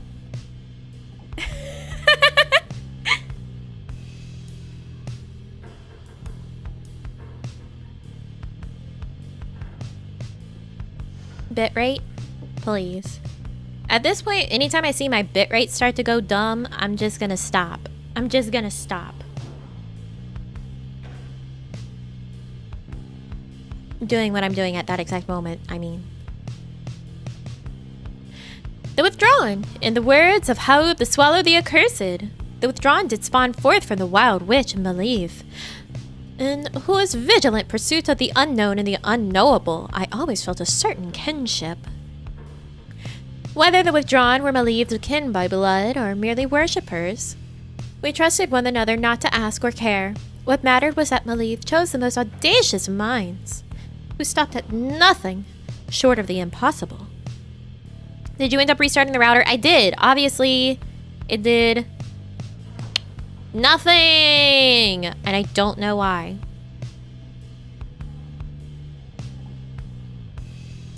Like, I'm connected through Ethernet. Everything is the same. It's just the new modem exists. So I don't understand why. And it's not like anything else is suffering that issue. Like, I can go use the internet on anything else and I don't notice any sort of dip whatsoever. It's just the bitrate when streaming will dip. Occasionally.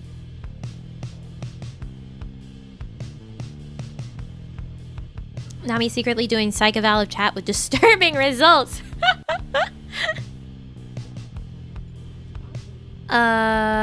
Though ever distant, the Withdrawn revealed to us such truths about the land which lay long lay hidden, even to one such as I. Think Isla mentioned that she reinstalled OBS and that fixed something related. Maybe try that. Who knows? Seems like a lot of YouTubers lately have been having internet issues. I think everyone should just blame YouTube or whatever platform they're on. Those that counsel their friends are most likely the dad/mom friend. I probably am quite the mom friend. I'm both the mom friend and also much too aggressive as a person to be the mom friend. Traditionally. I'm the mom friend that'll go to your school and curse out your teacher. Their knowledge ever waking into newfound depths of consciousness, they lead us all to better know ourselves.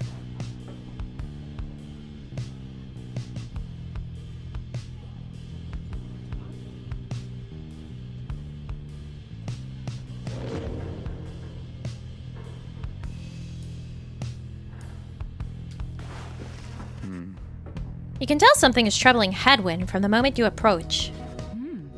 You're not the only one either. Need a friend to drink with on a Monday morning while we watch Garfield? Okay, alright. Quick Garfield tangent. I have noticed when people really like Garfield, they really like Garfield.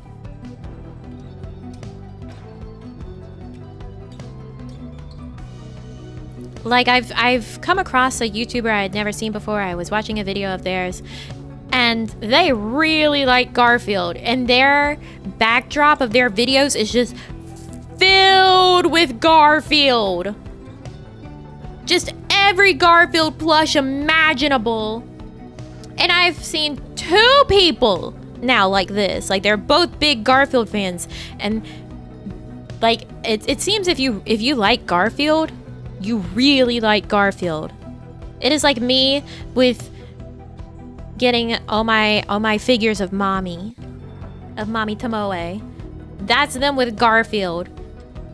Quentin, I did watch a Quentin video. Quentin and another one. That's 2 people who really like Garfield who make videos and their backgrounds are just filled with Garfield. I was watching Quentin's deep dive on Victorious. For 5 hours.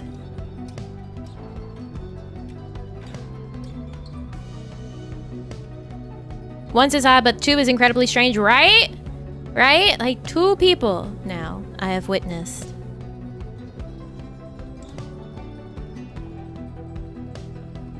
Garvey is probably my favorite Garfield content. It's just Garfield comics, but the final panel is replaced by the one panel of Garfield being thrown out a window. That sounds funny. That sounds funny. Imagine how many of those counseling conversations ended with Nami saying, now you know how to hold the knife. No. Although a lot of times when my friends are upset and if there's a specific person, I'm like, oh, just kill them. That's like my first piece of like, oh, just kill them. Punch them. Kill them.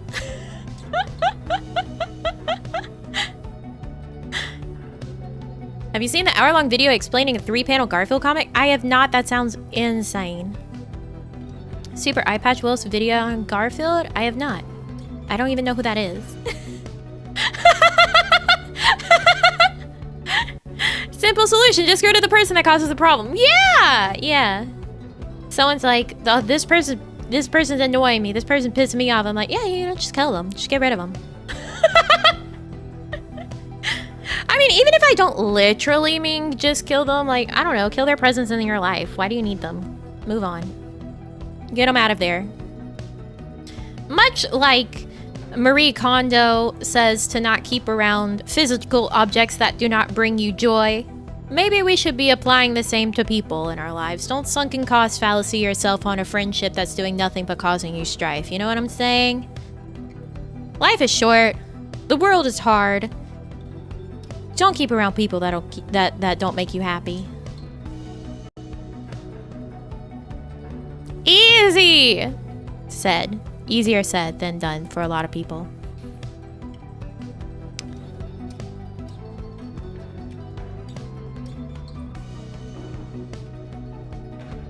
Because people sure do love to sunken cost fallacy themselves on their friendships and relationships.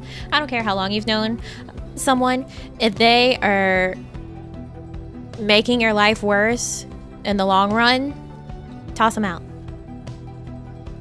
If you are not enjoying yourself more often than them making you upset, they're not worth it. Toss them. Toss them. You know what? Start to trust your instincts on people. Start to trust your instincts on people. Because if you meet someone and something feels off with them, don't bother with them. If you meet someone and you don't immediately click, don't bother with them.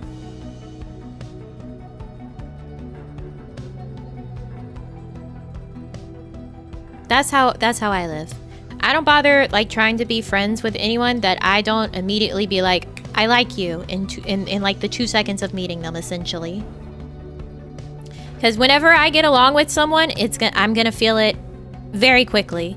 And if not, I know that they're gonna drive me up a wall, and I don't want to be around them.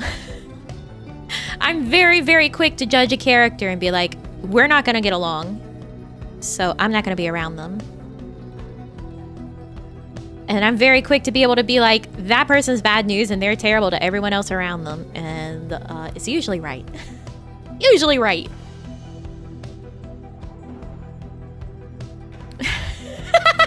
Taking your word, about to unsubscribe from you? Okay. I mean, that's not like anything I haven't said here before. Like, my content is my content and I am me.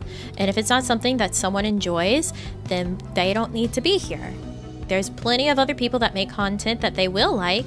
There's plenty of other people with personalities that they will like. There's plenty of people out there that will be whatever they want to be or what they are looking for. So when people come here and they bitch and they whine about what I'm doing because it's not exactly what they want, I don't know what to tell them. Go somewhere else.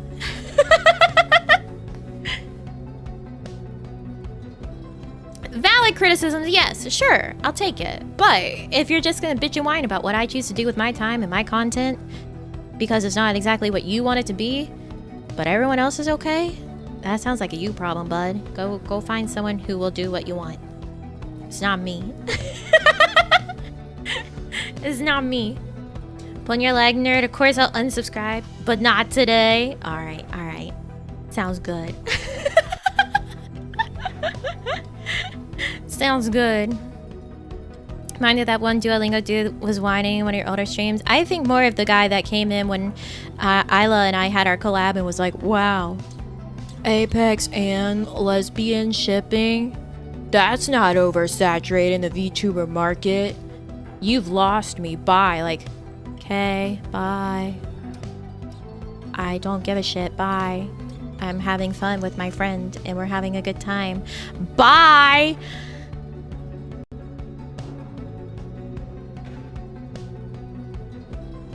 Which a lot of people seem to think that like the whole shipping thing, like the VTubers flirting with each other is just like on stream. It's not.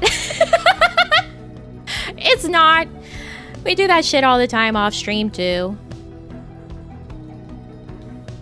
I remember distinctly one night, like the group chat was quiet. Nobody had said anything in a while. And then Nina just out of nowhere is like, hey Nami, you want to touch my booba? And I'm like, yeah, who wouldn't? That's just, I don't know. That's how we interact. I don't know what to tell people. That's just how it goes. I don't know what to say.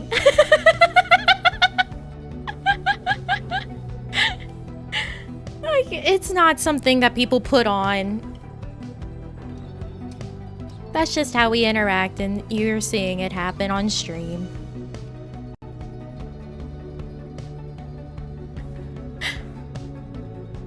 Just came here to say hello and hello and hello, hello. Hi, welcome. How you doing? Anyways, back to the game. Back to the game.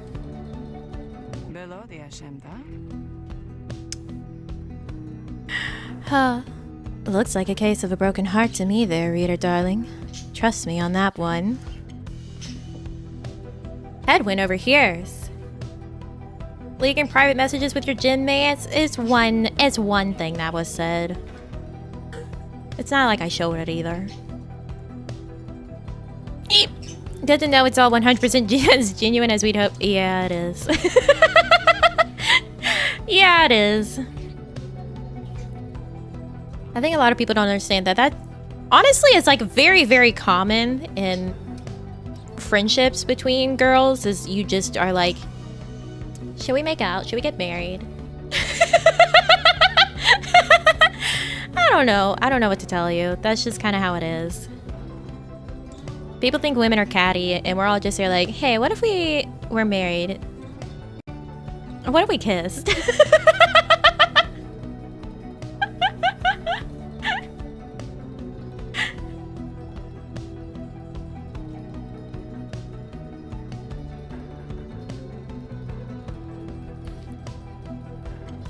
That's kind of like the vibes with all of us in Kawaii. We're just like, oh man, we all love each other so much. What if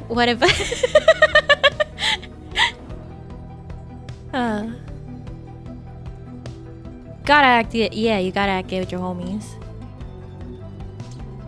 That went over here. It's nothing.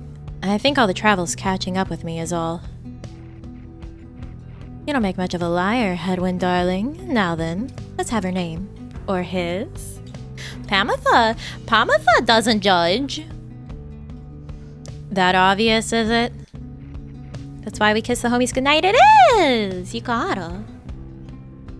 That obvious. Now, go on. Hedwin hesitates a while, then... Her name was Fikani. Fikani? Why, that's a harp name. Yes, she's from the mountains, same as you. You don't mean Fikani Shang, do you? We feared her lost in the gorge. That is whom. Pomotha knows her. If you don't aggressively flirt with your homies, are you really homies? That's the real question. That's the real question. It's like my British friend that I've talked about to you guys before. We've been like, let's get married and become beekeepers together. I said that for years. We're like, yeah, no, we're engaged.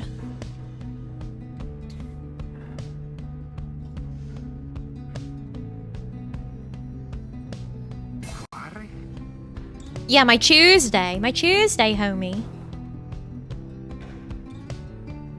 What? You know her? Come on, Hedwin. How many of us harps do you think there are? Your commonwealth has been rather successful scouring my people from our word. Our word? Our world. But yes, Fikani Shang and I had spent some time together in the past. Flown a few stories now and then. We were in different units, though. Sorties, not stories. Hello? She was reconnaissance, if I recall. She said as much to me, but what happened to her? When you were sentenced, it was about a year after me, wasn't it? So, maybe. Had to clock in for work, had to peace out. Good luck, Nami. Thank you. Thank you for coming by. Please have a good day. And good luck with work. Good luck with work. I know a lot of people need that. She was alive and well when I last saw her. Got back from the gorge with a few scrapes and some good information. Granted, that was several years ago. Who knows what could have happened since. Though I must say, she never mentioned you. I'm impressed she managed to keep secret your relationship. She had gotten herself in some real trouble. You keep her secret too, please. Oh, don't worry about me. Down here, I'm in no position to betray any more of my people, and besides, I liked Fikani. You're not bad either. Why, this is rather sweet. Got a homie for every day of the week and 2 on the weekends? Oh, damn. Damn. Stacked. Hedwin just stares at her. I'm sorry, Hedwin. I wasn't trying to make light. I wish that I could tell you more about her, though. I think that you must know her better than I do. Yeah, look, I'm sorry too. I didn't mean to get on your case about it, I don't like to talk about it much. It's a lot to have to explain. I understand completely. So then, now that the awkward introductions are out of the way, could you tell me any more about what she was like? Well, let's see. They continued talking for some time about Fikani, and about how such a relationship would have been seen in both the High Wing remnants and the Commonwealth. For Hedwin, just knowing that Fikani still lives, or at least that she was still alive after exile, his exile lifts his spirits. Anyhow, if you get out of here, or I get out of here, I'll have to seek her out. If I go first, I'll let her know you're in one piece and thinking of her still. Thanks, Pomotha. That means a lot. Don't mention it. As the conversation winds down, they bid you and each other a good evening and go their separate ways.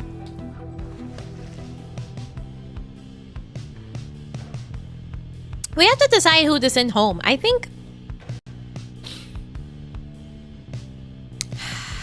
we've got to send our wife home to his harpy. To his harp. I think we've got to send Hedwin home. I'll miss him.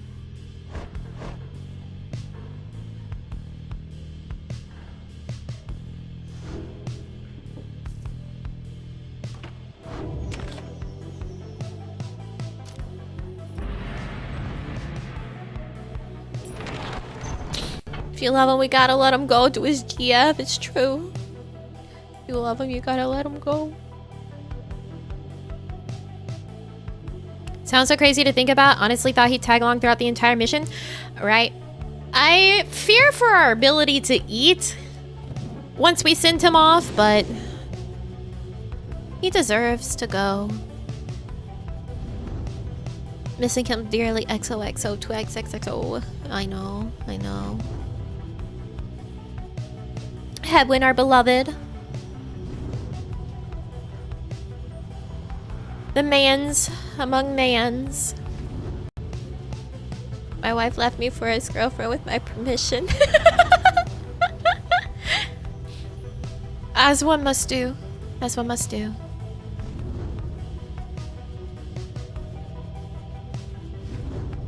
We must set him free. Where the shit are we landing? Hello? Here we go.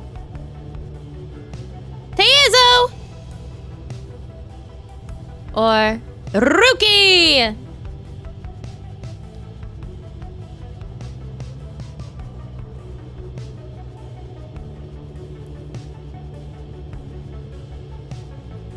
Rookie. I've made a decision. As difficult as it is to do.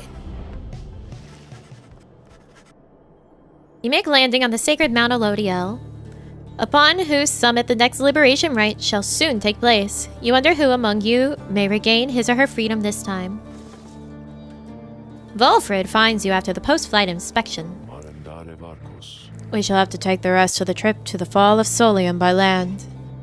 May we soon liberate another of our own there. That should raise the chances of our plan. That our plan shall ultimately succeed. Hi. Nothing here. Rookie!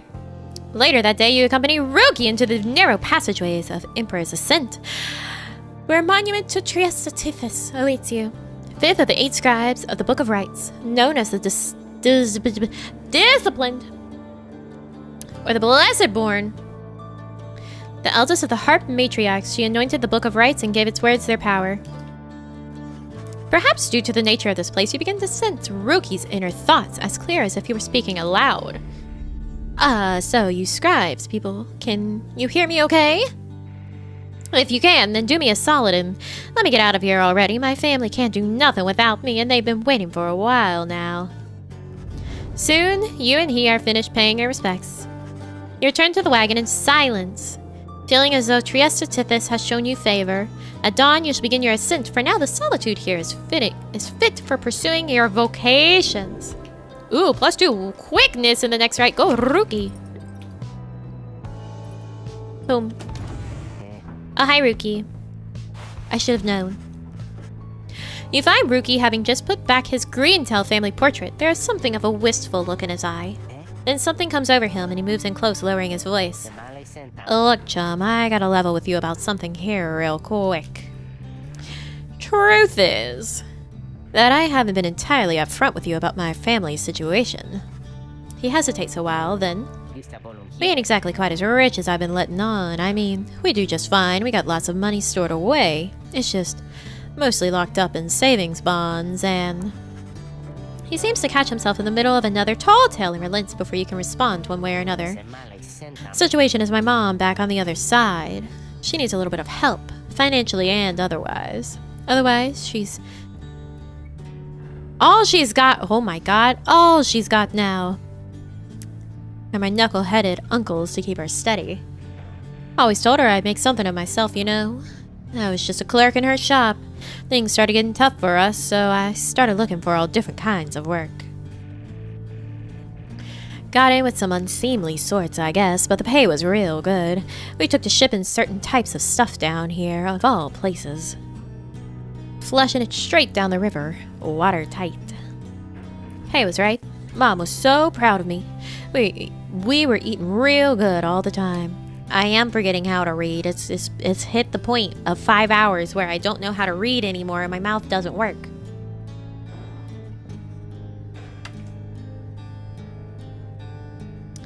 But you can probably guess what happened. I barely scraped by after they flushed me down here. Would have been food for a bunch of howlers had Jody not bailed me out of a tough spot one fine evening. As for my mom, she doesn't know the half of it. My uncles told her I'm away on business. Not entirely untrue, I guess, but if she knew, it'd break her poor heart.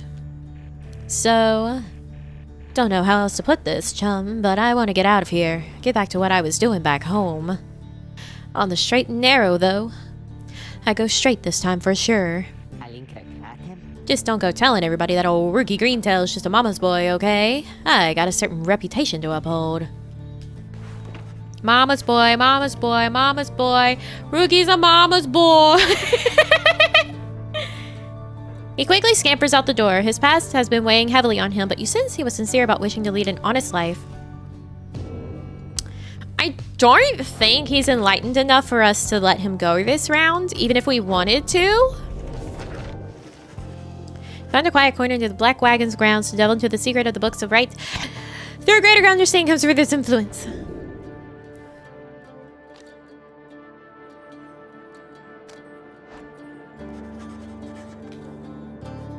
You attune yourself to the strange and mystic properties of the Book of Rites, embracing such as possible that which cannot be explained or truly known.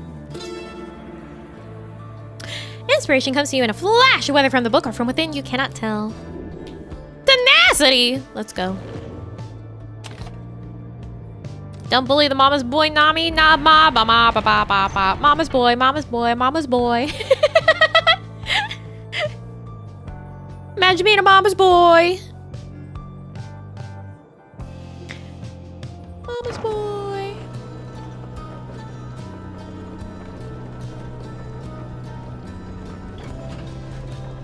I guess it's sweet of him. On the way to the summit, you pass a monument to Luce Glorian and Pomotha. Pomotha, damn it. Happens to take notice. Talking to the dead again, Pomotha? Fine, why not? Ought to keep your mind off things.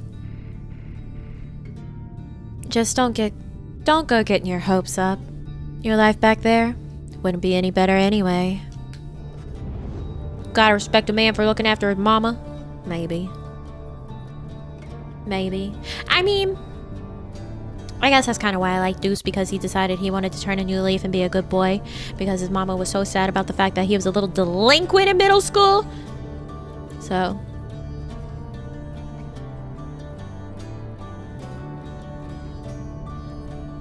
Maybe.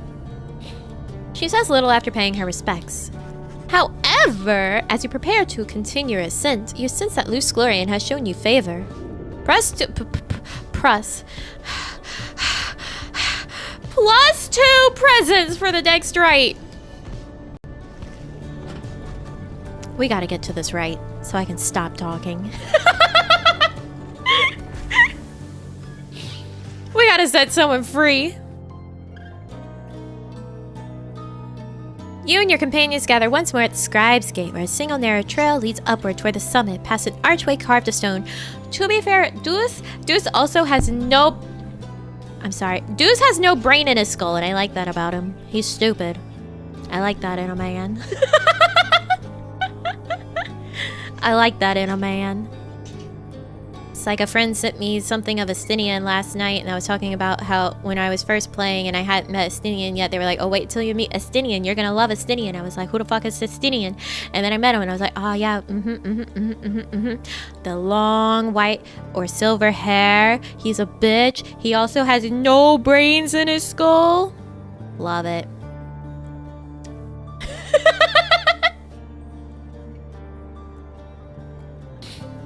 You and your companions gather once more at the Scribe's Gate, where a single narrow... Did I read this? I did read it. I did read it. Come this way, please. The minstrel leads you towards the archway, where his counterpart awaits. The exiles of the Nightwings have returned. They have. Greetings, Celeste. That's just Inuyasha? I guess he's the blueprint. She all but ignores him and motions to the rest of you. Now then, each of you in turn, please state your name and what it is you seek whilst crossing Scribe's Gate.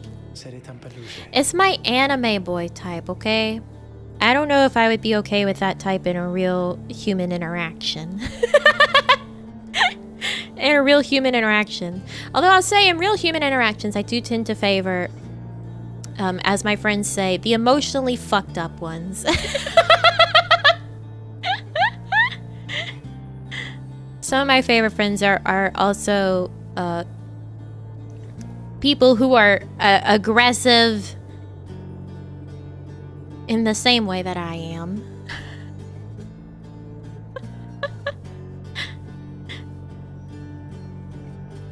We're the crew that will wake up and choose violence.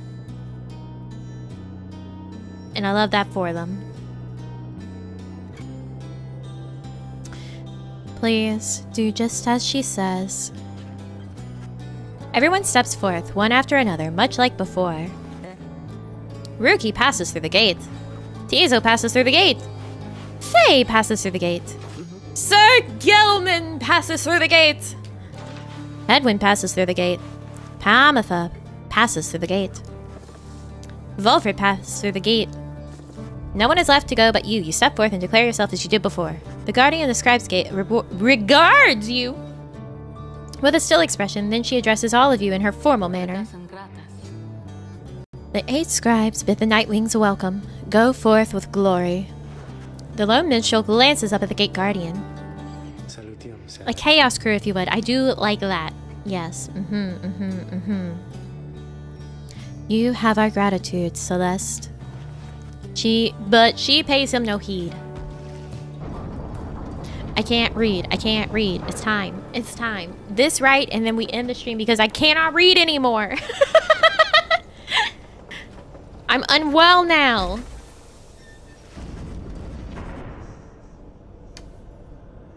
Again, you gain the top of a Mount Elodiel, from which the downside sprawls before you. You wonder whether one among you soon shall follow Jodariel from this place. We got a new page. We have more reading to do. Aren't you so excited?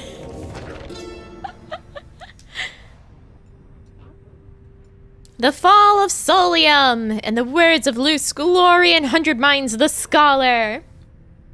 From the top of Mount Elodiel, the downside may be seen in its entirety, or at least felt, since so much of the land is shrouded. But that is hardly all. Through a wondrous miracle, there lies upon this highest mountain an inverted fall, whose waters crash not toward the sea, but rush towards the heaven. Oh my goodness. We speculate these are the very waters which delivered us, but now bend backwards, seeking their return, as do we all. In this phenomenon can freedom be achieved, but only for the chosen, when the time is right. This is a path to freedom we cannot traverse, but shall leave open for you, so that you may strive for it.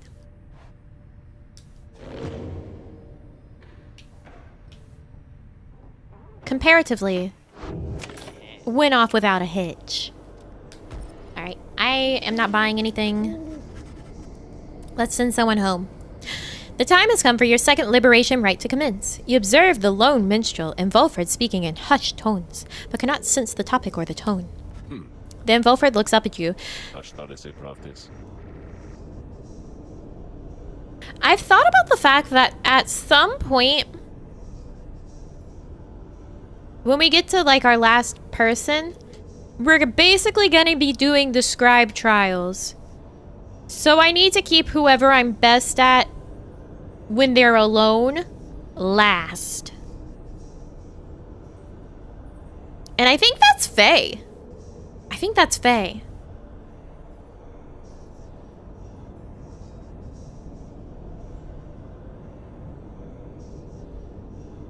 I think she's our best bet if we have to face people alone.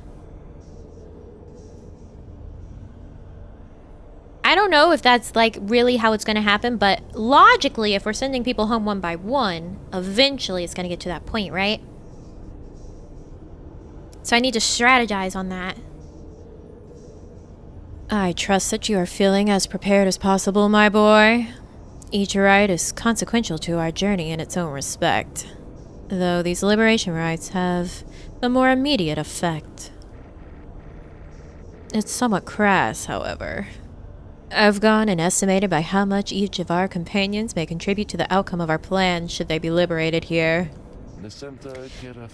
Factors such as their previous occupation, innate tendency to lead, and oratory skill contributed to my assessment. It's nothing personal, for we are all in this together. Besides, we all ought to return in time if possible. Know simply that for each one of us who goes in so doing, he or she shall raise our total chances of success. Reader, sir, this night you shall confront the Chastity. They have already appointed Manly to be liberated should they manage to prevail. We have faith in you, my boy. And lo, even the stars agree on this account. Who ends up last then? I think Faye. Stop spoiling the game. It's not spoiling. I don't know. It's just a guess. It's just a theory. A game theory.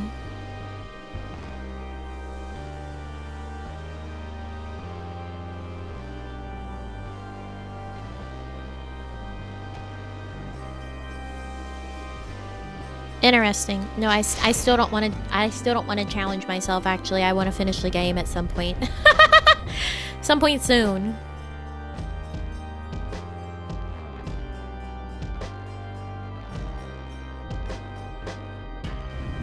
The Nightwings have returned unto the fall of Solium, at which the Scribes first formed their sacred union. At stake this night is freedom and prosperity.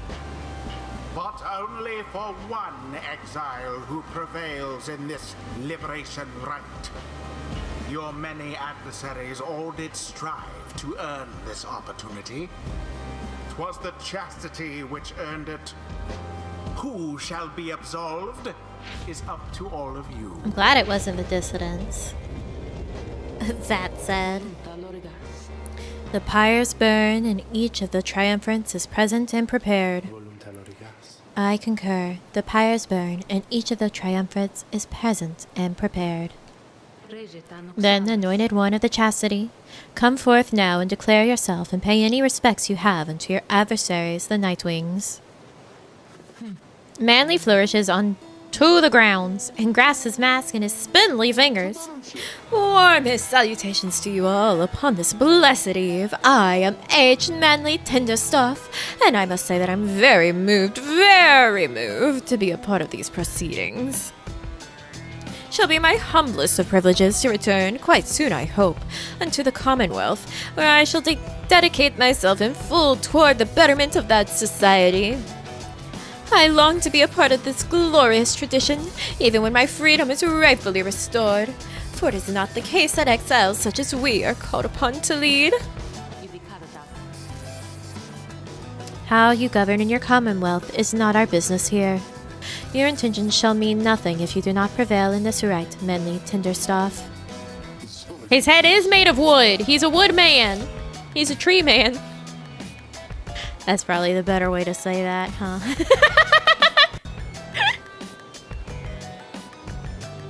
Oh, but I mean no offense. Meant no offense at all. I shall serve well these rites, I promise. Why, I should think I shall be sending many exiles here down into the downside to replace me. I can think of quite a few who I think would benefit from experiencing this wonderful tradition for themselves. Then Manly covers his face again. Now, as for you, Nightwings, make no attempt to undermine me here, and nothing shall befall you or your loved ones in the Commonwealth. Is it a deal? No. I'm gonna fuck you up. Stick to the first one. Now then, have the Nightwings reached a decision on whose behalf they shall conduct the liberation rite? Reader, I am bound to tell you once more, the first companion whom you choose shall go free this very night if you prevail. Only the enlightened may be thus anointed. Not all among you may yet be ready. The other two chosen for the triumvirate shall lend their aid. Nightwings, make your decision. Okay. Who would you set free?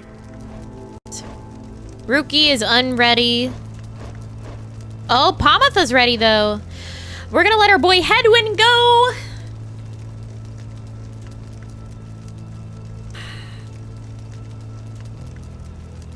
Hedwin, my sweetest male wife, the man who feeds us all. Please know that we will try not to starve. Go find your harp, whom you love. We will miss you deeply and dearly. Thank you for being a good friend.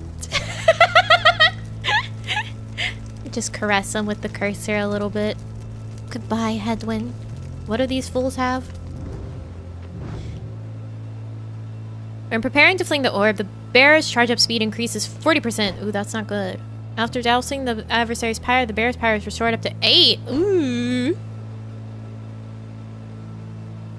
That's not great. I don't like that. Goodbye, Hedwin.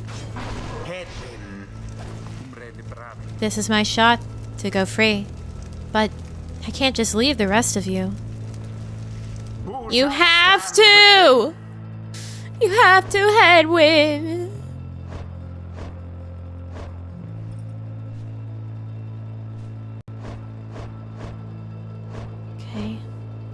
Faye. Faye, Oh, I can help? I think I can help. Pomotha. Pomotha. Sure. Let's get him out of here then. It is done. Now it begins. Do me this favor, if you please, and stand aside like a good sport there, I promise to reward you handsomely once I'm free. No. I gotta send my boy back to his girl. Commence. My male wife.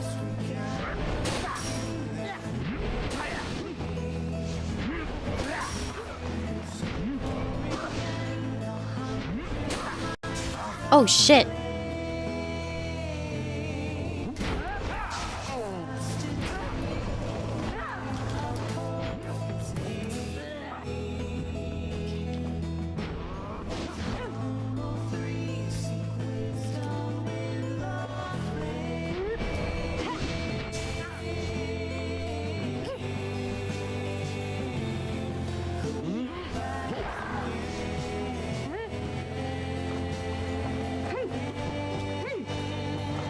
Get in there. Okay.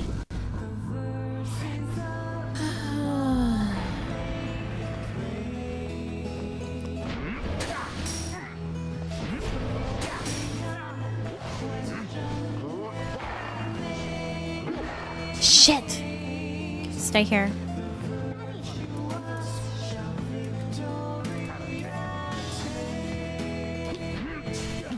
Oh my god.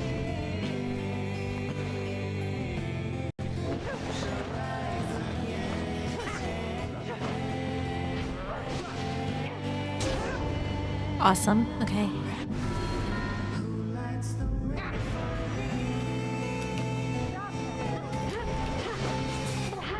Oh my god. Get dunked on.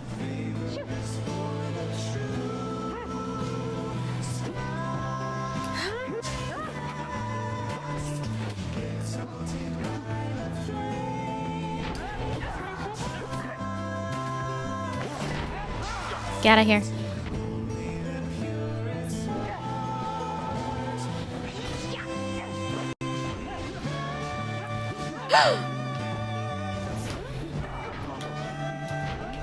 Fuck. I was trying so hard to hit the right button.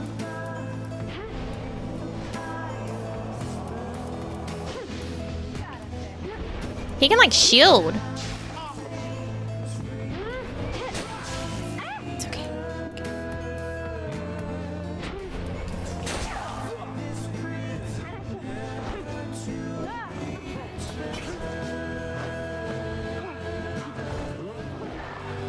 Okay.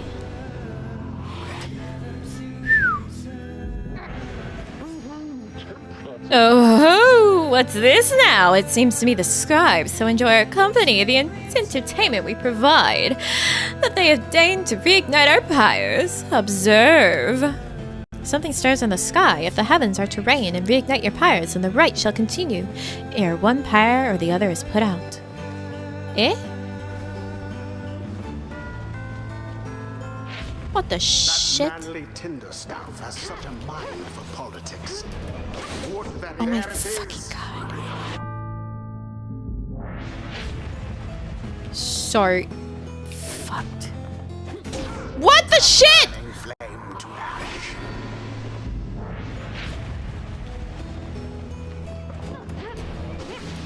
I thought they had you there. What the F was that? They made 2 quick ones on me.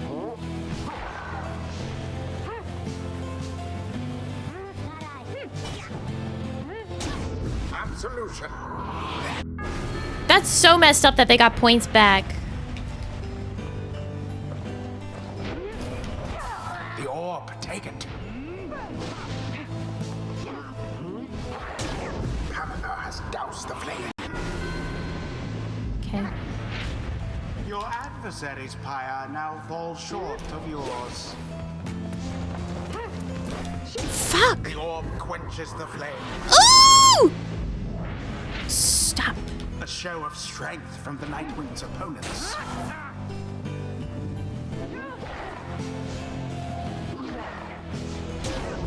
exactly by the book.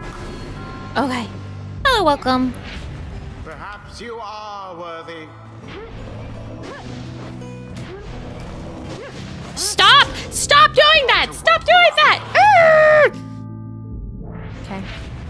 This is fine. Pomotha? Shall soon be ashes on the ground, engulfed within the order. Get the hell out. Banishment for all. Her wings have served her true. That little Do you worm. believe you can prevail in this? Poof. Absolutely not. Not this time.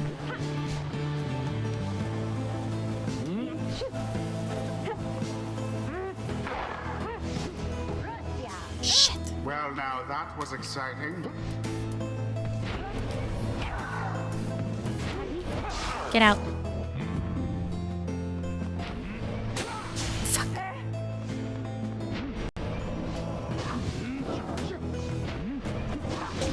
You left yourselves wide open. What was that jump? Your adversary's pyre now burns brighter than your own. Now take it. Get out.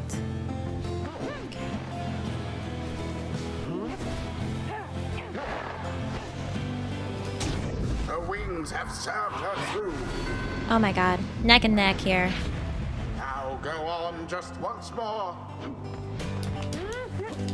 No. I thought they had you there. I was not about that. Stop!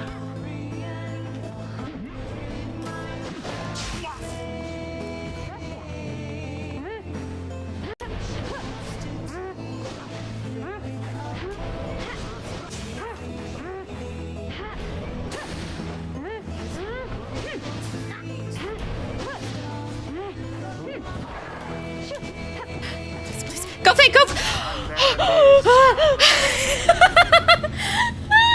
Night Wings proved their worth. Bye, Hedwin. Of their adversaries, the same cannot be said. Thus ends the liberation rite. And thus, the scribes have chosen. The exile appointed by the Night Wings shall be free. Absolved of all misdeeds. Return to glory in the Commonwealth. His adversary and all others shall remain to carry out their rightful sentences. Goodbye, Hedwin. We love you. Why this utter outrage? Have you any idea what you've done? You ingrates. Got a pretty good idea. I sent my boy home. My man, he's leaving us. We did it. Then, I guess that means I have to go. I broke my vow to him that we would all go free, together. Reader, my friend. Why would you do this? Will you ever forgive me? Fikani, wait for me. Wait for me. He remained silent for a moment longer, then... Listen to me, all of you. I will not forget this. If there is anything at all that I can do back on the other side to help the rest of you, then I am going to find it, and I am going to do it. And, at the very least, I will do everything I can to make sure that by the time more of you come join me back at home, that it will be a better place for all of us. Look, I don't have long now, so just... Thank you. All of you. I won't forget this. Then he plunges out of sight into the shimmer pool. His voice is audible, but growing faint. It's happening. Goodbye, my friends. Reader, everyone. Goodbye. Until we see each other. Hedwin earned back his freedom. Maybe getting a little actually choked up.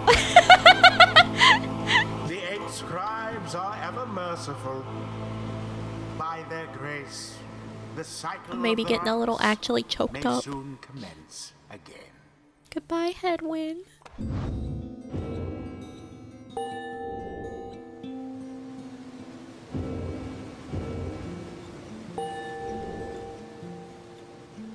Getting a bit emotional, I know. The fuck? The 8 scribes gave their freedom so that we may yet have ours.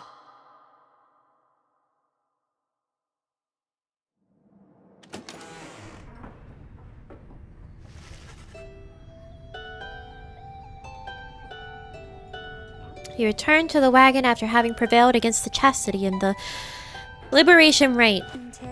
I had a good feeling this would happen. At least someone got out of here. You succeeded in liberating Hedwin, who returned to the Commonwealth in glory. We did what we could. With each liberation rite, we strive to advance our plan. A brighter future awaits at the end of our path. For now, we must persevere. Oh, it's raised up to 42%. Damn, Hedwin. Speaking of which, reader, I take it you have seen the stars, or I should say, the lack thereof. You have, or did. Once more, the sky is all abyssal darkness following the liberation rite. No stars illuminate themselves to guide you further on your path. Then, let us go once more to the Moonlight Alcove. I have an errand I must run. Besides, once we arrive, best we recover now and make our way southward at first light. Goodbye, Hedwin. That said, I think we're gonna end it here. My birds sure are demanding we end it here.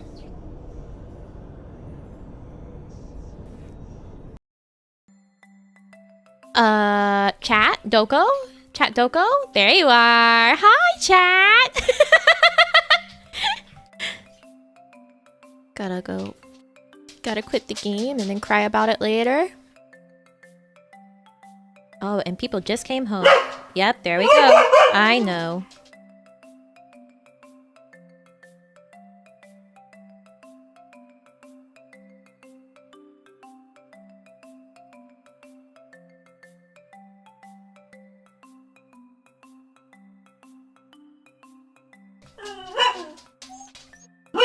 Hey, stop. You go quiet when I mute and then you start barking again when I unmute. Stop that.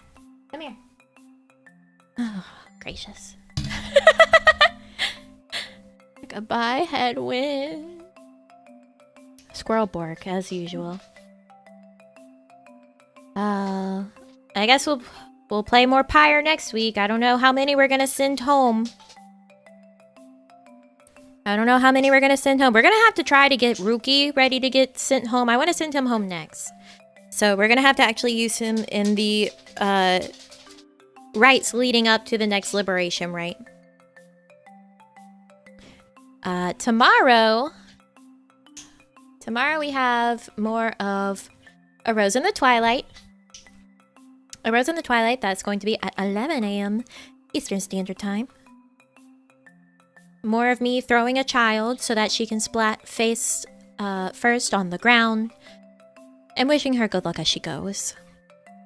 And then the day after, we have Bioshock, which we will, again, I will say it probably every time, we're not starting Bioshock from the very beginning, but it is still near the beginning, just not the very beginning. Because if I start the game again, I'm gonna lose my brain. Oh, hey, book club is still on the screen, isn't it, huh? Book club sure was still on the screen. Whoops. All the big daddies. All the big daddies. Yeah, the Read Volume 6 if you're a book club member. Yes, that is going to be it for today. You can look forward to more Pyre next week. Also more Shenmue next week. Cause I gotta get me more Shenmue in my body. More Shenmue, always more Shenmue. I wake up and I think of Shenmue now. It plagues me.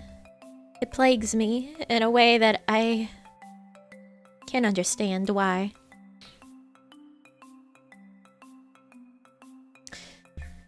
But until then, I must go. must go and, I guess, I don't know, try to play more Endwalker. I'm still so far behind on that, and my static is going to raid once cross DC travel opens up, so I really gotta do that. I really gotta do that.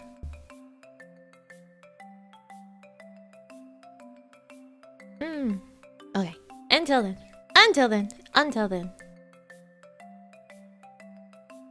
Thank you so much, everyone, for coming by for today's stream. I very much enjoyed you being here. I love you all so much. Please have a good rest of your day or night, wherever you are.